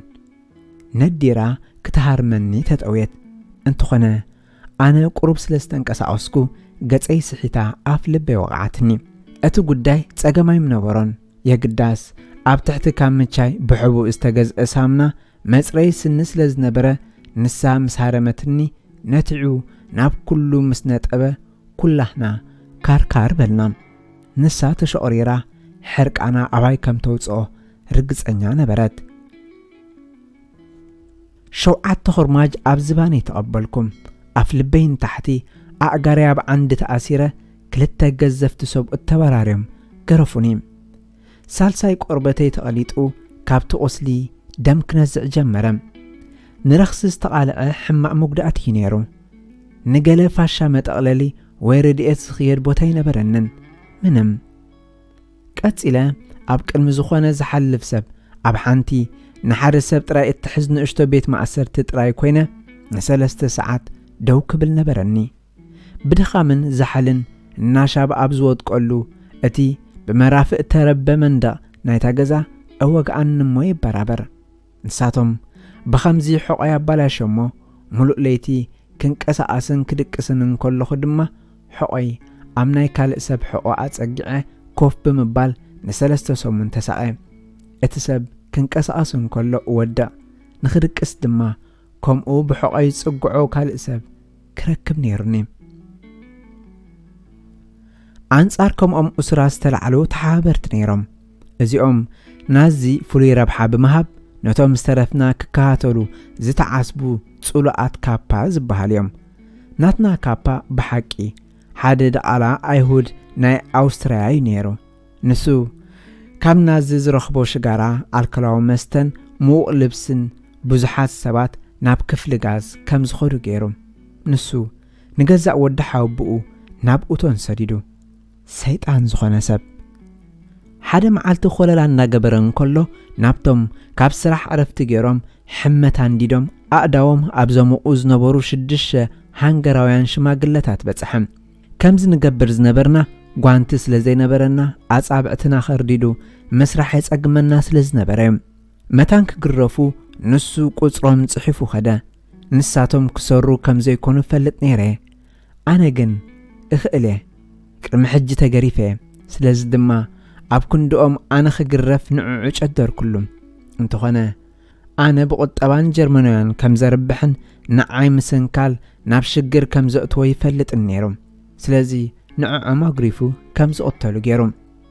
ክነግረሎም ኣየድልዮን ነይሩ ንናይ ገዛእ ርእሱ ስስዐ ዝገበረ እዩ ዘይሰብኣዊ ነይሮም ከምዚ ዓይነት ባህሪ ምርኣይ ንነብሰይ ሓቀኛ ክኸውን ክብረተይ ንዘይምትንካፍ ካብ ዝኾነ እዋን ንላዕሊ ቆራጽ ከም ዝኸውን ገይሩኒ ጥሜት ኣይጋደፈናኒ ከምቲ ንሓይልና ብቁልጡፍ ዝመጽዮ ንሞራልና ውን ከምኡ ይመጽዮ መቑንነይ ባን ተዋህብኩም ኣብ ልዕሊ መደቀሲ ኣቐሚጠ ቢያት ጸብሒ ከም ዝጸከትኩም ጸብሒ ሒዘ ናብቲ ባን ዝነበሮ ቦታ ምስ ተመለስኩ ባነይ ኣይረኸብኳን ምናልባት ሓደ ካብቲ ባራካ ዝነበረ ሰብ ነቲ መግቢ ካብቲ መደቀሲ ሰሪቕዎ ይኸውን ገለ ሰባት እዚ እትጽበዩ ይብልዮም እዚ ናይ ምንባር ሕቶ ይብሉ ኣነ ኣይሰማዓሉኒ ኣብ ኦስፒች እቲ ንኹነታት ዘሰነፈዩ ክነብር ዝኽእል ግንከ ብዋጋ ካልኦት ኣይኮነን ስልጡን ንምዃን እንታይ ከም ዘድሊ ጠፊእኒ ይፈልጥን ንኽነብር ክፉእ ሰብ ኮይነ ክፍጽሞ እንተደኣ ኮይነ ብህይወት ምንባር ትርጉም ከም ዘይብሉ ፈልጥ ነይረ ንኻልእ ሰብ ፍጹም ኣይጎድእን ናይ ካልእ ሰብ ባኒ ብፍጹም ኣይሰርቕን ንመተኣስርተይ ክሕግዝ ኩሉ ነገር ገብር መግብኻ እኹል ኣይኮነን ንሞራልካ ዝኸውን መድሃኒት የልቦን ሞራልካ እንተደኣ ጠፊኡ ንስኻ የልኻን ኣንጻር ድሌቶም ብመንገድና ዝተጠልፉ ብዙሓት ተራ ሰባት ነይሮም እዮም ሓደ እዋን ኣብ ፋብሪካ ኣብ ዝሰርሓሉ ሓደ ካብቶም ሓለውቲ ሰዓት ክንደይኻ ዓይኒ ምድሪ ንምውፃእ ዕረፍቲ ትወስድ ሕሾኽ በለኒ ሽዑ ዕረፍቲ ምስ ወሰድኩ ኣብቲ ኸብሒ ታኒካ ሹርባን ጸባን ይጸንሐኒ ብዙሕ ኣይነበረን ግን ኣብዚ ዓለም ጌና ጥዑያት ሰባት ኣለዉ ብምባል ሓይልን ተስፋን ይህብኒ እንተኾነ ነቶም ጥዑያት ጀርመናውያን ጽቡቕ ከም ዝገብሩ ክፈልጡ ሓደ እዋን ከቢድ እዩ ከኣምኑኻ ከም ዝኽእሉ ክፈልጡ ኣለዎም ኣይሁዳዊ ክሕግዙ እንተ ኣተረኺቦም ንዓዓቶም ውን ሞት ማለት እዩ እቶም ጨኮንቲ ውን ከም ኣቶም ጭቁናት ይፈርሕዮም እዚ ፋሽስትነት እዩ ካብ ኩሉ ግዳይ ዝገብር ኣብ ፋብሪካ ፈርበን ዝነብሩ እስራት መግቢ ኣብ ምብጻሕ ዝሰርሕ ብፍላይ እተዓራረኽክዎ ሓደ ሰብ ነይሩ ስሙ ክራውስ እዩ ኣዋራሕ ኣብ ዝሓለፈሉ ኣጸቢዕና ክንፋለጥ ክኢልና ንሱ ስፒል እዩ ናዚ ይኮነን ሙቹ ኣብ ዝኾነሉ ጊዜ ተረፍ መግቢ የስሉኸለይ ንሳቶም ነቲ መግቢ ኣብ መኪና ጽዕኖም ብምእታው ነተን ንኣሽቱ ታኒካታት ሒዝና ተሰሪዕና እንኩልና ካብቲ ፊስቶ ስብቁ ዓዲሎምና ነቲ ጥርሑ በርሚል ሒዞም ይምለሱ እቲ መግቢ ሕማቕ ነይሩ ግንከ ዝኾነ ጭራ መግቢ ዝረኽባ ህይወት ንምልቃብ ቁርብትለይ ትደፍዓልኒ ሓደ እዋን ንበይነይ ረኺቡ ንኸምልጥ ክሕግዘኒ መደብ ከም ዘለዎ ነገረኒ ንሱ ንመራሕ ናይታ መግቢ እተብጽሕ መኪና ንሓንቲ ካብቲ መግቢ ዝሕዝ በራሚል ብገዚፍ ብጫ ሕብሪ ክለኸያ መደብ ሰርዐ እታ በርሚል ኣብ ውሽጣ ሰንሰለት ዘለዋ ብፍሉይ እተመዓራረየት እያ ጥራሕ ኣብ ዝኾነትሉ ድማ ኣነ ኣብ ውሽጢ ኣትየ ነቲ ሰንሰለት ብታሕቲ ብሓይሊ ስሒበ ኸግጥሞ ብድሕሪኡ እቲ በርሚል ኣብታ መግቢ ተመላልስ መኪና ይጸዓን ንሱ ኣብ ድሕሪት ጸጋማይ ኩርናዕታ መኪና ከቐምጠንን ካብቲ መዓስከር ምስ ወፀ እቲ ቦታ ነፃ ምስ ኮነን ከፋጸለይ ሽዑ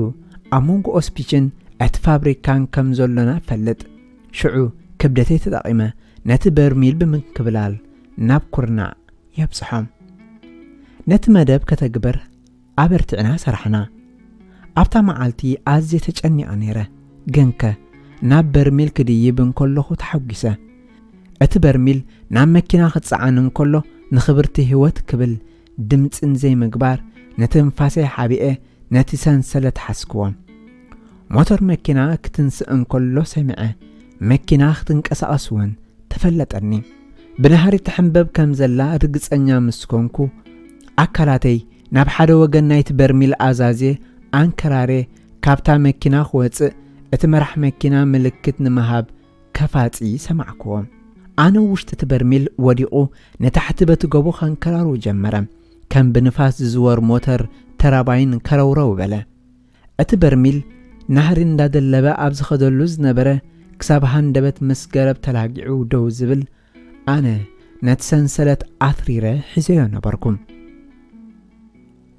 أنا تعبيسن قربت اللي تحانت إتنمبر أيتو قد أكون ناس أخوينا بزيكا أبحانت نقر أتمدب بلكع ساريحو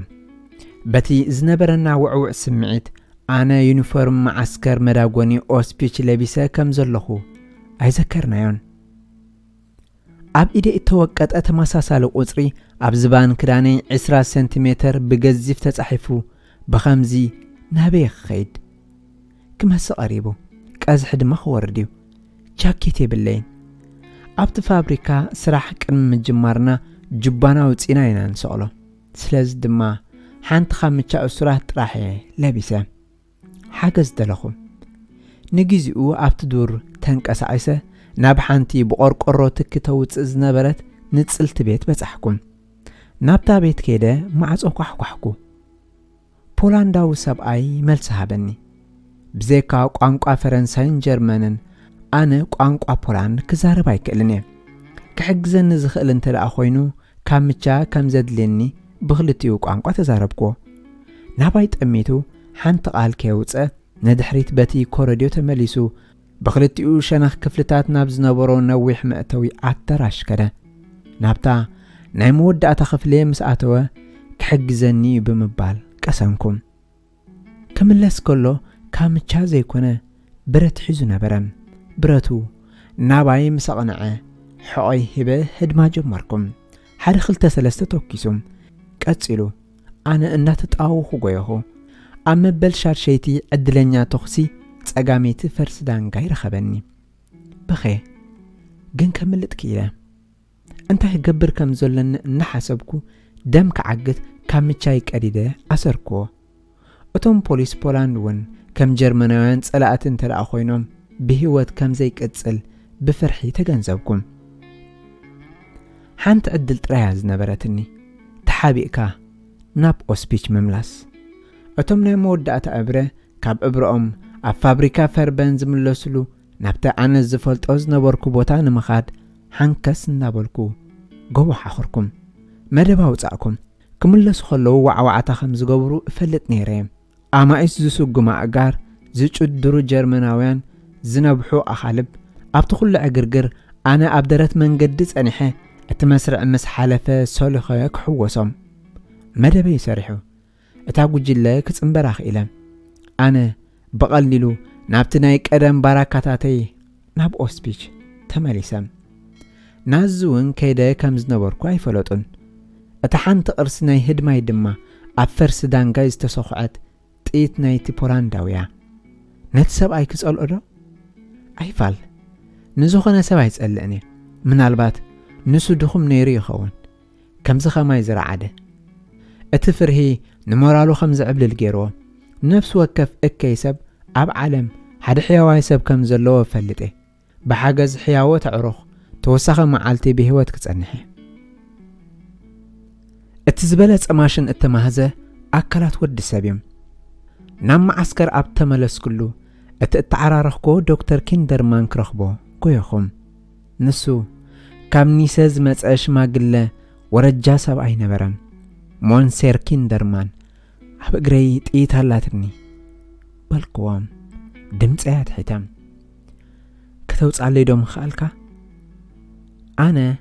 أب قطر 14 دكتور كيندرمان أب قطر 29 تنينا زنبرنا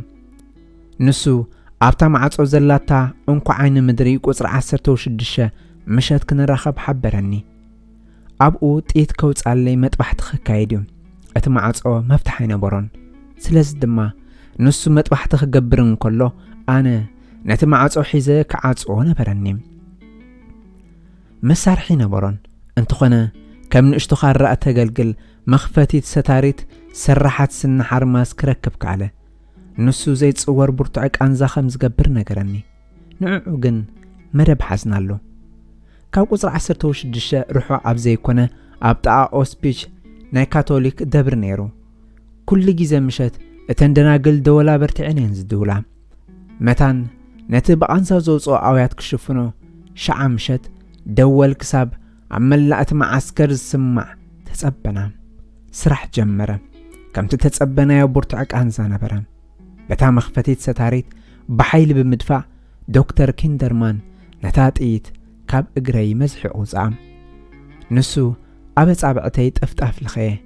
نقص لي بملكاي كم تسأل رخصي كتقامل لحبرني سامنان مو ماينا بزيبلو نسو يتأنكو عقاب مزرعي قسلي نفس وقف مشت أب عين مدر رخيبو عم مزرعي قسلي حكزني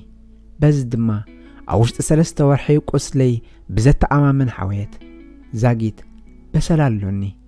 ندكتور كيندرمان مسكانا يخونو بهوت كنا لخم كنات تحر مززامو ندكتور كيندرمان كركب مسفتونكو مويتو 5 معكو كنقرأكم من كلخو مسمرير قحيية شعاليتي هوتي عاد حيننيو سلاز دما كل جيزة مسكونكو ويم أتنسو زهابن معدون كابت مطبحتن لعل زيادة كبرزوها ونعبره إيدي بهوت كتقصل انتر عدلخا كاب سرح مستملس كتقادم أعرف ساعات كعقب حنت ساعات عرفت مقبار كلت معالت بهوت مصنحة قال سبات نابت باراكتات تمليسهم ابتخاب يقويم قاليهم زيادة مقبي قاليهم بيتسب كرخبو زداليهم قال سبات نزفت ومازمات كرخبو يخلو ترف مقبرقن أبزخونا زركب يكونن مقبي مقرار كبر ساعات كان مقصال تراحي أنا كسابت زكا لنا ساعات وحليلة أبتخابي بمقايز تقفق نفس وكف كالوري كابت بمؤات كتسأنح زخ إلكا أوسلين محواي زحق زكان بهوت نمسنحن زدق مكان حدا كالوري من الكاي مالتي حنساب نمعالتي أكرات كامن كساس كم زقتصل أقلبو مقبار إزيو أتي أبو أسبيش بهوت كتقتصل زقبركا انكو كباب أتم نحدا معالتون نخنو بروز خوانا واقا خفلو زي كولون نخلو نخالق كل نجر قريفهم بهوتا من بارتراي زي دهبون دليس زيبولو من نتشجر عسوغروانيام أتم عبزت أفقوه نجرات هوتهم جنزبهم سترابيتهم كشاقلو ترايم جيزة زحلفو نتخونتات عسوغروانيام أب أسبيش حلف يلبون مسعي يلبون بهوت مصنح يزلا مزدن هوت أب جهنم زخنا نابرا توادير نخن خيد نبرنا كابو بسترفه كنسوغرو يكونن حدا معالتا هنگراويان أبو مسأتو مؤننهم كعاقر داريهم نتبانيو قريسهم فرق بالعهم استرفه فرق أورقات تقليلهم عقروه نحنا تقطعنا انتاي قبرو خمز نبرو يتردعو من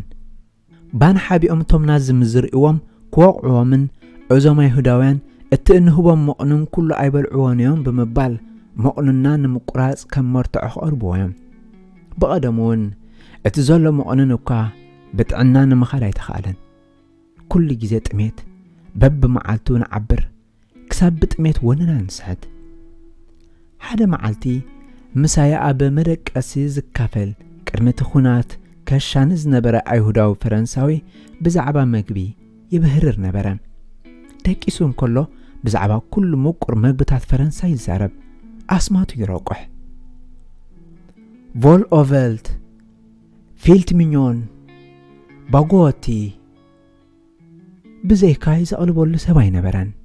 مخنياتو أنا أمدك أسي ليت تبرابيره نز فرنساو زقلت أو كل عانت مقر مقبي سمعا ሓደ ለይቲ ነቕኒቐያ ኣባራቢረዮ እንተ ደኣ ብዛዕባ ምቁር ሕብስቲ ምዝራብ ዘየቋሪፅከዮ ክቐትለከ ሕራይ በልክዎ ብቋንቋ ፈረንሳይ ኦስፒች ብዛዕባ ብህይወት መቐጻልያ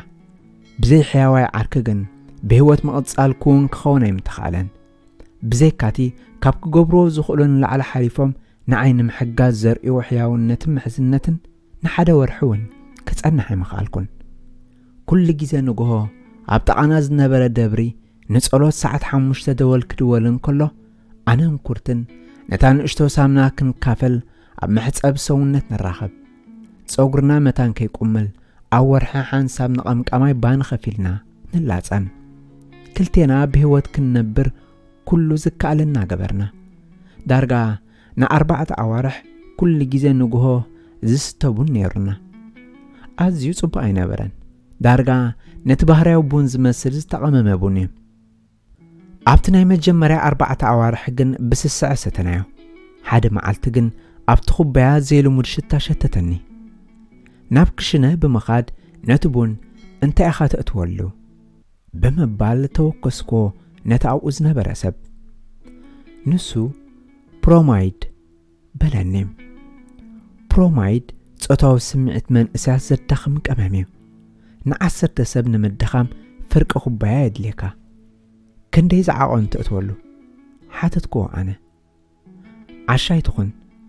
ነቲ ታኒካ ኣዲድና ብምኽፋት ብምሉእ ነእትወሉ በለኒ ንሱን 100 ሰብኡት በቐመም ንምምካን እኹል ስለዚ ካብ ሕጂ ንኔው ንዓይ ቡና የድልየንን እዩ ንኹርት እውን ከምኡ ስለዚ ድማ ሎሚ ስድራ ዘለውኒ ኣብ እስራኤል ዝነብር ዓርከይ ካብ ሞት ወፂኡ ቆልዑ ግን ኣይወለደን ምኽንያቱ ነዚ ቡን ሰትዩ ኣካል መፍርኡ ተባላሽዩ በብመዓልቱ እናደኸምና ኸልና ኣዝና ደኺምና ኣብ ክንሰርሓሉ ዘይንኽእለሉ ደረጃ ምስ በጻሕና ሞትና ከም ዝኣኸለ ንፈልጥ ነበርና እቲ ዶክተር ንኽቋፀርን ቆሚልና ኸይንኸውን ንምፍታሽን ኣብቲ ባራካ ብስሩዕ ይኾለና ነይሩ ካብ ሓዴና ኻምቻ ወሲዱ ይምርምሮ ሓንቲ ቁማል እውን እንተተረኺባ ነቲ መደቀሲ ብምዕሻግ ብጋዝ ይቐትሉና ዘርዕል እዩ ምኽንያቱ ኩላትና ብቁማል ዝተወረርና ነበርና ንግሆ ሓደ ንጹህ ካምቻ ዘለዎ ሰብ ረኺብና ካብ ቁማል ናፃ ምዃኑ ኣረጋጊፅና ነቲ ዶክተር ነቕርበሉ እሞ ነቲ መርመራ ንሓልፎ ብዛዕባ ሚዛን ሰውነትና ዝግበር መርመራ ግን እንገብሮ ነገር ኣይነበረናን እቲ ዶክተር ሓንሳብ ኣብ ወርሒ ብምምጻእ ብድሕሪት ኣካላትና ክምርምር ንኹላትና ይሰርሐና እቲ ዶክተር ነቲ ዕቑር ስብሒ ኣካላትካ ኣጥፊእካዮ ምዃንካን ዘይምዃንካን ንምምርማር ናብ መቐመጫኻ ይርኢ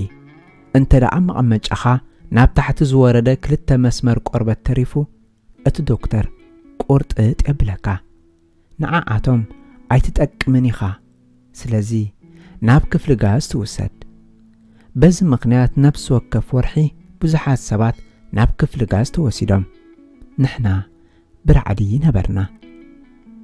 ድሕርቲ መርመራ ኩርትን ኣነን ተራኺብና ንሓድሕድና ጌና ብህይወት ከም ዘለና ንፈልጥ ተኣምሪ ነፍሲ ወከፍ ወርሒ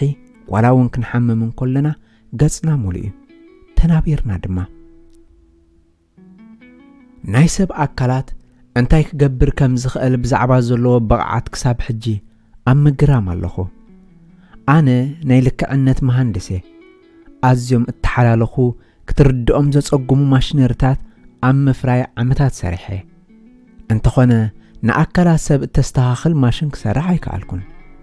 ዝበለጸ ማሽን እተሰርሐ ሰብ እዩ ነዳዲ ናብ ህይወት ይቕየር ነፍሱ ክጽግን ይኽእል ዝደለኻዮ ክገብር ይኽእል ንሱ እዩ ድማ ሎሚ ሰባት ንኣካላቶም ዝኣልይሉ ኣገባብ ልበይ ዝሰብረኒ ነዚ ድንቂ ኹላትና ዝተዓደልናዮ ማሽን ሽጋራ ብምትካኽ ኣልኮል ብምስታይ ነፍሶም ብዕፀ ፋርስ ብምምራዝ ዝዕንዎ ነቲ ኣብ መሬት ዝተቐመጠ ዝበለጸ ማሽን እዮም ዝዕንዎ ዘለዉ ዘሰንብት ጥፍኣት እዩ ኣብ ዓውዲ ሕክምና ኦስፒች እንታይ ይፍጸም ከም ዝነበረ ፈጺምና ይንፈልጥን ኢና እቲ መንገለን ምስኡ ዝነበሩ ዶክተራትን ኣብ ሰብኡትን ኣንስትን ቆልዑትን ብድሕሪ ማዓጾ ዝገብሮ ዝነበሩ ጨካን ናይ ዕብዳን ፈተና ሕክምና ዓለም ዝፈለጠቶ ድሕርቲ ኹናት እዮም ንሕና ግና ኣብቲ እዋንቲ ጽንጽንታ ጥራይ ነበረና ሓደ እሱር ሓሚሙ ናብ ሆስፒታል እንተተወሲዱ ዳግማይ ናይ ዘይትርእየሉ ዕድል ሰፊሕ እዮም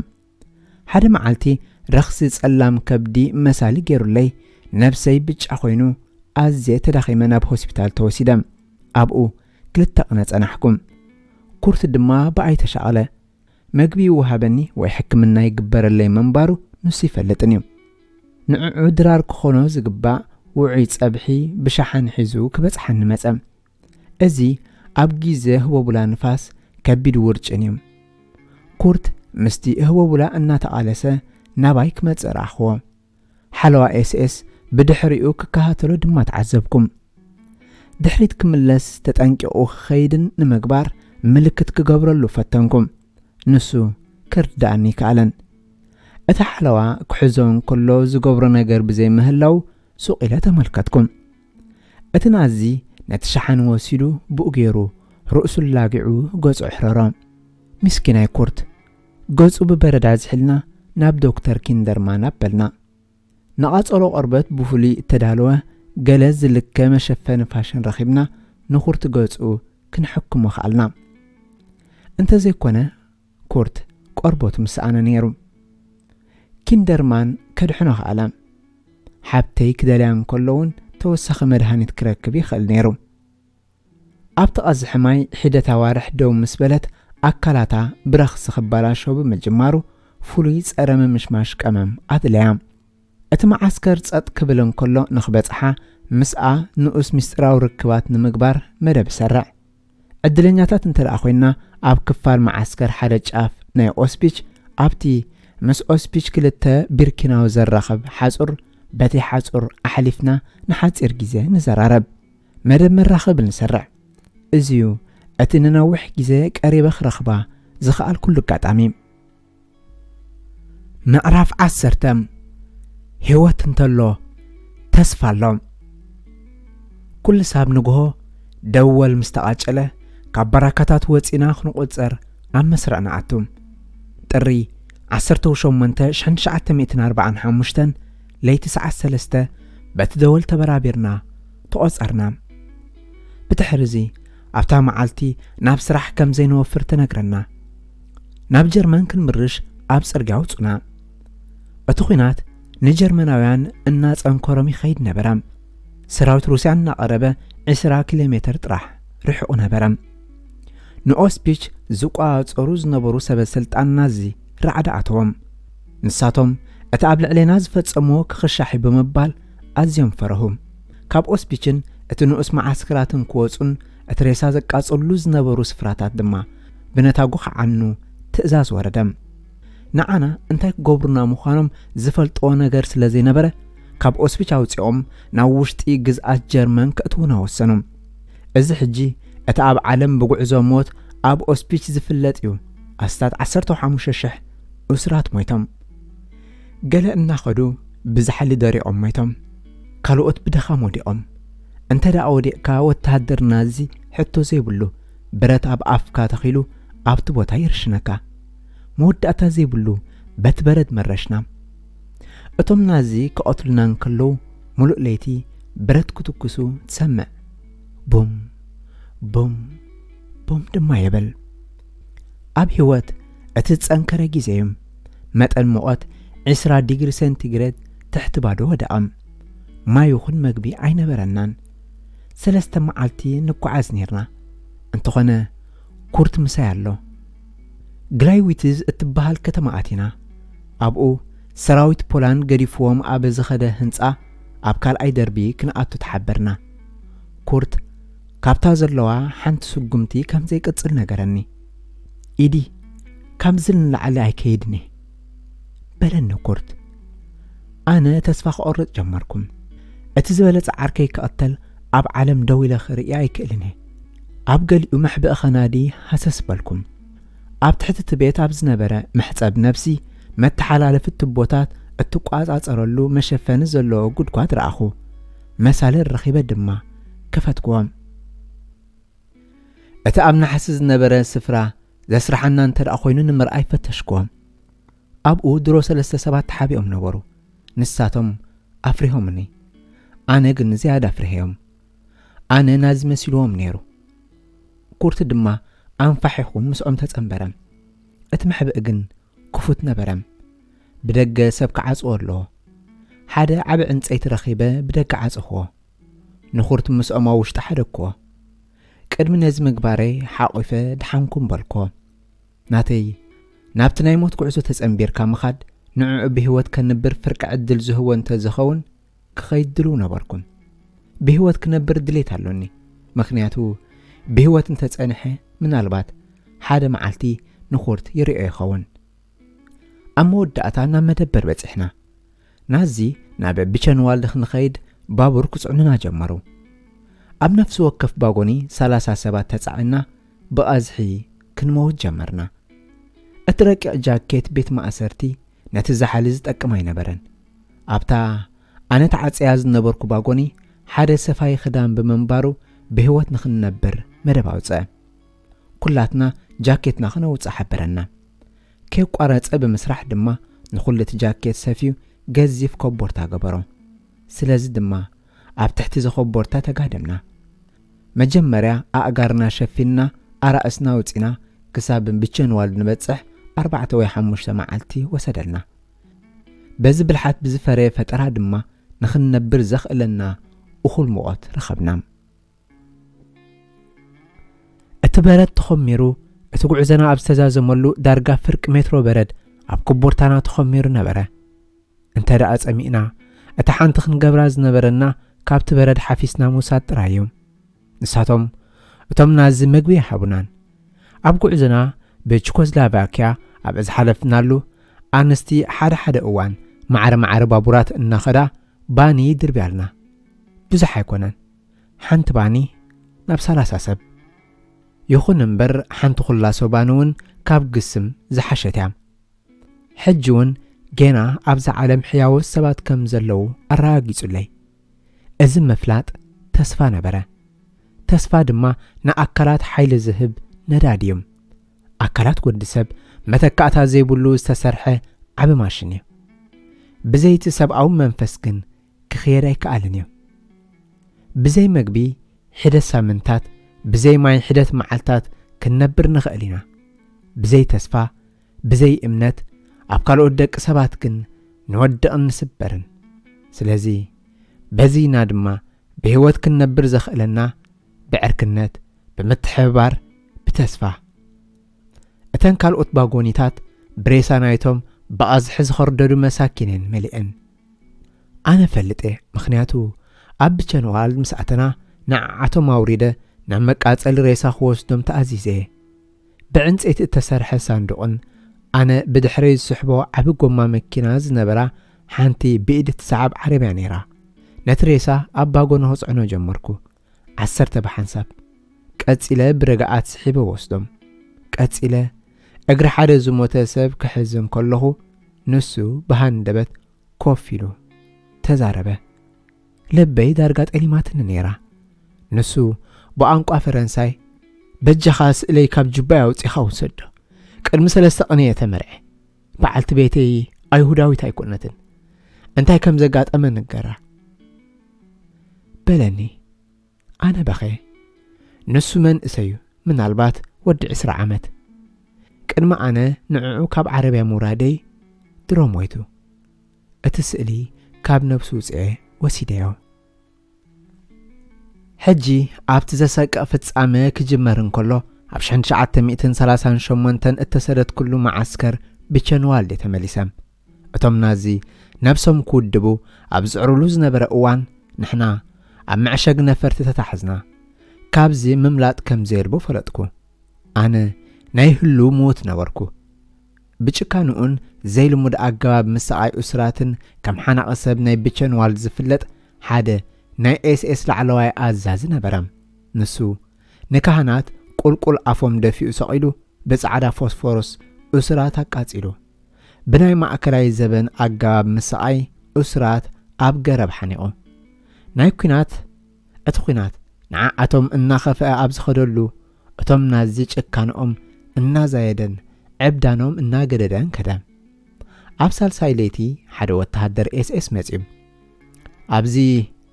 أمونغهم من اللو إيدة طباب زلو كبل بعوتة تزاربم دحر قرب أنا إيدي على العلم أنا سرعات إيدة طباب بخيله كال أماراتي كم زي نبرني يفلت إيه بچنوال مالت نعاي زي ترف موتع من أربات أبا كال معسكر ناي منبار عدلي هلي يخون ناب دور قربا زخنت سونبرغ ناب اتبهال كلتا سبات راي زنبرا نشتو معسكر كعسكم صبو عدل نا عرفتيهم كابت معسكر 20 كيلومتر أم أب اتبهالت بوتا أب فولي ناي ماشين بيت عيو زقت سألا 4 أوارح أتأبئو زفخوس سرح نبرني وتر نقهو زوسدني ناتي ناي بحتاي مرح مكينا نيرو كابت أزحيد حين أب تحت مريت زنبر فابريكا ملو معالتي أبتا ماشين يسرح قنات أين بركن اتزور أكال مزستخاخل ماشين بسنسلت تأثير نبركم اتسنسلت أبتا ماشين قرب تيكزر نزخل 15 متر قمت نبرم حجون أبك سادي زتت أمتأمة ملكت توهيبني أنت رأى شوعات تجيجا فتسمة كحنا زبليم اتسرح فتسم لك عنا سحتت أزيوم فليات أكلات من معراي نبرم ولا نشتو مليتن ترأت زنابيلا أتأكل صبا أيكونن سرحي صريبكا نابلك عقن مئتاوي كاب ساعة 6 وقحتا كساب ساعة 6 مشت كسرحن كلخو أزي كتنقان يرني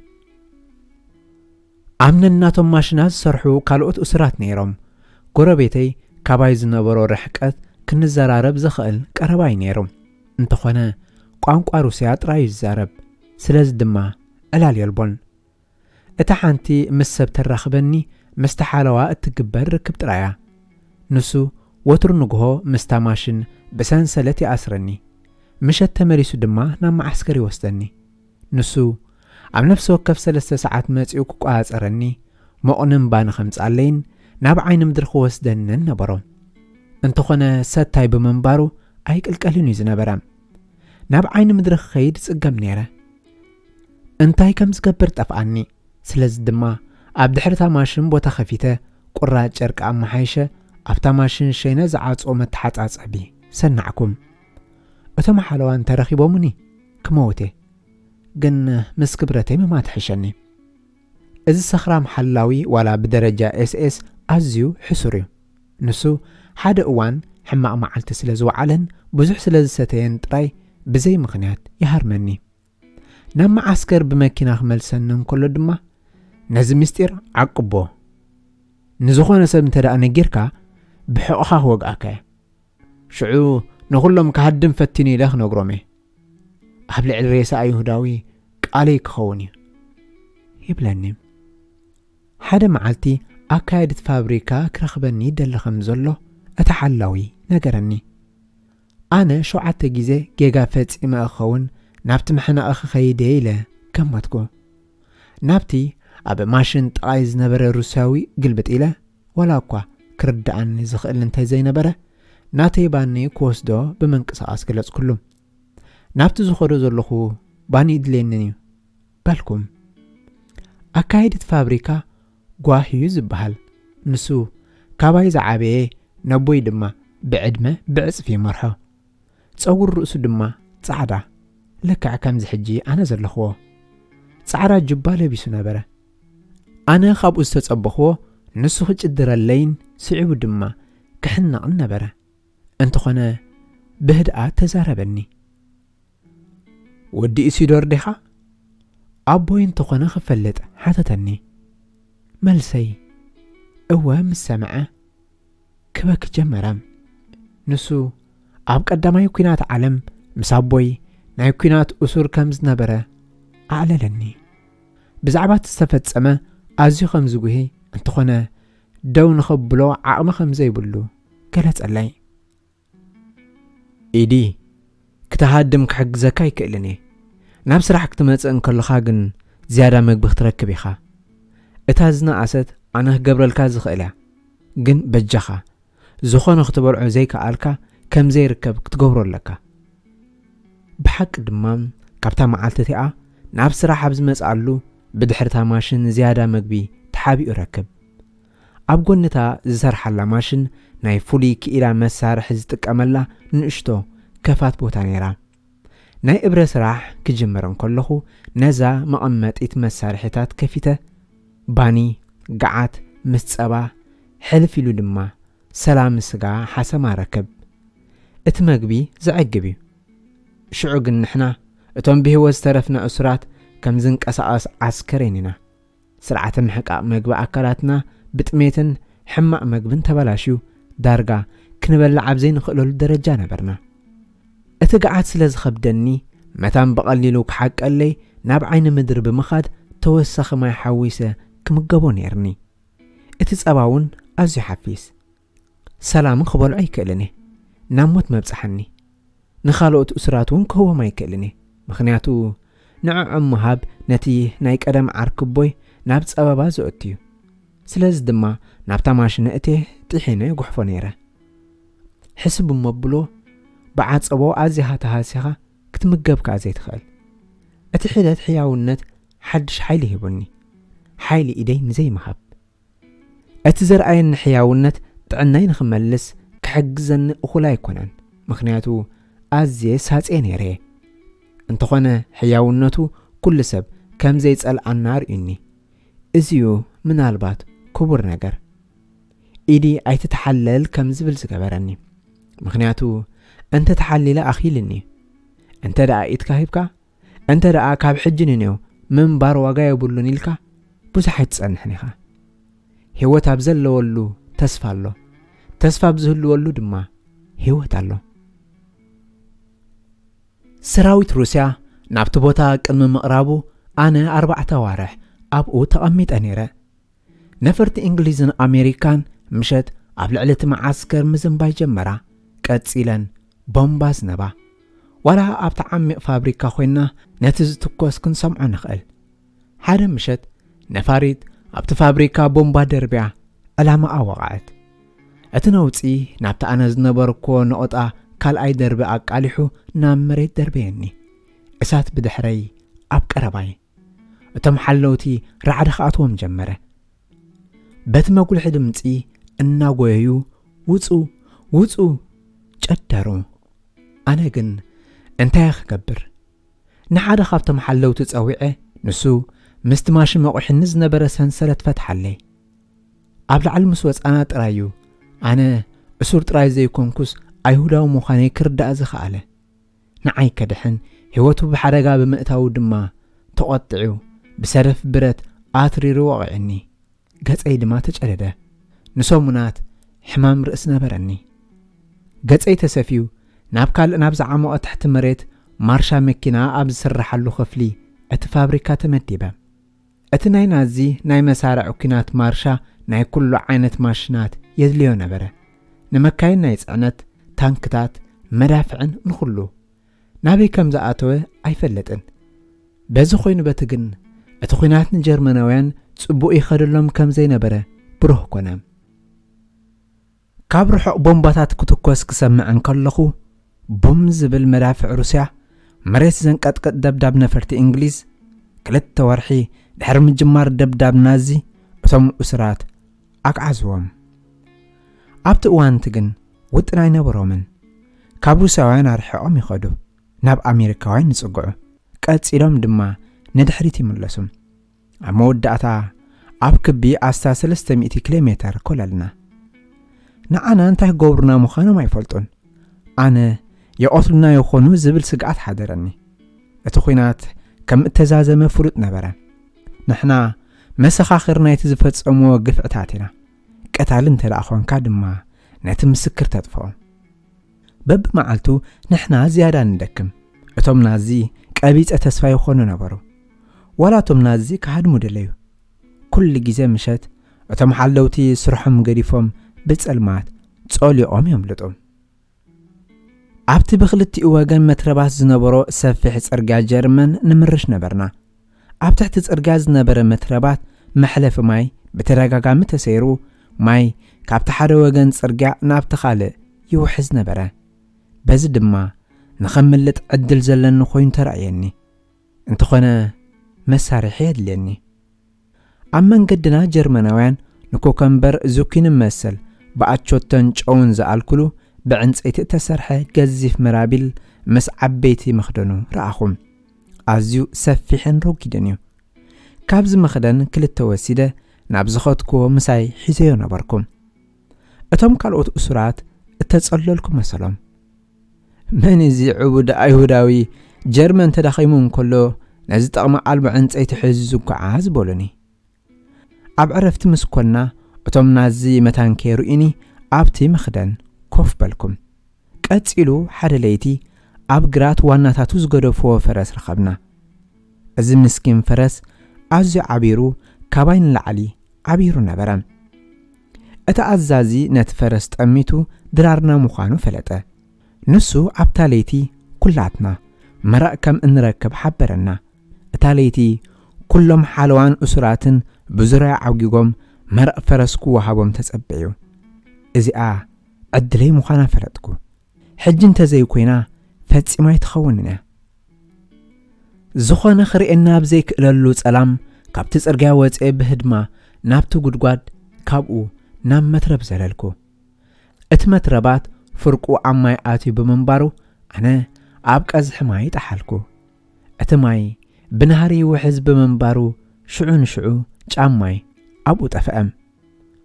ኣብ መንጎ ወላዕላእ ምባለይን ቀዝሕን ማይን ተደሪብዎ ድቃስ ክወስደኒ ተሰማዓኒ ስለዚ ድማ ሓደ ክፋል ናይቲ ዕንፀይቲ ኣብ ጸጋመይ እቲ ሓደ ድማ ኣብ የማነይ ገይረ ነብሰይ ብምቕርቃር ጉነይ ኣጥፊአ ደቀስኩም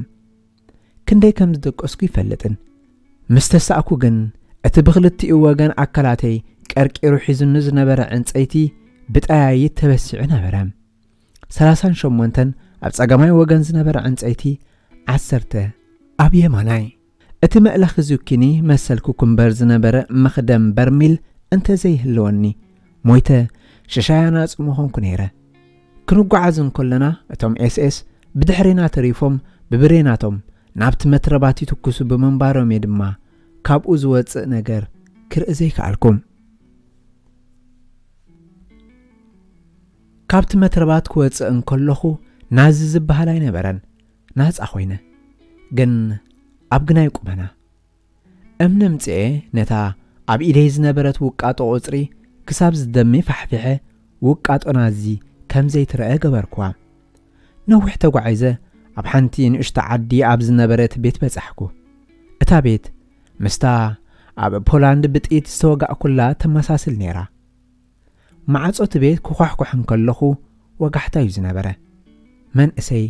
ጓል 17 ወይ 18 ኣቢላ እትኸውን ጎርዞ ናብቲ ማዕጾ መጸት ኣይትፍርሂ በልክዋ ኣነ ብእሩም ቋንቋ ጀርመን ኣነ ከማህ ጀርመናዊ ኣነ ኣይሁዳዊ እውን ሓገዝ ደልለኹ ኣቦኺ ወይ ሓወኺ ጫማ ክውን ይደልለኹ እዚኣ ንዓይ ትድልየኒ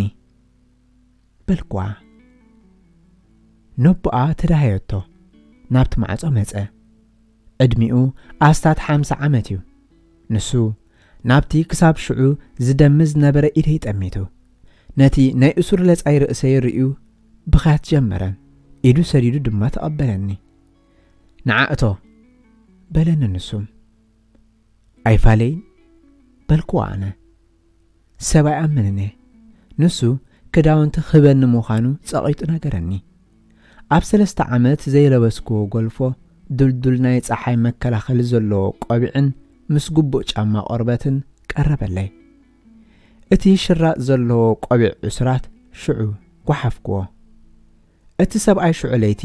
ኣብቲ ካብቲ ናይ ሕርሻ ገዛ 30 ሜትሮ ርሒቑ ዝርከብ መኽዘን ቅሚጦን ናውቲ ማሕረስን ክድቅስ ነጽባሒቱ ንጉሆ መጺኡ ክሕግዘኒ ምዃኑ ነገረኒ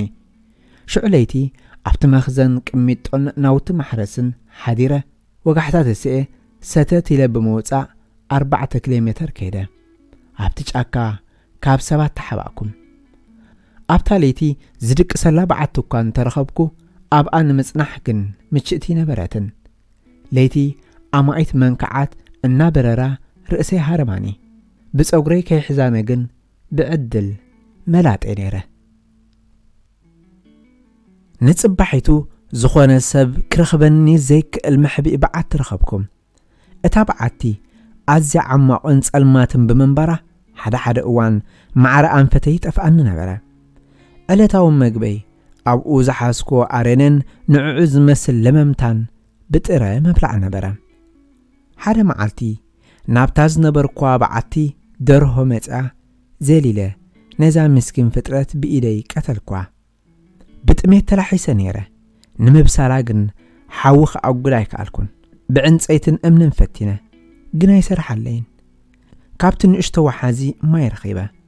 እንተኾነ ምሩዝ ብምንባሩ ሓሚመ ደው ምባል ሰኣንኩም ጉዕዞን ዘይመቐጻል ወሰንኩ ብጽኑዕ ሓሚመ ብፍጹም ክንቀሳቐስ ኣይከኣልኩን ሕጂ ተኪሶም ተዘቐትሉኒ ጽቡቕ ውዕለት ከም ዝወዓለለይ መሓሰብክዎ ብኢደይን ብርከይን እናንፈሓኽኩ ናብቲ ቀንዲ ጽርግያ በጻሕኩም ንላዕሊ ጠሚተ በቲ ጽርግያ ታንክታት ኮርዳ ረኣኹም ናይ ኣሜሪካ ታንክ እቶም ጽቡቓት ወተሃደራት ኣሜሪካ ብፍጹም ኣይርስዖምኒ ኮቦርታ ኸዲዶምኒ ድሕሪ ሰሙን ኣብ ናይ ጀርመን ሆስፒታል ተበራበርኩ መጀመርያ እተጸለልኩ ልኹፍ ዝኾንኩ ተሰሚዑኒ ምኽንያቱ ትማሊ ኣብ በዓቲ ሎሚ በዓለይቲ ሕሙማን ተኸቢበ ጻዕዳ ኣንሶላ ዝተነጽፈን መተርኣስ ዘለዎን ዓራት ኣካያዲ እቲ ሆስፒታል ዕሙር ጭሕሚ ዝነበሮ ፕሮፌሰር ነበረ ኣብ ዓራተይ ብተረጋጋሚ እንዳመጸ ይከታተለኒ ክንደይ ግዜ ሓቲትዮ ብዘየገድስ ኩነታተይ እንታይ ከም ዝኾነ ኣይመለሰለይን ኣብ ሕማቕ ሓለዋት ከም ዝነበርኩ እፈልጥ ነይረ ብሕማም ሸሮኽን ፌራን ተለኺፈ ብዓጸቦ ተጠቕዐ ክብደተይ 28 ኪሎግራም ጥራይ ነበረ ሓደ መዓልቲ ኤማ ዝስማ ኣላይት ሕሙማን መጽያ የስተንፍስ ከም ዘለኹ ክትቋጸር ርእሳ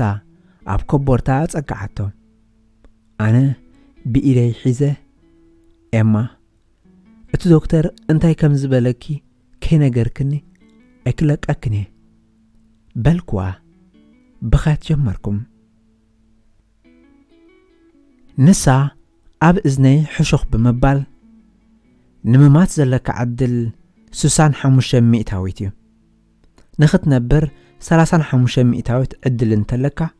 ዕድለኛ ኢኻ ኣብታ ህሞት እቲኣ እንተ ደኣ ብህይወት ተሪፈ ብመሰረቱ ሓድሽ ሰብ ክኸውን እየ ኢለ ናብ ፈጣሪ መብፅዓኣትኹም ካብታ ኩሉ ሂባ ኩሉ ዘሕደገትኒ መሬት ጀርመን ወፄ ናብኣ ኣይምለስን እየ በቶም ናዚ ኣብ ዓለም ዝወረደ ጉድኣት ቁኑዕ መሰረት ከትሕዞ ዝተረፈ ህይወተይ ንኸወፊ ቃልኣትኹም ኣብ ተስፋን ተረጊጽካ ጽቡቕ ሞራል እንተለኣሃልዩካ መስተንክር ነገራት ከም እትሰርሕ እምነት ኣሉኒ ጽባሕ ክመጽዩ ክወግሕም እንቶም ወይትካ ሜትካ ኢኻ ህይወት እንተሎ ተስፋ ኣሎ ንምንታይ ተስፋ ዕድል ዘይትህብ ዝኾነ ዋጋ ይክፈሎን እዩ ዓርከኒ ኣነ ብህይወት እንህለኹ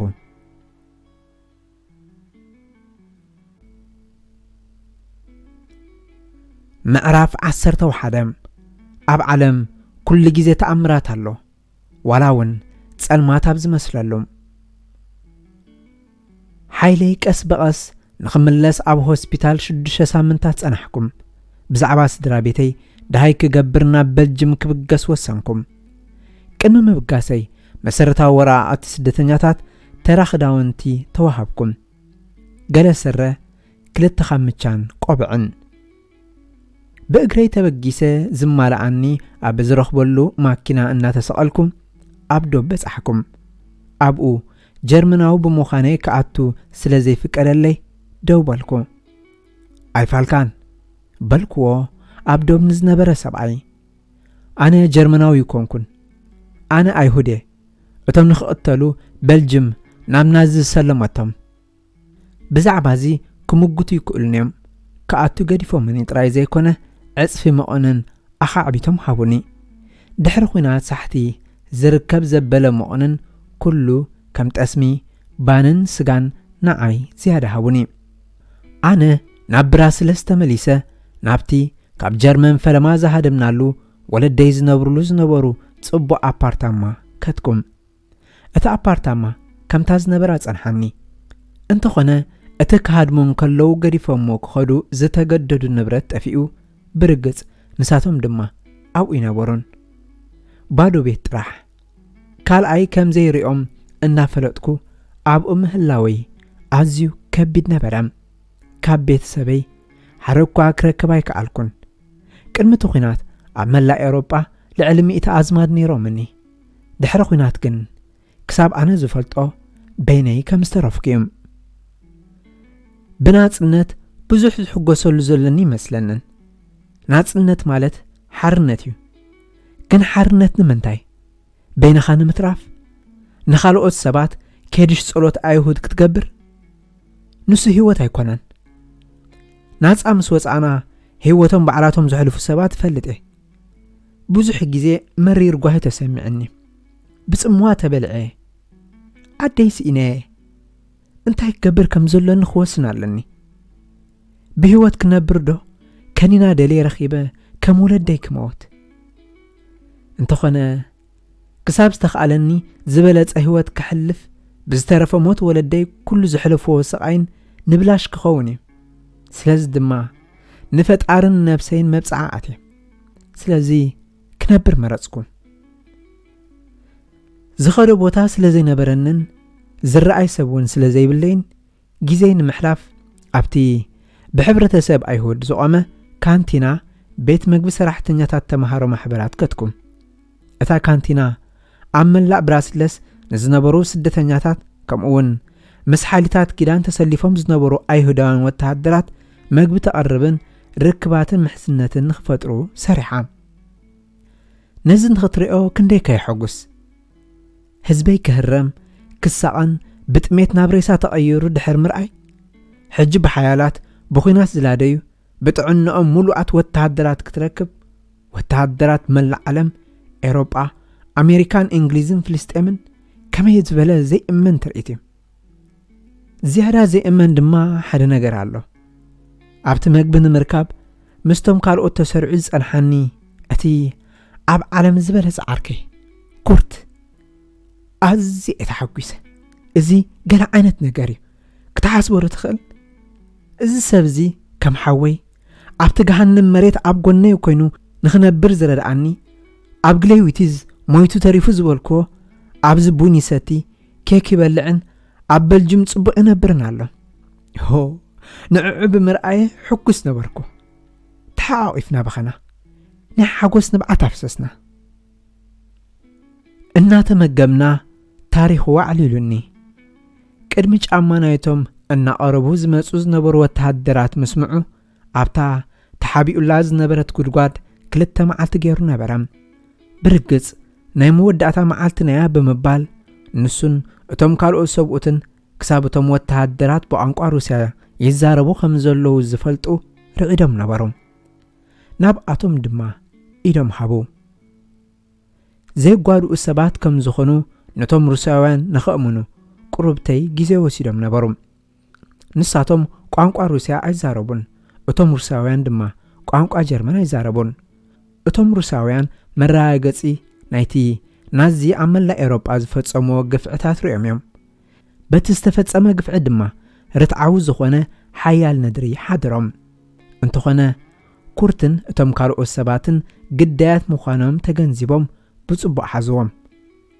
መግቢ ሂቦሞም ክዳን ኣልቢሶሞም ናብ ኦዴሳ ወሰድዎም ኣብኡ ክሳብ ኩናት ዝውዳእ ድሓን ጸኒሖም ኩርት ካብ ኦዴሳ ናብ ብራስለስ ብመርከብ መጺኡ ቅድመይ ኣዋርሕ ተቐሚጡ ነበረ ንኩርት ደጊመ ክረኽቦን ከለኹ ልበይ ብሓጎስ መልአ ኩርት ሞይቱ ብርግጽ ብምባል ዳግማይ ዝሪኦ ኣይመሰለንን ሕጂ ግን ኣብዚ ቡንን ኬክን ንቋደስ ኣሎና ኣብዛ ዓለም ድሕሪ ደጊም በይናይ ኣይኮንኩን ኣነ ዘኽታም ነበርኩ ብዛዕባ ሓለዋት ሓብተይ ድማ ዝፈልጦ የብለይን ምስ ኩርት ግን ዳግማይ ቤተሰብ ኮይን ኣለኹም እዚ ምልክት መቐጻል ጉዕዞ እዩ ኢድ ዘይመሃብ ስለዚ ኣብ ህይወት ብዙሕ ግዜ ስኢነዮ ደጊመ ድማ ረኺበዮ ኩሉ ግዜ ተኣምር ክልቴና ብሓባር ናብቲ መግብን መቆነንን ዝዕደለሉ ዝነበረ ማእከል ስደተኛታት ከድና እቶም ኩሉ ነገር ዘጥፍኡ ኣማኢት ኣይሁዳውያን ስደተኛታት ኣብቲ ጽርግያ ተሰሪዖም ምስ ረኣና ድማ ሓዘና ኣነም ኩርትን ነቲ ኩነታት ኣመሓየሽናዮ ኣብ ረድኤት እንተደኣ ተመርኪስና ፈጺምና ክንዕወት ኣይንኽእልን ኢና በልክዎ ኣነ ንኩርት ስራሕ ክንረክብ ኣሎና ስለዚ ድማ ነዚ መስርዕ ገዲፍና ናብ ቤት ጽሕፈት ምቁጻር ስራሕ ንኺድ ናብኡ በጽሕና ስራሕ ክሳብ ንረክብ ካብቲ ቤት ጽሕፈት ኣይንኸይድን ኢልና ኣቕበጽና ኩርት ክኢላ ስራሕ ብሉጻት ስራሓት ዕንፀይቲ ኣቑሑ ገዛ ብምንባሩ ኣብ ሓንቲ ጽቡቕ ኣቑሑ ስራሓት ዕንፀይቲ እተፍሪ ንእሽቶ ፋብሪካ መራሕ ስራሕ ተቖጽረ ኣነ ድማ ካብ ሓደ ንሓዲድ ባቡር መሳርሒ እተፍሪ ፋብሪካ ንምኽፋት ዝደሊ ሰብ ዘውፅኦ ምልክታ ረኣኹ ንሱ መሃንድስ ልክዕነት ደለየ ሚኒስተር በርናርድ ኣንትልሸር ኣዝዩ ሕያዋይን ለጋስን ሰብ ነይሮም ኣነ ንሱን ናብ ስዊዘርላንድ ኸይድና ንሱ ኩልቲ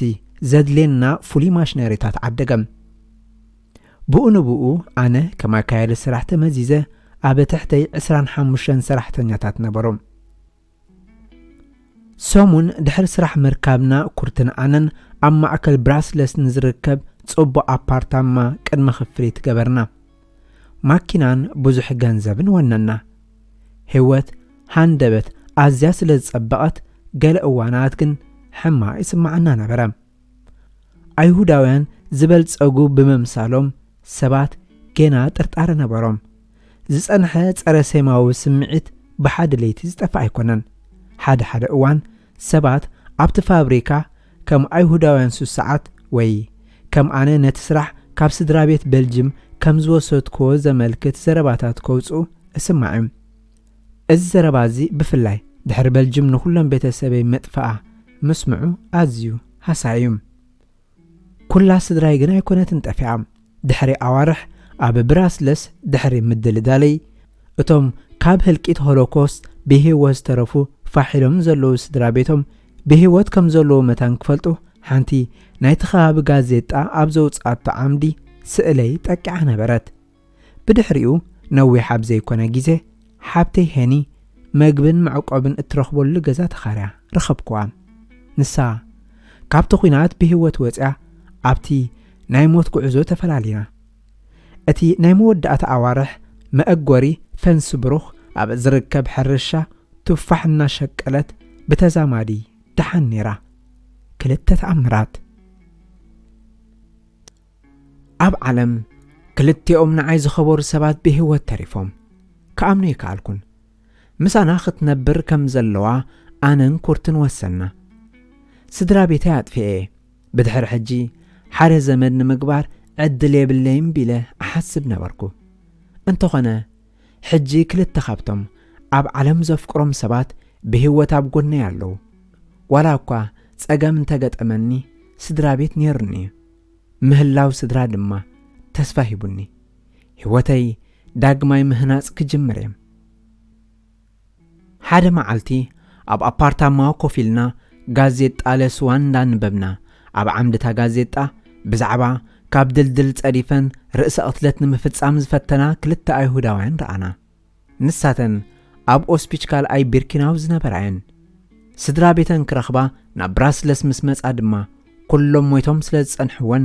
ህይወተን ካሕልፋ ወሰና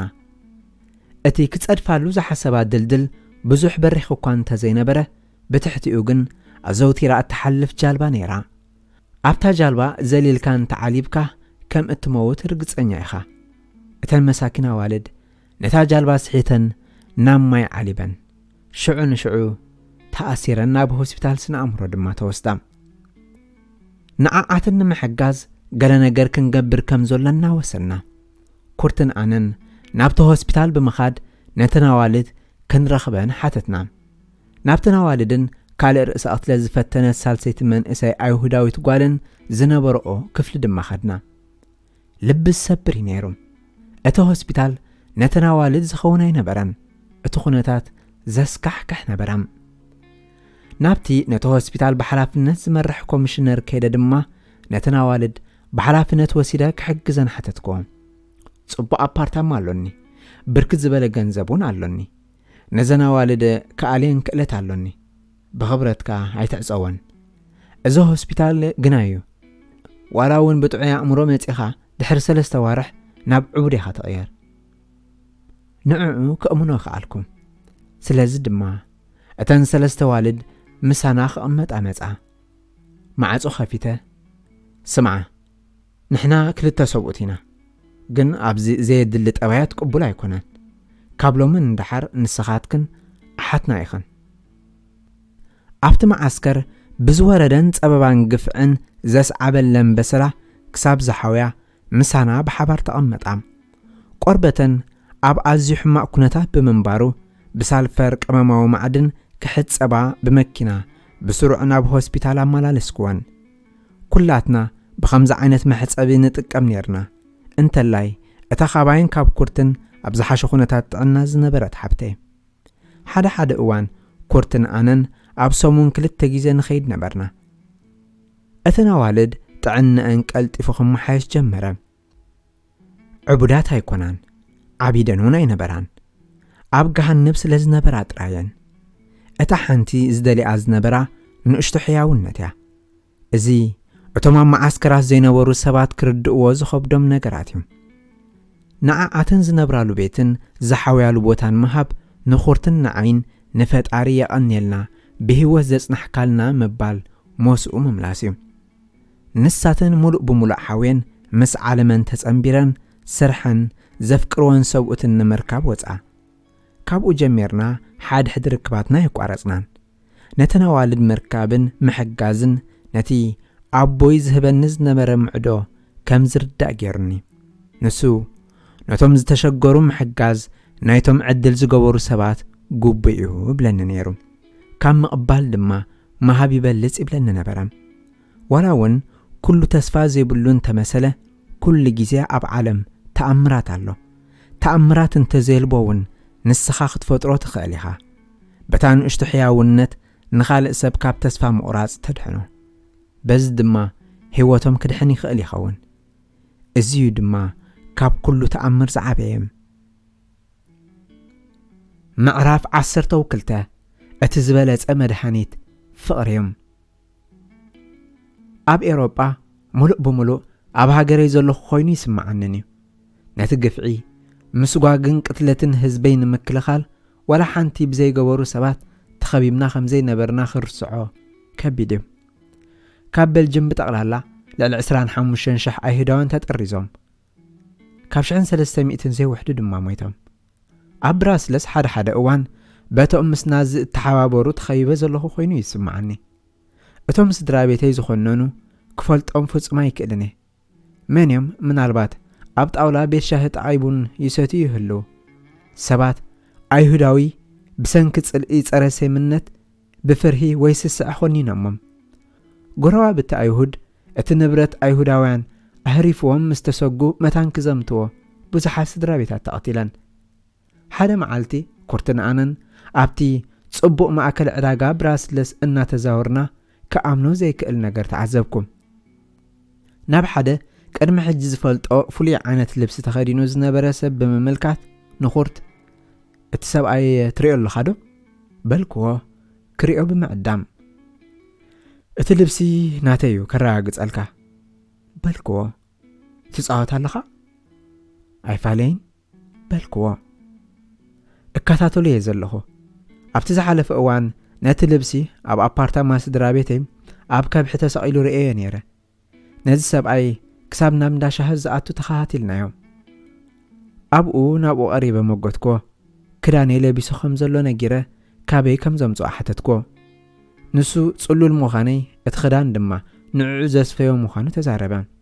ይሕሱ ከም ዝነበረ ፈልጠ ኣብ ሌይፕዚግ ዘስፈኽዎ ካብ ሰለፉ ገፊሕ ኣብ እግሩ ድማ እቲ ስረ ኣብ ምዝዋር ብሽክለታ ዘገልግል መሸንቋዓ ዘሎ ኣዝዩ ፍሉይ ክዳን ነይሩ ናብ ሓደ ፖሊስ ከይደ እዚ ሰብ ዝትሪኦ ዘለኻ ኣብ ካፈ ኮፍ ኢሉ ዘሎ ንሱ ክዳነይ ሰሪዑን ኣሎ እቲ ፖሊስ ሕራይ ናብኡ ኸይድና እቲ ክዳን ኣውፅያ ክንብሎ ኢና በለኒ ኣብ መጀመርታት ሰብኣይ ኣብዮም ኣብ መወዳእታ ግን ከምቲ ዝተባህሎ ገበረ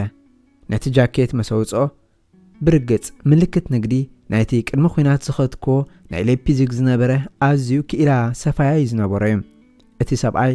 ኣብቲ ክዳን ብጀርመን ተጻሒፉ ዝነበረ ምልክት እውን ከንብብ ዝኽእል ኣይነበረን ብሕንከት ድማ ክመልሰለይ ተሰማምዐ ዝጓዳ ኣይነበረን ሰራቕ ጥራዩ እንተኾነ ኣብ ኢዶም ደም ኣይሁዳዊ ዘለዎም ገና ኣብኡ ዝንቀሳቐሱ ናይ ብሓቂ ተሓበርቲ ናዚ ነይሮም እዮም ሓደ እዋን ካብ መደቀሲ ክፍለይ ወፅአ ብቐጥታ ምስ ካፓ ተጋጠምኩም ካፓ ማለት እቲ ንኣይሁዳውያን ከዋርድ ሓላፍነት ዝነበሮ ገበነኛ ኣይሁዳዊ ናጻ ኮይኑ ብህይወት ምህላው ከኣምን ኣይከኣልኩን ናብ ፖሊስ ከይደ ናብ ሕጊ ክቐርብ ጥርዓን ኣቕረብኩ ንሳቶም ጥርዓነይ ክስረዝ ሓቦርኒ ንሱ ምስ ሓንቲ ጓል ሓያል ፖለቲከኛ ብራስለስ ብምምርዓው ፖሊስ ኢዶም ከእትዉ ኣይደልን እዮም ኩርትን ኣነን ብኢደ ወነና ሕና ክንፈዲ ሓሰብና እቲ ሰብኣይ ነዚ ድሕር ምፍላጡ ጥንቃቐ ገበረ ንሱ ናብ ዝኸዶ ዘበለ ቦታ ብጉጅለ ይንቀሳቐስ ኩሉ ግዜ ድማ ክልተ ጽቡቓት ኣላስቲያን ዝዓይነቶም ኣኽላባት ሓድን ነይሮሞ ንሱን ካልኦት ብዙሓት ገበነኛታትን ቀተልትን ኣብ ሕጊ ቀረቦን በልጅም ብዛዕባ ጉዳይ መደምደምታ ንምሃባይ ወሰነትን ኣብ ብራስለስ ከም ስደተኛ ንምንባር ዘኽእለኒ ኣብ 6 ወርሒ ዝሕደስ መንበር ፍቓድ ተዋህበኒ እዚ ብኣንጻር እቲ ኣካየዲ ስራሕ ፋብሪካ ኮይነ ናይ 2 ዓመት ውዕል ስራሕ መፍራመየ ኣነ ብዙሕ ሰብ ሓቲተ ንዋናታ ኣብ ሞት ባቡር ኣብ ብቸንዋል ዝተዋህበትን ስእሊ ረኸብኳ እታ ሰበይቲ ሰብኣያ ኣብ ናይ መወዳእታ ህሞት ህይወቱ ብዛዕባ ኣይሓስብ ከም ዝነበረ ነገርኳ ንሳ ኣዝያ ተተንኪፋ ምስ ድራቤታ ክድረር ዓደመትኒ ጽቡቕ ለቢሰ ዕምባባን ኬክን ሒዘኸትኩም እንተኾነ እታ ስድራ ብጽቡቕ ገጽ ኣይተቐበለትንን ኮይን ተሰማዓኒ ኣቦኣ ተጸዊጉ በለኒ ንስኻ ኣይሁዲኻ ከይበላዕኩ ኸትኩም ነታ ሰበይቲ ዕርክነት ክህልወና ይክእልን ይበልኳ ኣዕሩኽ ክንኸውን ተደኣ ኮይና ምስ ስድራ ክትባታኽ ጥራይ ዘለዋ ንዓና ነቶም ካብ ሞት ዝወፃእና ምስ ሕብረተሰብ በልጅም ክንተሓዋወስ ምፍታን ቃልሲ ነበረ ፀረ ሰምነት ክሳብ ሽዑ ኣዝዩ ልዑል እዩ ዝነበረ ንሕና ኣብ ዓለም ዝነበረና ደረጃ እምነት ድማ ኣዝዩ ትሑት ነበረ ንሕና ዝረኣናዮ ስቅያት እቲ ኣብኡ ዘይሓለፈ ሰብ ክርድኦ ኣይክእልን እዩ ዋላቶም ክርድኡ ሰናይ ድሌት ዝነበሮም ክደናገጹ ክፍትኑን ክፈልጥዎን ኣይክእልን እዩ እቲ ሓደ ብሓቂ ኣነ ዘሕለፍኮ ዝርዳእን ዝነበረ ኩርት ጥራዩ ግን ምስኡን ዘንቲ ዕለት ብሓባር ክንነብር ኣይከኣልናን ንሱ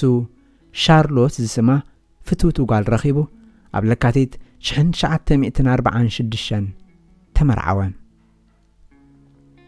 ልክዕ ካብ ሕጂ ንኔው ኣብ ዝኾነ ዝብፅሓኒ ቦታ የብለይን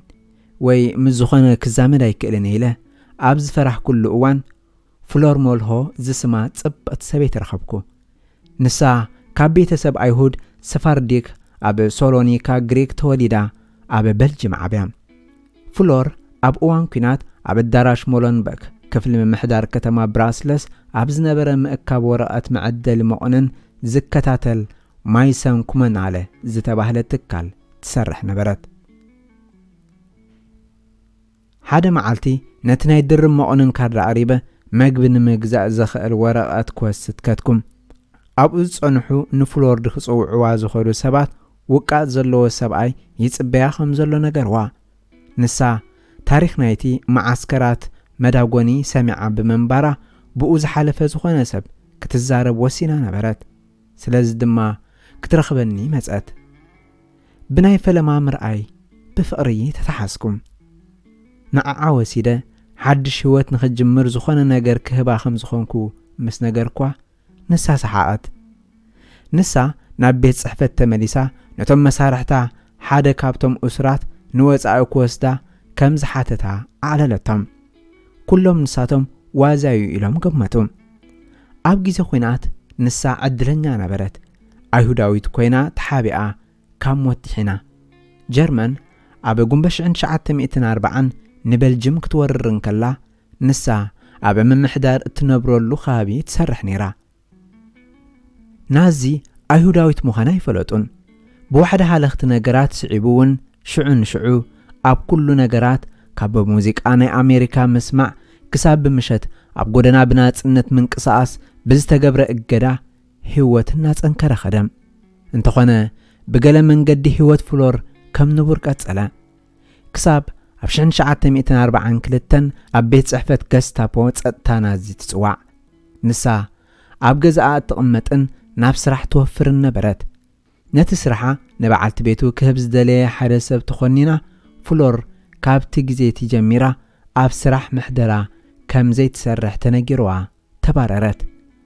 ብድሕሪዚ ዝርዝር ኣስማት ክትእክቦ ዘለዋ ኣቑሑትን ፓርኬታ፣ ካራ፣ ኮቦርታ ቀረበላ። 4 ነሓሰ 1942 ድማ ናብ ናይ ቀደም መደበር ሰራዊት ኣብ ሚሸለን ብምምጻእ ክትጥረዝ ምዃና ተሓበራ። ኣብ መንጎት ዝነበረ መዓልታት ኣብቲ ምምሕዳር ሓለቓኣ ዝነበረ ሰብ ብዛዕባ ጽበያ ዝነበረ ዕድል ፈሊጡ ብመንገዲ ውድብ ተቃውሞ ቤልጅም ናብ ፈረንሳይ ብምኻድ ናይ ሓሶት መንነት ከተውፅእ ኣመቻችኣላ። ክርስቲያን ዴላርኮስ ማለት ክርስቲያን ናይ መስቀል ተሰሜት። ክርስቲያን ዴላርኮስ መንነታ ንምሕባእ ኣዝያ እትግደሰላ ሽም ክርስቲያና ብዜካ ምስቶም ብሓባር መናብርታ ሓዋን ሴታ ሓዋ መድለይንን ምስ ኩሉ ሰብ በዛ ሽም ተፋሊጣ ኣብ ፈረንሳ ን4 ዓመት ተቐመጠት። ኣብ ነሓሰ 1944 ፓሪስ ሓራም ምስ ኮነት ንሳ ምስ ህዝቢ ተጸንቢራ ኣብ ጎደና ቻምፐ ዴኤሊስ ብምውጻእ ንጀነራል ቻርለስ ደጎል ኣብ እተገብረ ናይ ዓወት ሰልፊ ሞጎሳ ገሊጻትሎም። ሰሙን ጸኒሓ ድማ ናብ ብራስለስ ተመልሰት። ንሳ ብኡ ንብኡ ምሳይ ብፍቕሪ ወደቐትን። ሓቂ ንምዝራብ ንሳ መጀመርያ ዝያዳ ዘገድሳን ዝተንከፋን እቲ ዘጋጠመኒ ጸገም እምበር ፍቕሪ ነበረን። ምሳይ ምድንጋጻ ኣይወቕሳኔ። ካብቲ መዓስከራት ዘምጻእክዎ ብዙሕ በሰላ ተሰኪመ ነበርኩ። ዋርድያ ኤስኤስ ብሰደፍ ብረት ዝወቕዓኒ ንብዙሕ ዓመታት ቀጻሊ ሕማም ርእሲ ኣስዒብለዩ። ዋሕድ መኣዛታት መግቢ ድማ ተጻዋርነት ኣካልና ብምድኻም ዝቐንዙ መግሊ ዝመዓጐረ ኽሲ ቖርበት ኣኸቲሉልና። ኩርትን ኣነን ነቲ ቃንዛ ንምዕጋስ ነቲ ኣብ መላእ ኣካላትና ዝወፀ ሕማቕ ሽታ ዝነበሮ ዕንፍሩር ንምፍዋስን ብሳልፈር ክንሕጸብ ኣብ ሰሞን ሓንሳብ ሓደ ግዜ ድማ ደርዘን ግዜ ናብ ፍሉይ ሓኪም ንኸይድ። ኣብቲ ናይ መጀመርያ ንምዝንጋዕ ዝወፀናሉ ኣነን ፍሎርን ናብ ሲነማ ኸድና። ኣብ መቐመጫይ ሕማቕ መግሊ ዝመዓጐ ዕንፍሩር ነበረኒ። ብርቱዕ ቃንዛ ስለ ዝነበረኒ ረጊኤ ኮፍ ክብል ኣይከኣልኩን። ካብ ቦታ ናብ ቦታ ቀያየርኩም። እንታይ ጸገምካ ሃዲእካ ኮፍ ዘይትብል በለትኒ ብሕሽኽታ። ብኸመይ ከም ዝገልጸላ ይፈለጥኩን። ናብ ገዛ ምስ ኣተኹ ካብ ቃንዛይ ክዕርፍ ኩርት ነቲ ሕበጥ ክጠብሓለይ ሓተትክዎም። ኣነን ፍሎርን ርከብ ሓድሕድ ምስ ተደጋገመ ፍቕርና እናዓመቐ ኸይዱ። ፍቕሪ ከም ኩሉ ጽቡቕ ነገር ኣብ ህይወት እዩ። ግዜ ይወስድ፣ ስራሕ የድልዮ፣ ርህራሄ ይሓትት። ኣብ 20 ጥሪ 1946 ሲቪላዊ መርዓ ገበርና። እቲ ሕያዋይ ሓለቓይ ሚኒስተር አንቸርል ኣብቲ ጽምብል ንፍሎር ብኢዳ ሒዙ በቲ ሓደ መተሓላለፊ ናብቲ ኣዳራሽ ሒዙዋ ክወርድ ፈቓደኛ ኾነ። እቲ ናብ መዓስከር ካብ ምኻድ ዘድሓና ሓለቓኣ ንፍሎር ነቲ መርዓ ወግዓውነት ኣልበሶም። ኣዲኣን ፍሎር ናይ ሓጎስ ነብዓት ኣፍሰሰት። ንሳ ናብ ስድራ ቤት ክጽምበር ሓንጎፋይ ኢላ እተቐበለትንን ሽዑ ንሽዑ ከም ወዳ ከም ዝስምዓኒ ዝገበረትን ድንቂ ሰበይቲ እያ። ስለዚ ድማ በዓልቲ ቤትን ኣደን ረኺበም። ኣነን ፍሎርን ዝተፈላለና ሰባት ኢና ነርና። ንስዩ ግን በኣኣ ከም ዝምሰጥ ገይሩኒ። ኣነ ኣዝየ ሚዛናውን ስሩዑን ኮይነ ምስ ቁጽርታት ኣብ ተኣሳሰርን ኣብ ማሽንን ምስራሕ ይፈቱ። ንሳ ምስ ሓደስቲ ሰባት ምርኻብ፣ ሙዚቃ ምስማዕ፣ ምኽሻን ጥዑም መግብን ናብ ቲያትር መኻድን ትፈቱ። بحبار فيلم كنعزبن كلنا نتمرئت بلبات وصون معريو دما اتم تواسات زغبرو حشخ مبال اقديمات نجر ازيو زسانيو مصامت تجرنا ناتكا مسلي مزن صبار سب بفقر اختودق ايتدلنيخا مسب ايهون سبيتي حيال شركنا زفتر كابخا استفليم زخونن بلق سب نختكونن حدش نجرات كتفتنن زبدها كم زخونن يم مجمريا مستمرعخو ازي زشجر سب نبركو نابس عسعيت مخاد ايدلن نيره نفسنا ما مخادون ايدلن نيره مس بزحات سبات ابزخونه بوتا خيد دليت ينبرنن ننوح جيزن هوتي يفرهن صقمات سجيره هوت نمقصال كم حساب عدو علي يفلطن نفسي كباب حدقا ام مطنقاو تقاني نيرو بعلت بيتي بزعبا ز تفلطو ينبران اتما معسكرات زينبورو سبات ابو كمي عنا چكنات سبات كم زنبورن هوت بخمي بقليلو خمس طفئن ايردو منيو زاغيت كبيت قانزا تسكيمه خيد نبركو ناي قرم محزا سدرا بيتي نابتي نوح زغدفنايو غزا بصحو ابو زرخبا فولي تذكرو زحازه ساندو سديدولي مس بصحتني اصابعتي انانقطقط خفيتها ابا اكب سئلتات سندات رخبكو ناي قدم سندات حقي التفلالي ورقت مننت ابوي مدحن انشورانس ناتي مخفال زجمرلو مصحف كم والتر شلايف كوينه التمرق كل اوان زصحفلو زنبركو دبتر بزح سئلتات نايتوم حج داغماي كريኦም بفصم زيكل فقراتي ازيو امسكور قرز اتو نبره بخي حبتي كترئي دفرتن نسا سنا امرأو ጭንቀት حدرا كند زمرر عنزا تسكم او وسطنا حاتاونخا كند زكال ጉድአት ያለኻ كساب بزعباتي زخونه زطفعካ ነገር ጭቡጥ መራገጽ ትረኽበሉ ክትርስዖ ይካአልዩ ስእልናይ ነፍሲ ህራደይ ጨቢጠ ኩል ትዘፍቅሮ ሰብ ሓሊፍ ይመስለንን ይብዝብል ሓሳብ ወነይ ተሰልበ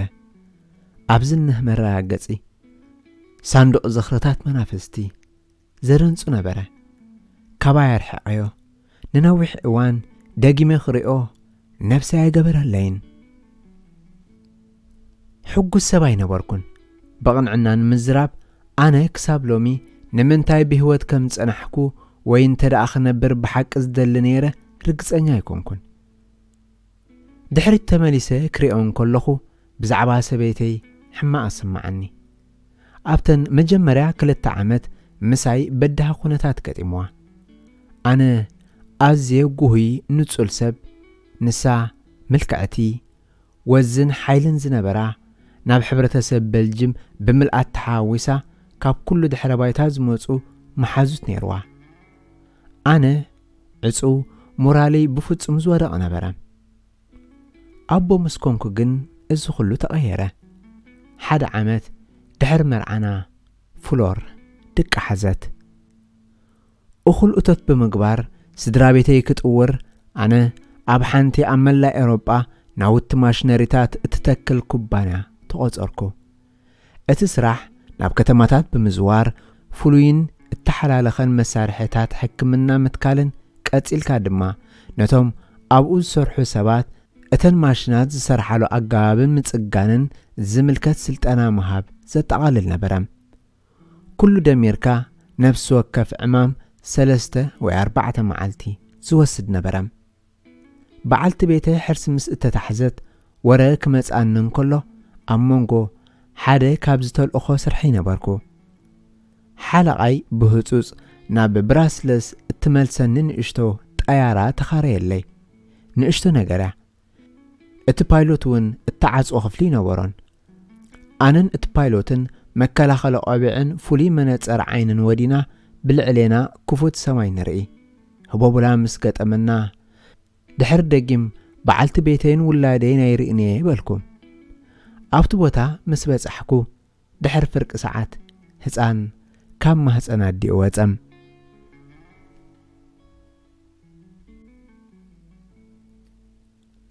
فلما بغر ودي ميكيل بإيدي مسحا أفكو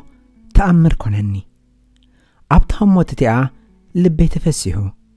ሓጎሰይ ብኸዓበት ተመልሰም ካብታ መዓልቲ እቲኣ ኣነ ኣብ ዓለም እቲ ኣዝዩ ዕድለኛ ሰብ ከም ዝኾንኩ ተገንዘብኩም ካብታ ዕለት እቲኣ ክሳብ ዕለተ ሞተይ ሕጉስ ክኸውን ህዱእ ሕያዋይን ተሓጋዘን ክኸውን መብፅዓ ኣትኹ ካብታ ሞት እቲኣ ኣነ ዝሓሸ ሰብ ኮንኩም እዚዩ እቲ ዝበለጸ ክህልወኒ ዝኽእል መድሃኒት ጽብቕቲ በዓልቲ ቤተይን ወደይን ናይ ብራስለስ ህይወትና ጉድለት ዘይነበሮ ይኮነን ግን ድማ ብህይወት ንነብር ነርና በቲ ዘለካ ሕጉስ ክትኸውን ክትፍትን ኣለካ ሕጉስ እንተደኣ ኾንካ ህይወት ብልጽትያ ኣብ ስግርቲ ካልእ ሓጹር ዘሎ ነገር ኣይትርአ ናብ ጎረቤትካ ትጥምት እንተደኣ ኾንካ ንነፍስኻ ብቕንዕ ትሕምም ብፍጹም ድማ ሕጉስ ክትኸውን ኣይትኽእልን ኢኻ ሃብታማት ኣይነበርናን እምበር እኹል ነርናዩ ስምዓኒ ክነግረካ ብጥሜት ኣብ በረድ ንዓመታት ድሕር ምስኣይ ኣብ ጣውላኻ ምግቢ ምቕራብ ኣዝዩ ዘሐጉስ እዩ ድሕር ምምርዓውና ናብ ቨልቨርደ ካስል ጥንታዊት ግንቢ ነገስታት ትጥምት ጽብቕቲ ኣፓርታማ ነበረትና ንእሽተያ ግን ኣብኣ ኾንካ እትዕዘቦ ከመይ ዝበለ ዘሐጉስ ምርኢት ነበረ ኣብ ቤትካ ከም ዘደንቕ ምርኢት ክትዕዘብ ትኽእል እንተደኣ ኾንካ ናትካ እትውንኖ ካልእ ግንቢ ኣይድልየካን እዩ እቲ ምርኢት ዝበለጸ ነገር እዩ ዋላ ዝኽእል ነይረ እንተዝኸውን ኣብቲ ውሽጢ እቲ ግንቢ ክነብር እውን ኣይደልን እየ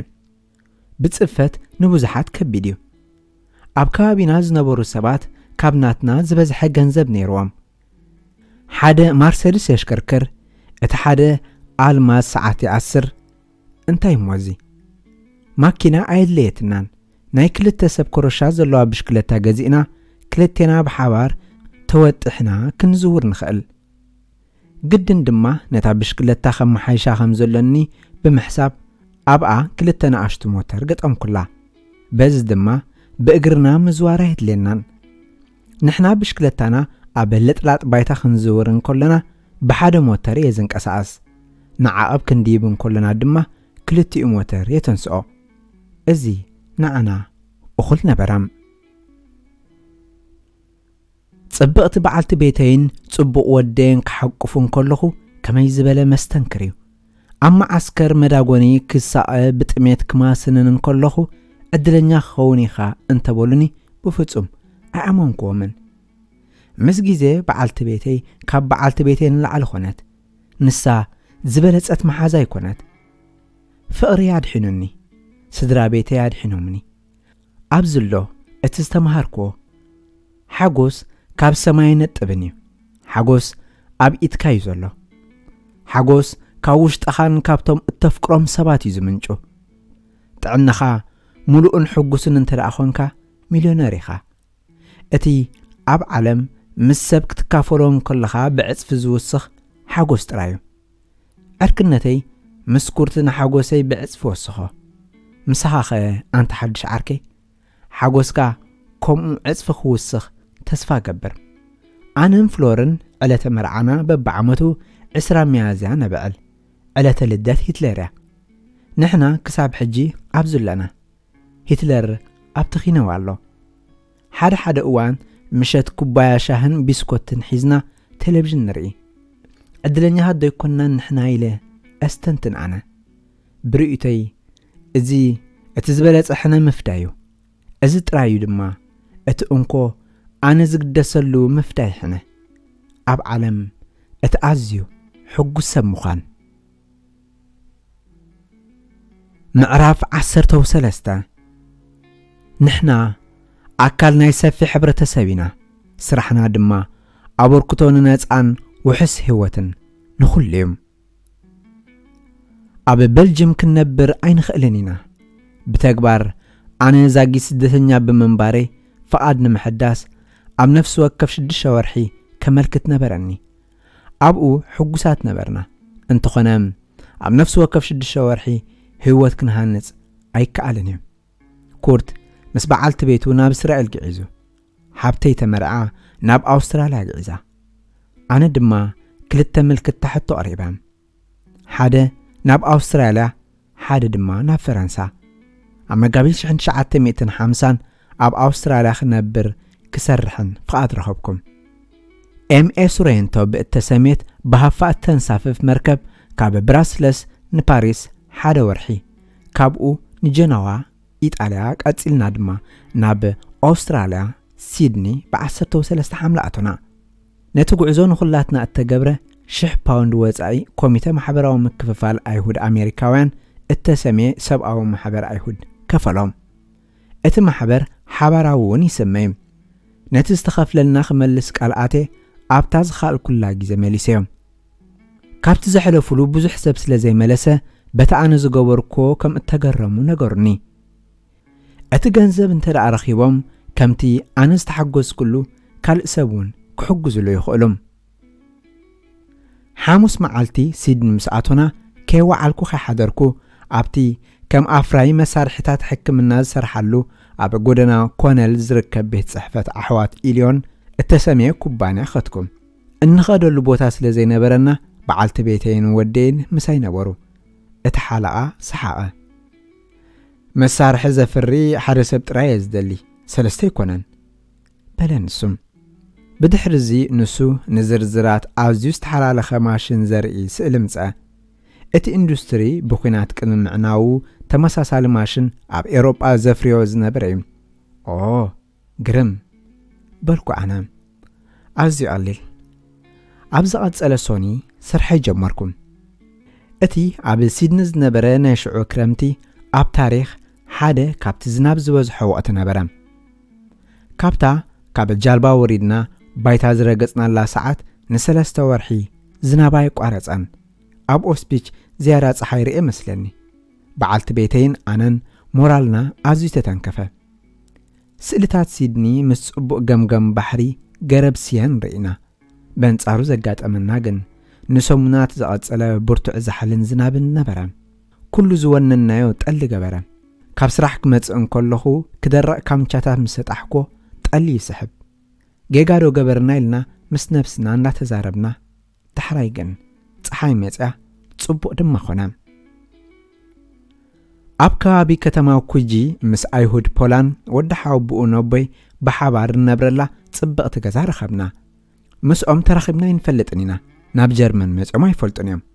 ሕያዎትን ለጋስን ስድራዮም ሃሪን ቤላን ትሑታትን መቑልላትን መጻምድቲ ኮይኖም ሊሊ ኣን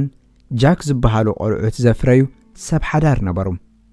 ንሳቶም ምስ ስድራ ቤተይ ናብ ሲድኒ ክንመጽእ ሓላፍነት ወሲዶም ዘሳለጡን ኣብታ ንእሽቶ ኣብ ኮጂ እትርከብ ቤቶም ክንሰፈር ሓንቲ ክፍሊ ክህቡና ዘረጋገጹና እዮም። ንዓና ከእንግዱ ዓራቶም ገዲፎም ሂቦምና። ኣብ ቤቶም ድማ ምስኦም ሓያለ ዋርሕ ተቐመጥና። ሃሪስ ኮርፓ ሰፋይ ክዳን ነበረ። ድሕሪ ዘሰንብድ ሓደጋ ምስኡ ናይ ቀረባ ዓርክነት ገበርና። ንሱ ኣብ ከረጺት ጎማ መዕቆሪ ውዒ ማይ ደቂሱ እንከሎ እቶም ንኣሽቱ ደቁ ነቲ መዕቆሪ ማይ ካብ ትሕቲኡ ክስሕብዎ ደለዩ። ክልቲኦም በብሓደ ጫፍ ክሰሓሓቡ ሃንደበት እቲ ጎማ ተተኰሰ። እቶም ቆልዑ ብዕድል ኣይተጐድኡን። ሓሪ ግን ብርቱዕ ቃጽሎ ወረዶም። ንሱ ሕማም ሽኮር ስለ ዝነበሮ ድማ እቲ መጉዳእቱ እናተሓላለኸ ኸደ። ብመኪና ናብ ሆስፒታል ወሰድክዎ። ዝወረዶ ጉድኣት ዘሰቅቕ ነበረ። ቆርበት ሕቑኡ ኩሉ ተገፊፉ ኸደ። ንኸሓዊ ስሩዕ ክንክን ሕክምና ኣድልዩ። ስለዚ ድማ ናይ ለይቲ ክዳውንተይ ለቢሰ ወትር ንግሆ ናብ ሆስፒታል ኣብጽሖን ናብ ገዛ ተመሊሰ ሓንቲ ሰዓት ደቂሰ ንስራሕ ወፍር ነበርኩ። ኣብቲ ነዊሕ ጉዕዞ ናብ ሆስፒታል ዕርክነትና ዝያዳ ደልዲሉ፣ ብኡ ንብኡ ድማ ዝያዳ ተቐራረብና። ኣብ ኣውስትራልያ ጽቡቕ ነርና። ኣብታ ሃገር ምስ ኣቶና ነዊሕ ኣብ ዘይኮነ ግዜ ምስ ናይ ስራሕ መሓዙተይ ኣብ ሆቴል ቦታ ንተራኺብና ንዛናጋዕ ነበርና። ኣብኡ ሓደ ዋልተር ሩክ ዝስሙ ሰብ ናባይ መጺኡ ኣነ ነቲ ሃገር ሓድሽ ከም ዝመስል ጠቒሱ ገዛ ንምግዛእ ይርኢ እንተኾንኩ ሓተተኒ። ንሱ ናብ ገማገም ባሕሪ ቀረባ ዝኾነ ኣብ ብራይተን ለሳንደስ ዝተባህለ ቦታ መሬት ከም ዘለዎን ኣብኡ ክልተ ሓደ ዓይነት ዓበይቲ ገዛውቲ ይሰርሕ ከም ዘሎ ሓበረኒ። ሓደ ካብኡ ክትገዝእ ትደሊ ዶ? ኣነ እኹል ገንዘብ ከም ዘይነበረን ነገርክዎ። ንሱ ሽግር ከም ዘይኮነን لأح نخركب حجزو نفسي أب أستراليا خط أيسني حبرني حدار شحن شعاتة 250 ناو مسقعزنا ندحرتاي تملسنان 11 أوارح دحر مقعزنا اتا أزي زخبران زفكران أديان فلور مسانا تقمت كاب بلجيم ناب أستراليا مزت نعا زخون أبتغزا توساغ في الهانسنا نساون أب أستراليا كم سفايت كدان رئساخ إلا كاب قلا أزين صبا سبزنا دك أنستيو سيدني تورنفات عماويلات ريا نابرأ أقول على أزين وحدات إيروبيان سفيتي كران بمنبارن نسا كام ملأ ويزارا زرقتا ختما تقلب رخبت أبت أوانتي فلورن أنندما كال أي دنك أولادنا أندرا نابزا عالم بدستا تقبلنايو نتي بخر ودنا مسحا أفكو كاون لعلي أي حقو سنة إلي حسيبا نيرا انتخونا أندرا قوقي منبارا الراقي تسولي نعوك حقوف حاون فلما جيزة كتنبرو كرئن كاللخو لبي بحنساب كم زا مسالي عبا حقوس كم اتسكم أعمانكن ازي ندخل زحلف قوصاي كم جيزئو زحالفة حمع حلم قبرو نابز سسن زلو سدرا بيتي زوسخ كمي زبالو قروم ناقريو ملو حقوس عبشحن شعاتة 256 بهوتيل كوجي عبي لحلفكم كل تقوالون مشفن من دقنا الجسوم نتو هوتيل بحدش كرت يمحيشو نبروم أنا نخلو دارجا بترحو جزئة أب جزاي تخلكوام أب جزاي تصبقت بار كابتت أولان بعلون ندق أي كلتة تقرب إذا سرح كلهم نا أستراليا كم أمريس زلام من قصة سماي سرحتنيا سب جيرا وسطكوا أستراليا زخفت التعدلات كأمني كالكن حبرة سب أستراليا عب خبر زهوبو قال نجر كجبر وسنكو أبكى أبيي بمتأمات أسترالياويان زفتو حد نجر كم زلو أستبعلكم مكعين شحقا نمكعين بزملكت وحتى مكرن تلني أب مهندس نازلني كقلت كرعمو كم زخيل أفلت نيرة سلز دما مستا اتن بإندستري هولندس اتسرح مكاين أب متسقان بفولي اتنتف كوبانا سرح رخبكم مس ماشين زلني تصبق موسع بخمي مكاين تعرن تكنخنن قلت فتمهاركم ببجزئو ححالفون دما قلا زير دو نغرات يقاطمني سلز دما كمي صقمات تفتح نخمهار نتي صحف ممرحي صقنا مكاين بحبو ناب عين مدر وسدو اب كفل حمساتات ناتي كتكلن كلخو تمكرو نبرني سلز دما اب مسكوت غودنا بوتاني حدا مدبر اغورغلوت صقنا مكاين قسعنا فلورن آنن كما قجل سرحنا أنا مكاين نتسقن نسا نداد تعدل قوما مكينات نفح مكاي روحة شيد نتي بيت صحفة تكاتلن مزقب تحزن حدث عمتات نتي تكال مساكيدنايو تسقنا زقبرو قداماو أكال مكيناز حدسو باتلاميرا أوتو إلكتريك ولاون حدستي رناولد مكاين زشيت قلو مرأي زنبرو مل قجل سمويا مكاين قصرنام نزي توسنة جيزة بإتكات راينا سراحكا ختنبر أي تخلنيخا أبشعن شعاتة 266 نتقارال شيطنا أنا ناب إيروبان إسرائيلن بيتسبنا عروخن كبيت حد ليه شوعات توارح عرفتو وسطكم أب ملا شي أب بونجي بيتش استباهلة تكال مسوكل عدقي أب مريتن أبايتن تتنبركم نتي عمشت عمريتن أبايتن زملكت فقد نقدي زحقزني أصنعكو قاتلنا إيجاكو ناتنا تكال مشت عمريتن أبايتن كفتنا أمو الداتا تروتا موزا جزئي لنا كساب زوسنا له كساب تسعاتات عدمنا سرحنا لك أب هوتنا أب سرحنا نون كبور قجلت أرنفنا فلورن آنن قن خوينا نعسرتات عمتات معالتاونا بيت صحفة وفرنا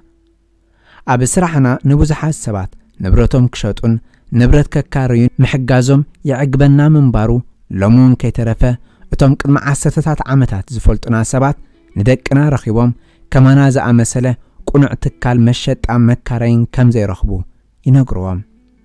تمكروس دهنيا مخانن ኣብትፈለማ ዝኣተናሉ ብስክሮፓ ወድሓው ብኡነቦይ እተገብረልና ሓገዝን ተገዳስነትን ሕያውነትን ንዝክር ኢና ክሳብ ለይቲ ሎሚ ምስሊ ሊስኮርፓ ጓሉ ሃሪ ስኮርፓን በዓልቲ ቤቱ ቤላን ጽቡቕ ርክብ ኣሎና ስለዚ ድማ ንሓደስቲ ሰብ ሓዳርን ነቶም ህይወት ንምጅማር ውሕድ ሓገዝ ዘድልዮምን ንምሕጋዝ ዝያዳ ክንሰርሕ ከም ዘሎና ኣረጋጊጽና ንሕና ኩላትና ክፋል ናይ ዝሰፍሐ ሕብረተሰብ ምዃንና ስራሕና ድማ ኣበርክቶን ናጻን ውሕስነትን ህይወት ንኹሉ ከም ዝኾነ ኣቐዲመ ኣብ ህይወተይ ተማሂረ እየ ናብ ሆስፒታል ከደ ኣነ ሰራሕክዎ መሳርሕታት እንተደኣርአዮን መዓልታዊ ህይወት ኣብ ምሕያሽ ከም ዝወዓለን ፈሊጠ ኣብ ሓጎስ ይስማዓኒ ንስኻ ንዝኾነ ትሰርሖ ዘበለውን ከምኡ መምህር ዲኻ ህይወት መንእሰያት ኩሉ ግዜ ተማዕበል ከሻነ ዲኻ ነፍሲ ወከፍ መግቢ እተዳልዎ ናብዛ ዓለም ፍስኻ የምጽእ ምናልባት ምድብ ስራሕካ ምሳ ሸገርቲ ሰባት እንተደኣ ኮይኑ ወይ እውን ነቲ ዕዮኻ ይተፍቅርን እንተደኣ ኾንካ ጌና ግን ኣብዛ ነብረላ ዓለም ናትካ ንእሽቶ ክፋል ብምብርካትካ ኣገዳስ ነገራት ኢኻ ትሰርሕ ዘለኻ ነዚ ፈጺምና ክንርስዕ የብልናን ናይ ሎሚ ጻዕርኻ ነቶም ፈጺምካ ዘይትፈልጦም ሰባት ክጸልዩ እቲ ጽልዋ ኣሉታዊ ወይ ኣወንታዊ ክኸውን ናትካ ሕርያዩ ንዘይትፈልጦ ሰብ ናብ በሪኽ ከተደይቦ ወይ ናብ ታሕቲ ከተውድቆ ነፍሲ ወከፍ መዓልቲ ነፍሲ ወከፍ ደቂቕ ትወስዶ ስጉምቲ ሕርያ ናትካ እዩ እቲ ሕርያ ቀሊል እዩ ናትካ እዩ ድማ ምዕራፍ 14 ሓዘን ምክፋል ንሓዘን ብፍርቂ የጉድል ሓጎስ ምክፋል ንሓጎስ ብዕጽፊ ይዓቢ ኣብ ኣውስትራልያ ግርም ዝኾነ ህይወት ነበረና ብድሕርቲ ኣብ እዋን ኩናት ዝሕለፍክዎ ተመክሮ ብሓቂ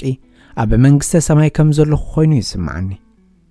ደቂ ዓብዮም ቆልዑ ወሊዶም ሕኩስ ነበርኩ ውሽጠይ ግን ጓህ ነበረኒ ኣቦይ ክመውት እንከሎ ወዲ 52 ዓመት ነይሩ ደቀይ ሎሚ ዕድሚኦም ኣብቲ ኣቦይ ክመውት እንከሎ ዝነበሮን ላዕልዮም እዚ ኩሉ ስቅያት ንምንታይ ዕላማ ነበረ ስቅያት ሓሊፍና ሞይትና ስለምንታይ ንምንታይ ንሓደ ዕቡድ ሰብ ኩሎም እቶም ብናዚ ዝተቐትሉ ን6 ሚልዮን ማዕለያ ዘይብሎም ካልኦት ብዙሓት ኣይሁዳውያን ኣብ መንጎኦም ስነ ጥበባውያን ክኢላታት ስነ ህንጻ ዶካትር ጠባኣታት ሳይንስትን ነበረዎም እዞም ምሁራት ሰብ ሞያን ሰብኡትን ኣንስትን ብህይወት ክነብሩ ዝኽእሉ ነይሮም እንተዝኾኑ እንታይ ክሰርሑ ከም ዝኽእሉ ክሓስብ እንከለኹ ብጓህ ዝሕመስ ኣብዚ እዋንዚ ንሕማም መንሽሮ መድሃኒት መርኸብና ሉ ኢለ ይኣምን እንተኾነ ንሕና በቶም ናዚ ሰብ ኣይኮናን ንዓና መቕታል ኣብ ዓለም ዘብጽሖ ኸሳራ ክርድኦም ኣይከኣለን ኣብ ሆሎኮስት ዘሕለፍክዎ ተመክሮ ንዓሰርተታት ዓመታት ብፍጹም ኣይተዛረብኩሎን ብዛዕባኡ ክዛረብ ድሌት ኣይነበረንን ምክንያቱ ይጎድኣኒ እዩ እንተ ተጎዲእካ ድማ ካብኡ ክትርሓቕ ጥራይኻ ትደሊ ድሕሪት ተመሊስካ ነቲ ዝስምዓካ ክትገጥሞ ኣይትደልን ኣዴኻ ናቡኻን ኩለን ሓትነታትካን ኣሞታትካን ደቂ ሓወቡኻን ዳርጋ ኩሉ እተፍቅሮ ክትስእን እንከለኻ ከመይ ቢልካ ብዛዕባኡ ትዛረብ ንዓይ ብዛዕባ እቲ ኩሉ ዝጠፍኣና ኩሉ ዝሓለፍናዮ ዋላ እውን ንምሕሳብ ኣዝዩ ዘቐንዝወኒ ምናልባት ንደቀይ ካብኡ ክጋርዶም ደልየ ይኸውን ነቲ ኹን ሓቂ መፍላጦም ክጎድኦም ጥራዩ ኢለ ስለዚ ድማ ኣፍ ኢለጎምኩም ድሕሪ ብዙሕ ዓመታት ግን ንነብሰይ ካልእ ሕቶ ክሓትት ጀመርኩም ኩሎም ካልኦት ብዘሰቅዕ ኣገባብ ህይወቶም ክሓልፍ እንከሎ ስለምንታይ ኣነ ብህይወት ዘለኹ መጀመርያ እግዚኣብሔር ወይ ዝኾነ ላዕለዋይ ሓይሊ ንዘይኮኑ ሰባት ብጌጋ መሪጹ ወሲዱ ኣነ ክመውት ነይሩኒ ኢለ ወሰንኩ እንተኾነ ዳሕራይ ምናልባት ብዛዕባኡ ክዛረብ ሓላፍነት ስለ ዘለኒ ብዛዕባ ሓደጋታትን ጽልእን ድማ ዓለም ክመሃረሉ ክሕግዝ ግቡእ ስለ ዘለኒ ኸውን ኣነ ክሳብ ሕጂ ብህይወት ዘለኹ ኢለ ክሓስብ ጀመርኩ በዓልቲ ቤተይ ኣብ ግጥሚ ኣዝያ ግድስቲ እያ ኣነ ዕድለኛ ንሳ ምናልባት ገጣም ተመርዓወት ነይራ ኢለ ኩሉ ግዜ እየ ሓስብ በዓላት ምስራሕ ተውህወ ኣይነበረን ኣነ ማሽናት ጥራይን ዝርዳእኒ حساب سنفلتت بإيدي نجرات مسرح برهني أنت خنا تاريخين من جارز نبرد الرخيت وشتين حي لمتأ نفلما بوقعي أب خريستيان كاثوليك تزاربكو أب برايتن لسان دس زنبرو نايك 4 محازوسنا صناعات كاثوليك نبرون ساتهم تموكريك كافل أب مدب بيت خريستيان عدموني أزي كبيدو كان تنبره كابتي تخلكي للوز نبركو درعي قرب كوت حجزني أبشحن 972 كام موت زدحانو 10 زخون السبات بحبار تأخيبهم بزعباتي قبل إعلانات تفتصم مزراب كنجمر اللونا بلوم عالم كتفلت اللوا جنزب كانت تأخاخب نتخيلنا تراخمنا خنزراربولو انخل بوتا خنفتر نخيلنا بمبال محبر من مسرات وسنا أبشحن 982 وجلنا كم أسترالياوي محبر كاب هولوكوست بهوس ترفو أيهود سميرنا وقعون نتال بسنايا عمتات مسحالفة دقنا أو أخواسو مسجمرون أتا محبر أسترالياوي محبر كاب هولوكوست بهوس ترفو أيهودن زرقو من كونت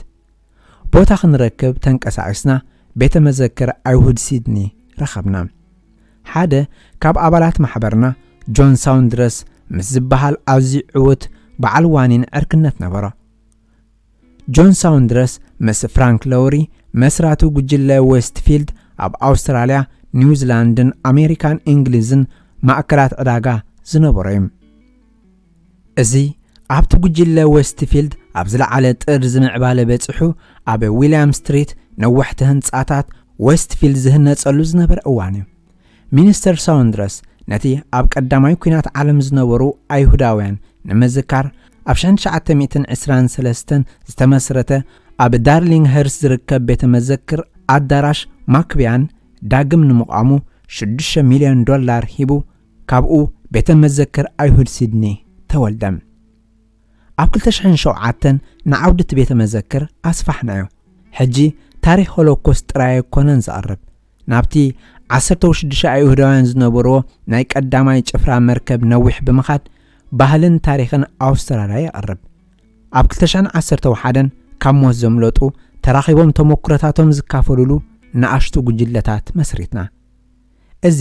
ካብቲ ኩሎም ኣይሁዳውያን ንሆሎኮስ ንምዝካር ብተወፋይነት ንምስራሕ ዘቐመጥዎ ማሕበር እተፈልዩ ናትና ነቶም ብህይወት ዝተረፉ ጥራይ ዝምልከት እዩ ንነፍስና ኣተኩሮ ኢልና ኢና ንሰምዮ ንሕና ነቶም بتمكرو معسكرات مداغوني زحلفو محازوتكا أب كل خابتات كأطلون كاللون ريسوهم تقاتلو بتنفاس زفنو شتا ناشتتهم معالتاوي مسموت مفتات انتاي مالت مخانو زفلتو عادي هبنا نسرح محبرنا نابتهم هوتي كدحن نابي كخيديلهم زحاتوز نبرو تخدعهم دارغا زموتون زساعيون زتأميون عادي هبو يسرح أمو الداتا زانتانا خنزانتو سمعتنا نسل زفترلناينا نزو جلة زمسريتنا لكا كم تنعخاز سمعكا كسمعو زخيل ننقرات تنسخا اتمل سلام عقباب سلمنتاي بخم وخمز مسلكا عبتبوتا سكيات بعمي أزفلتو عبتبوتا سكيات مزنا براو جلة منبار كمي كم سمعكا ختقولتو أي كإلني كارو السبات كقولتو يفتوني يخونو نص دما كدنا أزقبايم انتخونا أتتمكروس لزي حالفو نساتهم بفوتسم كردو ما يكالني كندي متحفت نبيبهم ويمعرخ ندي حيال تعرى أكايدهم بزي هكدس أتو قداي نحنا وتم كابهولو كوزوز أنا تراينا نردو أمناز أحاقرنا برنيرة أتحاقر نعاي بيت ما أسرت خونات نزو تمكري مستم تماسال سكاز حلفو سبات ككافرو لني حرب بها هلالو اتكافرو حازن بفرق يقدل اتكافرو حاقوس بعص في وسخ بو أنقو عدي نسمعتنا زقلس قطم الله سباتي موتو عمباباتاتي أمسل حادسينن أتشايون يسبر أركنتنا قن أيتن كفن إذا علم قنايا مالت كلهم سبات أوشتم كفاءات اللو ميلهم كنوغروهم هوات زي حقوسهم كابتل كيت بهواز ترفلو التسبر أكلاتهم كلمة 75 عمت ካብቲ ማዓስከር ወፂኡ ይኸውን እቲ እተሰብረ ልቦም ግን ኣብቲ ማዓስከር ተሪፉ ጾር ስቅያቶም ብምርጋፍ ዝመጽእ ሓርነትን ምስኡ ዝርከብ ሓጎስን ከስተማቕሩ ዕድልኛታት ክኾኑ ዘይበቕዑ ብዙሓት ካብ ህልቂት ዝተረፉ ሰባት ከም ዘለዉ እፈልጥ እየ ዋላ እውን ንዓይ ኣብ ልበይ ብፍርህን ቃንዛን ክሳብ ዝሓዝኩሉ ብሓቂ ናጻ ክኸውን ከም ዘይክእል ንኽፈልጥ ብዙሕ ዓመታት ወሲድለዩ ብህይወት ዝተረፉ መሓዙተይ ንጀርመናውያን ንቕሬታ ክገብሩሎም ኣይልምኖምኒ ኣነ እውን በዕለይ ክገብሮ ይክእልኒ እንተኾነ ኣነ ኣብ ርእሲኦም ዘሎኒ ሕርቃን ንኸውፅእ ዘኽእለኒ ኣብ ህይወተይ እኹል ፍቕርን ዕርክነትን ምርካቤ ዕድለኛ እየ ቁጥዐ ምዕቋር ረብሓ የብሉን ቁጥዐ ናብ ፍርህ የምርሕ ፍርህ ድማ ናብ ሞት የብጽሕ ብዙሓት ካብ ወለድና ንደቆም ኣብ ትሕቲ ጽላሎት ጽልእን ፍርህን ዕብዮሞም ንደቅኻ ክፈርሁ ከም ዘለዎም ምስትምሃር ረብሓ የብሉን እዚ ህይወቶም እዩ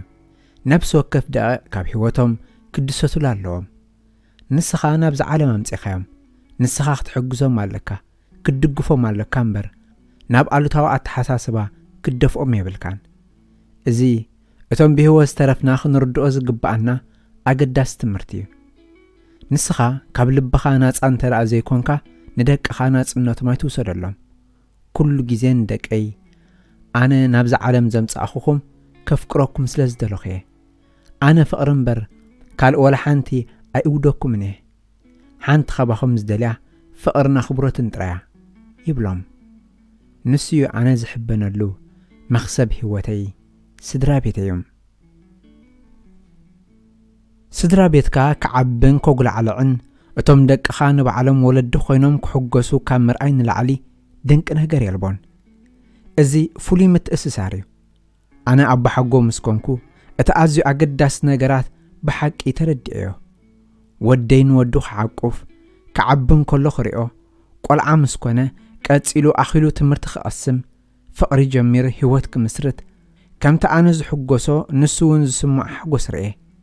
ኩሉ ግዜ ንደቀይ ዝእውደኩም ወላ ሓንቲ የልቦን ይብሎም ግን ንሳቶም ይሰምዑ ዶ ኣይፋሎምን ኣይሰምዑን እዮም ኩሉ ተኣነ ክሓቶ ዝኽእል ይህቡኒ ኩሉ ግዜ ቡን ክሰቲ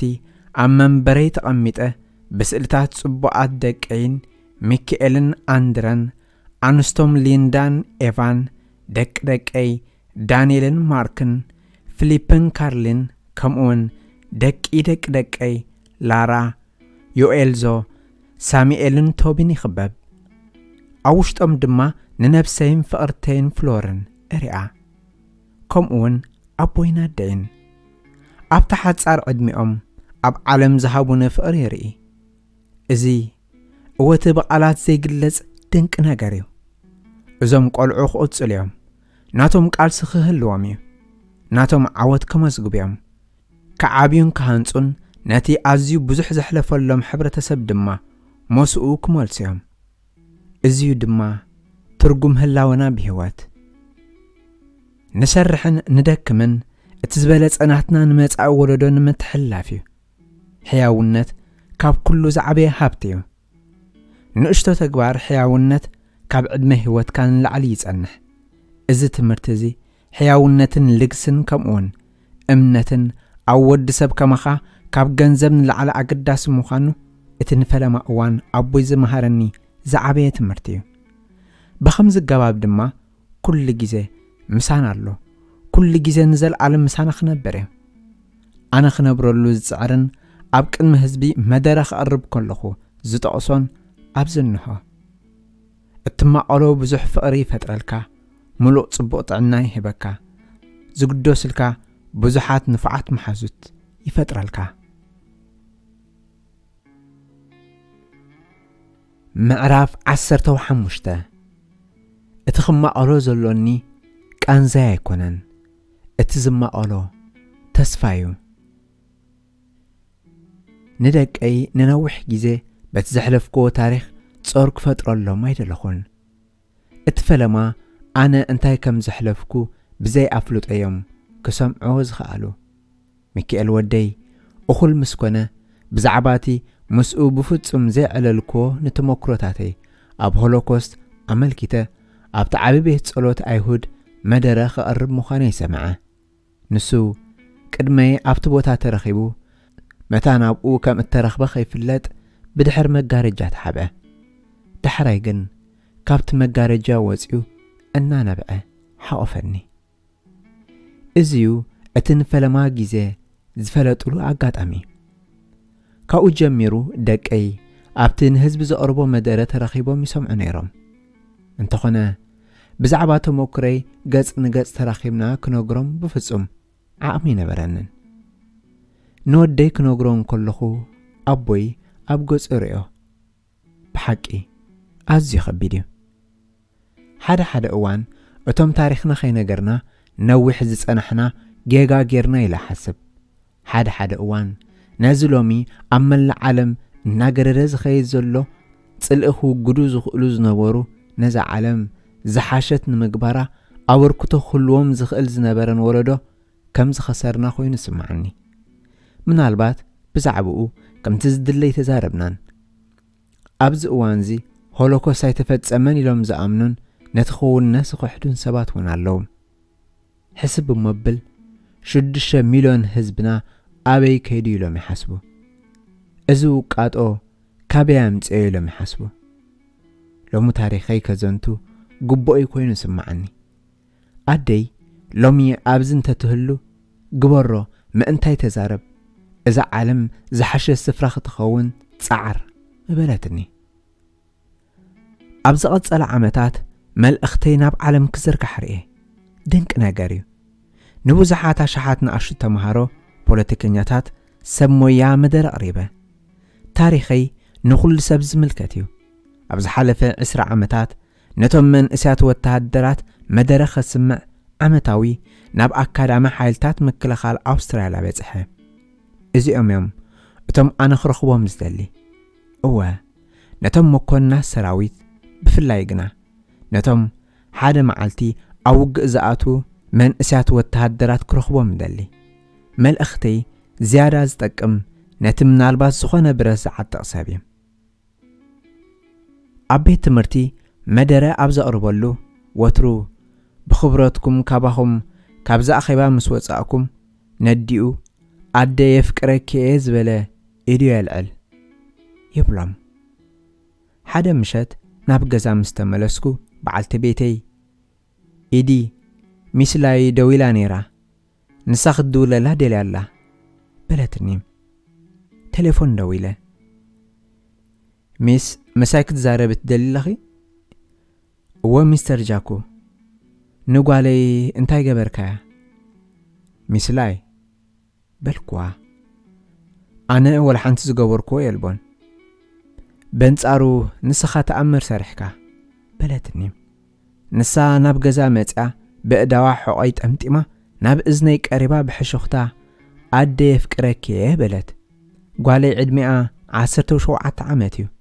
ከም ንቡር ንሳ ትገብሮ ምሳይ ምክታዕ ጥራዩ በለትኒ። ነዚ ነፍሲ ወከፍ ዝረኸብክዎ መንእሰይ ከስተምህሮ ፍትን። ኣዴኻ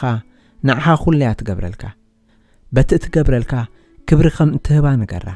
ከም እተፍቅራ ንገራ። ምስ እተፍቅሮም ሰባት ንምንታይ ትካታዕ? ናብ ጽርግያ ወፂኻ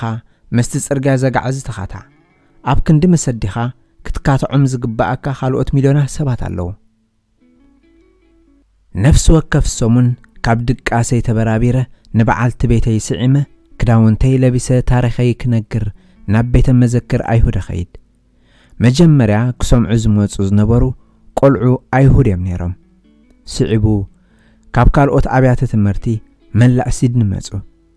ቀፂሉ ተምሃሮ ካብ መላእ ኣውስትራልያ ተረኽቦም። ቀፂሉ እኹላት ሰባት መማህራን መሓዙቶም ዘፍቅሮም ኣዝማዶምን ነቲ ዝዛረቦ ክሰምዑ መፁ። እዚ ንዓይ ስምዒተይ ዝትንክፍ ነበረ። ኣብያተ ትምህርቲ ጉጅለ ማሕበረሰባትን ኩባንያታትን እተፈላለዩ ሰባትን መንእስያትን ሽማግለታትን ነቲ ናይ ሆሎኮስት ትምህርቲ ከካፍሎም ረኺቦም ክሓቱኒ ምስ ጀመሩ ናብ ቀረባን ርሑቕን ክገይሽ ጀመርኩም። ሓደ መዓልቲ ካብ መንግስቲ ኣውስትራልያ እተለኣኸ ደብዳቤ ተቐበልኩም። ብሓደ ፍሉጥ ዶክተር ንናይ ኣውስትራልያ ሽልማት ኦርደር ፍሉይ ኣበርክቶን ዝገበሩ ዜጋታትን ካልኦትን ዝወሃብ ብ1975 ዝጀመረ ዝለዓለ ሽልማት ኦርደር ኦፍ ኣውስትራልያ ሜዳል ተረኣሒ ከም ዘለኹን ኮሚቴ ነቲ ክብሪ ኣብ ግምት እትዎ ከም ዘሎን በቲ ደብዳቤ ተሓበረኒ። ግንቦት 2013 ምስ ፍሎርን ሙሉኣ ስድራ ቤተይን ናብ ቤት ጽሕፈት መንግስቲ ኣውስትራልያ ኣብ ሲድኒ ኸድና። ኣብቲ ኣመሓዳሪት ኒው ሳውዝ ዌልስ ማርያ በሽር ዝመራሓቶ ጽምብል ንማሕበረሰብ ኣይሁድ ብዝገበርክዎ ኣበርክቶ ሽልማት ኦርደር ኣውስትራልያ ተዓዲለ። ከመይ ዝበለ ክብሪ፣ ከመይ ዝበለ ድንቂ ነገር! ሓደ እዋን ብዘይካ ጓሂ ካልእ ዘይፈልጥ ሃገር ዘይብሉ ስደተኛ ነበርኩ። ሕጂ ኢድጃኩ ሽልማት ኦርደር ኣውስትራልያ OAM። ቀፂሉ ኣብ 2019 ካብ መላእ ዓለም ኩሎም ዓይነት ሰባትን ሓሳብ ምዝርጋሕ የርብሕ ኢሎም ብዝኣምኑ ናይ ሓባር ራእይ ዝጠምሩ ሰባት መደረ ክገብሩ ዘመቻችእ ቴዴክስ እተሰምየ ውድብ ክረኽበኒ ሓተተም። መልእኽተይ ናብቲ ብዝተኸኣለ መጠን ናብ ሰፊሕ ዝኾነ ኣኼበኛ ልዕሊ 5,000 ሰባት ኣብ ዝሕዝ ኣዳራሽ ክበጽሕን ብኣገልግሎት ዘበናዊ መራኸቢታት ድማ ካልኦት ኣማኢት ኣሽሓት ክከታተልዎን እቲ ውድብ ቴዴክስ ክሕግዘን እንደለየ። ግንቦት 24 2019 ኣብ ህይወተይ ምናልባት ዝዓበየ መደረ ንምግባር መድረኽ ሓስኩም። ቅድሚዚ ኣብ ሓደ ግዜ ንኣሽሓት ሰባት መደረ ብሓቂ ኣቕሪበ ይፈልጥን። መደረይ ምዛዞምኩ መላእ ኣኼበኛ ካብ መንበሩ ተንሲኡ ዘይቋረጽ ጣቓዒት ከበረ። ቀፂሉ ብኣእዳዎም ክጭቡጥኒ ክሓቕፉንን ጥራይ ኣማኢት ሰባት ኣብቲ ኣዳራሽ ተሰሪዖም ነበሮም። ኣብቲ እዋንቲ ብመስመር ኤሌክትሮኒክ ይመሓላለፍ ብምንባሩ ልዕሊ 1.4 ሰባት ተዓዚቦሞ። እቲ ቴክኖሎጂ ዝሕጉስ እዩ። ቆልዓ ዝነበርኩሉ ብቴሌግራምን ብተላኣኽቲ ረጋቢትን መልእኽቲ ንሰድድ ነርና። ሕጂ ግን ታሪኸይ ዝሰምዑ ብኡኡ ዝተባብዑን ብኸመይ ከም ዝተንከፎም ረኺቦም ክነግሩንን ካብ መላእ ዓለም ዝልእኹለይ መልእኽቲ ይበጽሐንሎም። ዝሓለፈ ቀረባ መዓልታት ካብ ሓንቲ ፈጺመ ዘይፈልጣ ሰብ ካብ ኣሜሪካ ብኢድ እተጻሕፈ ደብዳቤ ተቐቢለም። ንሳ ኣብ 17 ደቓይቕ ብዙሕ ክሓስበሉ ዝግባኣኒ ነገራት ሂብካኒ ንህይወተይ ሙሉእ ቀይርዎ ዝብል ጽሒፋ ክትሓስቦ ዶ ትኽእል? ቅድሚ ነዊሕ ኣብ ዘይኮነ ግዜ ኣነ ቃንዛይ ንዝኾነ ሰብ ከካፍሎ ድሌት ኣይነበረንን። እዚ ግን እቲ ኣነ ዘካፍሎ ቃንዛይ ዘይኮነ ተስፋይ ምዃኑ ቅድሚ ምፍላጥ እዮም። ኣብ 2020 ነቲ ናይ ዓመት 2020 ዓበይቲ ዜጋታት ኣውስትራልያ ሲነር ኣውስትራልያ ሲቲዝን ኦፍ ዘ የር NSW ዝወሃብ ክብሪ ተረኣሕ ነይረ። ኣይተዓወትኩን። ምስቶም ናይ መወዳእታ 4 ተሰሪዐ። ንሓደ ኣብ 100 ዓመት ዝርከብ ሰብ እዚ ውጽኢት ሕማቕ ኣይኮነን። ኣነ ክሳብ ዝከኣለኒ ታሪኸይ ምንጋር ክቕጽለ ቤተ መዘክር ኣይሁድ ቅድሚ ብጥሮታ ምግላለይ ክሰጎን ኣለዎ። ክደክም እንከለኹ ብዛዕባ ኩሎም እቶም ታሪኾም ክነግሩ ብህይወት ዘይተረፉ ኣሓስብ። ከምኡውን ብዛዕባቶም ድሕሪ እዚ ኩሉ ታሪኾም ክነግሩ ዘይከኣሉ ኣዝዮም ዝተጎድኡ ሰባት ሓስብ። ምእንተኦምን ምእንቲ ስድራ ቤተይን እየ ኣነ ዝዛረብ። ታሪኸይ ክነግር ከቢድ እዩ። ሓደ እዋን ከቢድ ቃንዛ ኣለዎ። ንነፍሰይ ግን ሓታ ኩላትና ምስ ሞትና እንታይ ክኽወን እዩ? ኩላትና ካብቲ ህልቂት ዝተረፍና ምስ ሓለፍና እንታይ ክኽወን እዩ? ጽዋና ካብ ታሪኽ ቀስ በቐስ ሃሲሱ ክጠፍእ ድዩ ወይ ድማ ክንዝከር ኢና? እቲ ግዜ ናይ ዝሓድሽ ወለዶ እዩ። ናቶም ንዓለም ጽብቕቲ ንምግባራ ሩስን ድሌት ዘለዎም መንእሰያት እዩ። ብዛዕባ ቃንዛና ሰሚዖም ነቲ ተስፋና ክወርሱ እዮም። ግራት ባዶ እዩ። ገለ ንመዝራእ እንተደኣ ጻዕሪ ኣሕሊፍካሉ ግን ኣታኽልቲ ክህልወካ እዩ። ንሱ እዩ ድማ ህይወት። ገለ ሃብ ገለ ድማ ክምለሰካ እዩ። ገለ ነገር ኣይተሃብ ወላ ሓንቲ ድማ ይምለሰካን። ዕምበባ ምትካል ተኣምር እዩ። እቲ ትርጉም ብዙሕ ከተፍሪ ትኽእል ኢኻ ማለት እዩ። ዕምበባ ትርጉም ዕምበባ ጥራይ ኣይኮነን። መጀመርያ ናይቲ ሙሉእ ኣታኽልቲ ከም ዝኾነ ዘክር ስለዚ ኣነ ንዝኾነ ብዛዕባ ሆሎኮስት ክፈልጽ ደሊ ታሪኸይ መንጋር ክቕጽል እየ ዋላ እንኮ ሰብ ክበጽሕ ዝኽእል እንተደኣ ኮይኑ ጻዕረ ይፍረ ኣለዎ እቲ እንኮ ሰብ ድማ እቲ ሓድሽ ዓርከይ ንስኻ ክትኸውን ተስፋ ገብር እዚ ታሪኽ እዚ ምስኻ ዝኸይድ ክኸውን ተስፋ ገብር ድሕረ ጽሑፍ ቅድሚ 75 ዓመት እቲ ኹናት ድሕሪ ምዝዛሙ ሓደ ናዚ ኣብ ኲናት ብዝገበሮ ገበን ኣብ ቤት ማእሰርቲ ቤልጅም ተኣሲሩ ከም ዘሎ ፈለጥኩ ናብኡ ኸይደ ክሓቶ መደብ ሓስኩ ንዕዑ ረኺበ ስለምንታይ ከም ዝፈጺምካ ኢለ ሓተትክዎ ክምልስ ኣይከኣለን ንሱ ኸንቀጥቅጥን ክበክን ጀመረ ካብ ስብእነት ንታሕቲ ወሪዱ ከም ጽላሎት ጥራይ ኮነ ኣብ ክንድኡ ዳርጋ ሓዘንኩ ገባር እከይ ዝመስል ኣይነበረን ንሱ ዝሕዝን ድሮ ከም ዝሞተ ሰብ መሲሉ ነበረ ሕተይ ከይተመለሰ ድማ ተረፈ እናሸምጎልኩ ብዝኸትኩ ብኡ መጠን ድማ ስለምንታይ እናበልኩ ኣሓስብ ዋላ ሓንቲ ዘምጽኦ ለውጥ እኳ እንተዘየልቦ ናይ ምህንድስና ጸገም ነይሩ እንተዝኸውን ምፈታሕክዎ ነይረ ኢለ ሓስብ ማሽን እንተዝህልወኒ ክምርምሮም ክኣልኩ ነጸርታት ጸገም ፈሊጠ ኣብ ምንታይ ከም እተበላሸወ ረኺበ ምጸገምክዎ ነይረ እቲ እንኮ ክረኽቦ ዘይከኣልኩ መልሲ ጽልኢ መጀመርታ ናይ ሕማም እዩ ከም ካንሰር ንጸላኢኻ ክቐትል ይኽእል ይኸውን እንተኾነ ኣብቲ መስርሕ ንዓኻውን ይዕንወካ ብሕማቕ ዕድልካ ንኻልኦታይ ተማርር ህይወት ቀላልያ ዝበለ ሰብ የልቦን እንተፍቂርካያ ግን ዝቐለለት እያ ህይወት እንተጸሊእካያ መንባር ዘይከኣል ይኸውን ስለዚ ድማ ኣነ ሕያዋይ ክኸውን ዝፍትን ዋላ እኳ ተሰኣይ እንትኾንኩ ናዚ ጉጉያት መንባሮም ከረጋግጸሎ መደሊ ነቶም ንዓና ዝጸልኡ ጉጉያት መንባሮም ከርእዮ መደሊ ስለዚ ድማ ንዋላ ሓደ እኳ ይጸልእኒ ዋላ ንሂትለር እቕረይ ብሎኔ እንተ ደኣ እቕረይለዮ ነቶም ዝሞቱ 6 ሚልዮን ምኽዳዕ እዩ እቕረይ የልቦን እዚ ኽብል እንከለኹ ምእንትቶም ባዕላቶም ክዛረቡ ዘይክእሉ 6 ሚልዮን ዝዛረብ ዘለኹ ምእንትኦም ድማ እነብርን ብዝተኻኣለኒ ድማ ዝበለጸ ህይወት ነበር ካብቲ ደቕደቕ ወቕታ ጸላም ብህይወት ምስ ወጻእኩ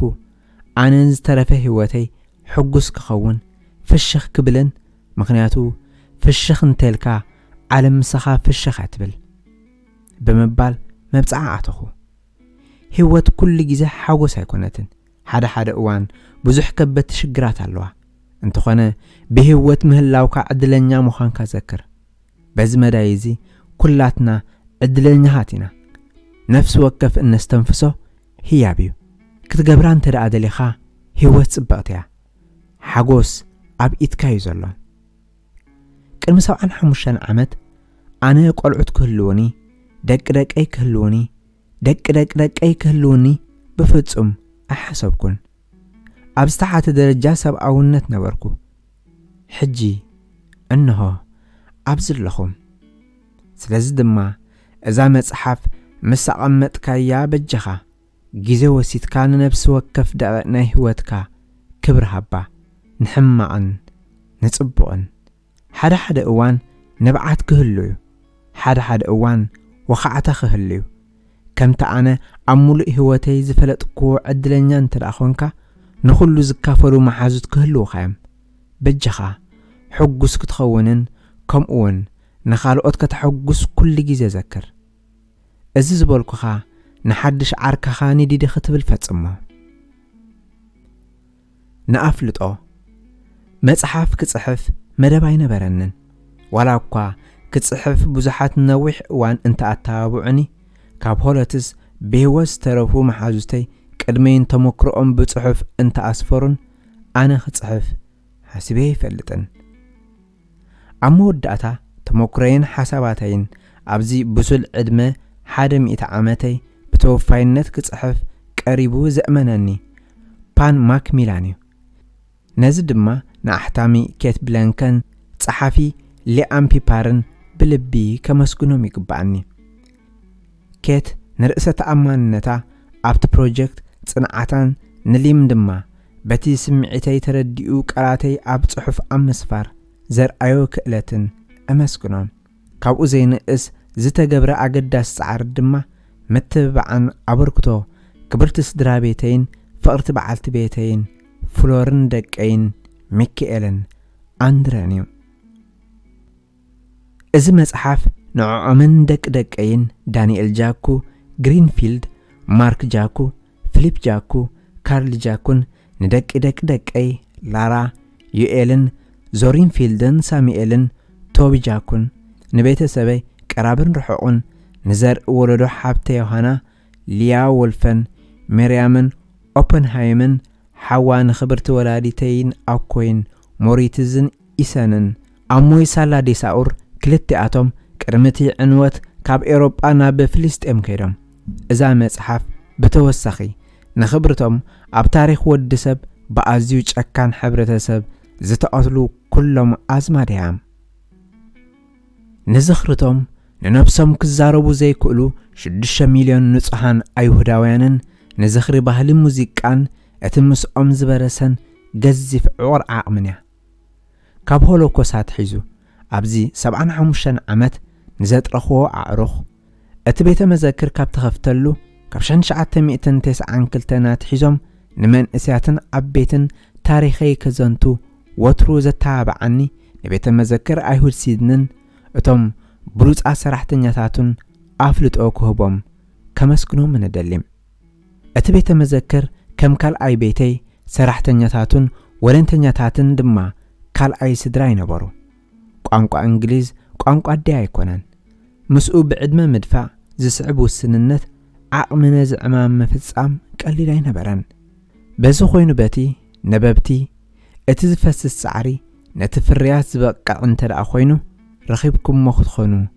تسفا قبر نبيننا نحنا واقايبلنان بحبارقن نحنا حيالاتنا نزام مصحف بمنباب سبعونت قربتي عقب يخون إلى تصفى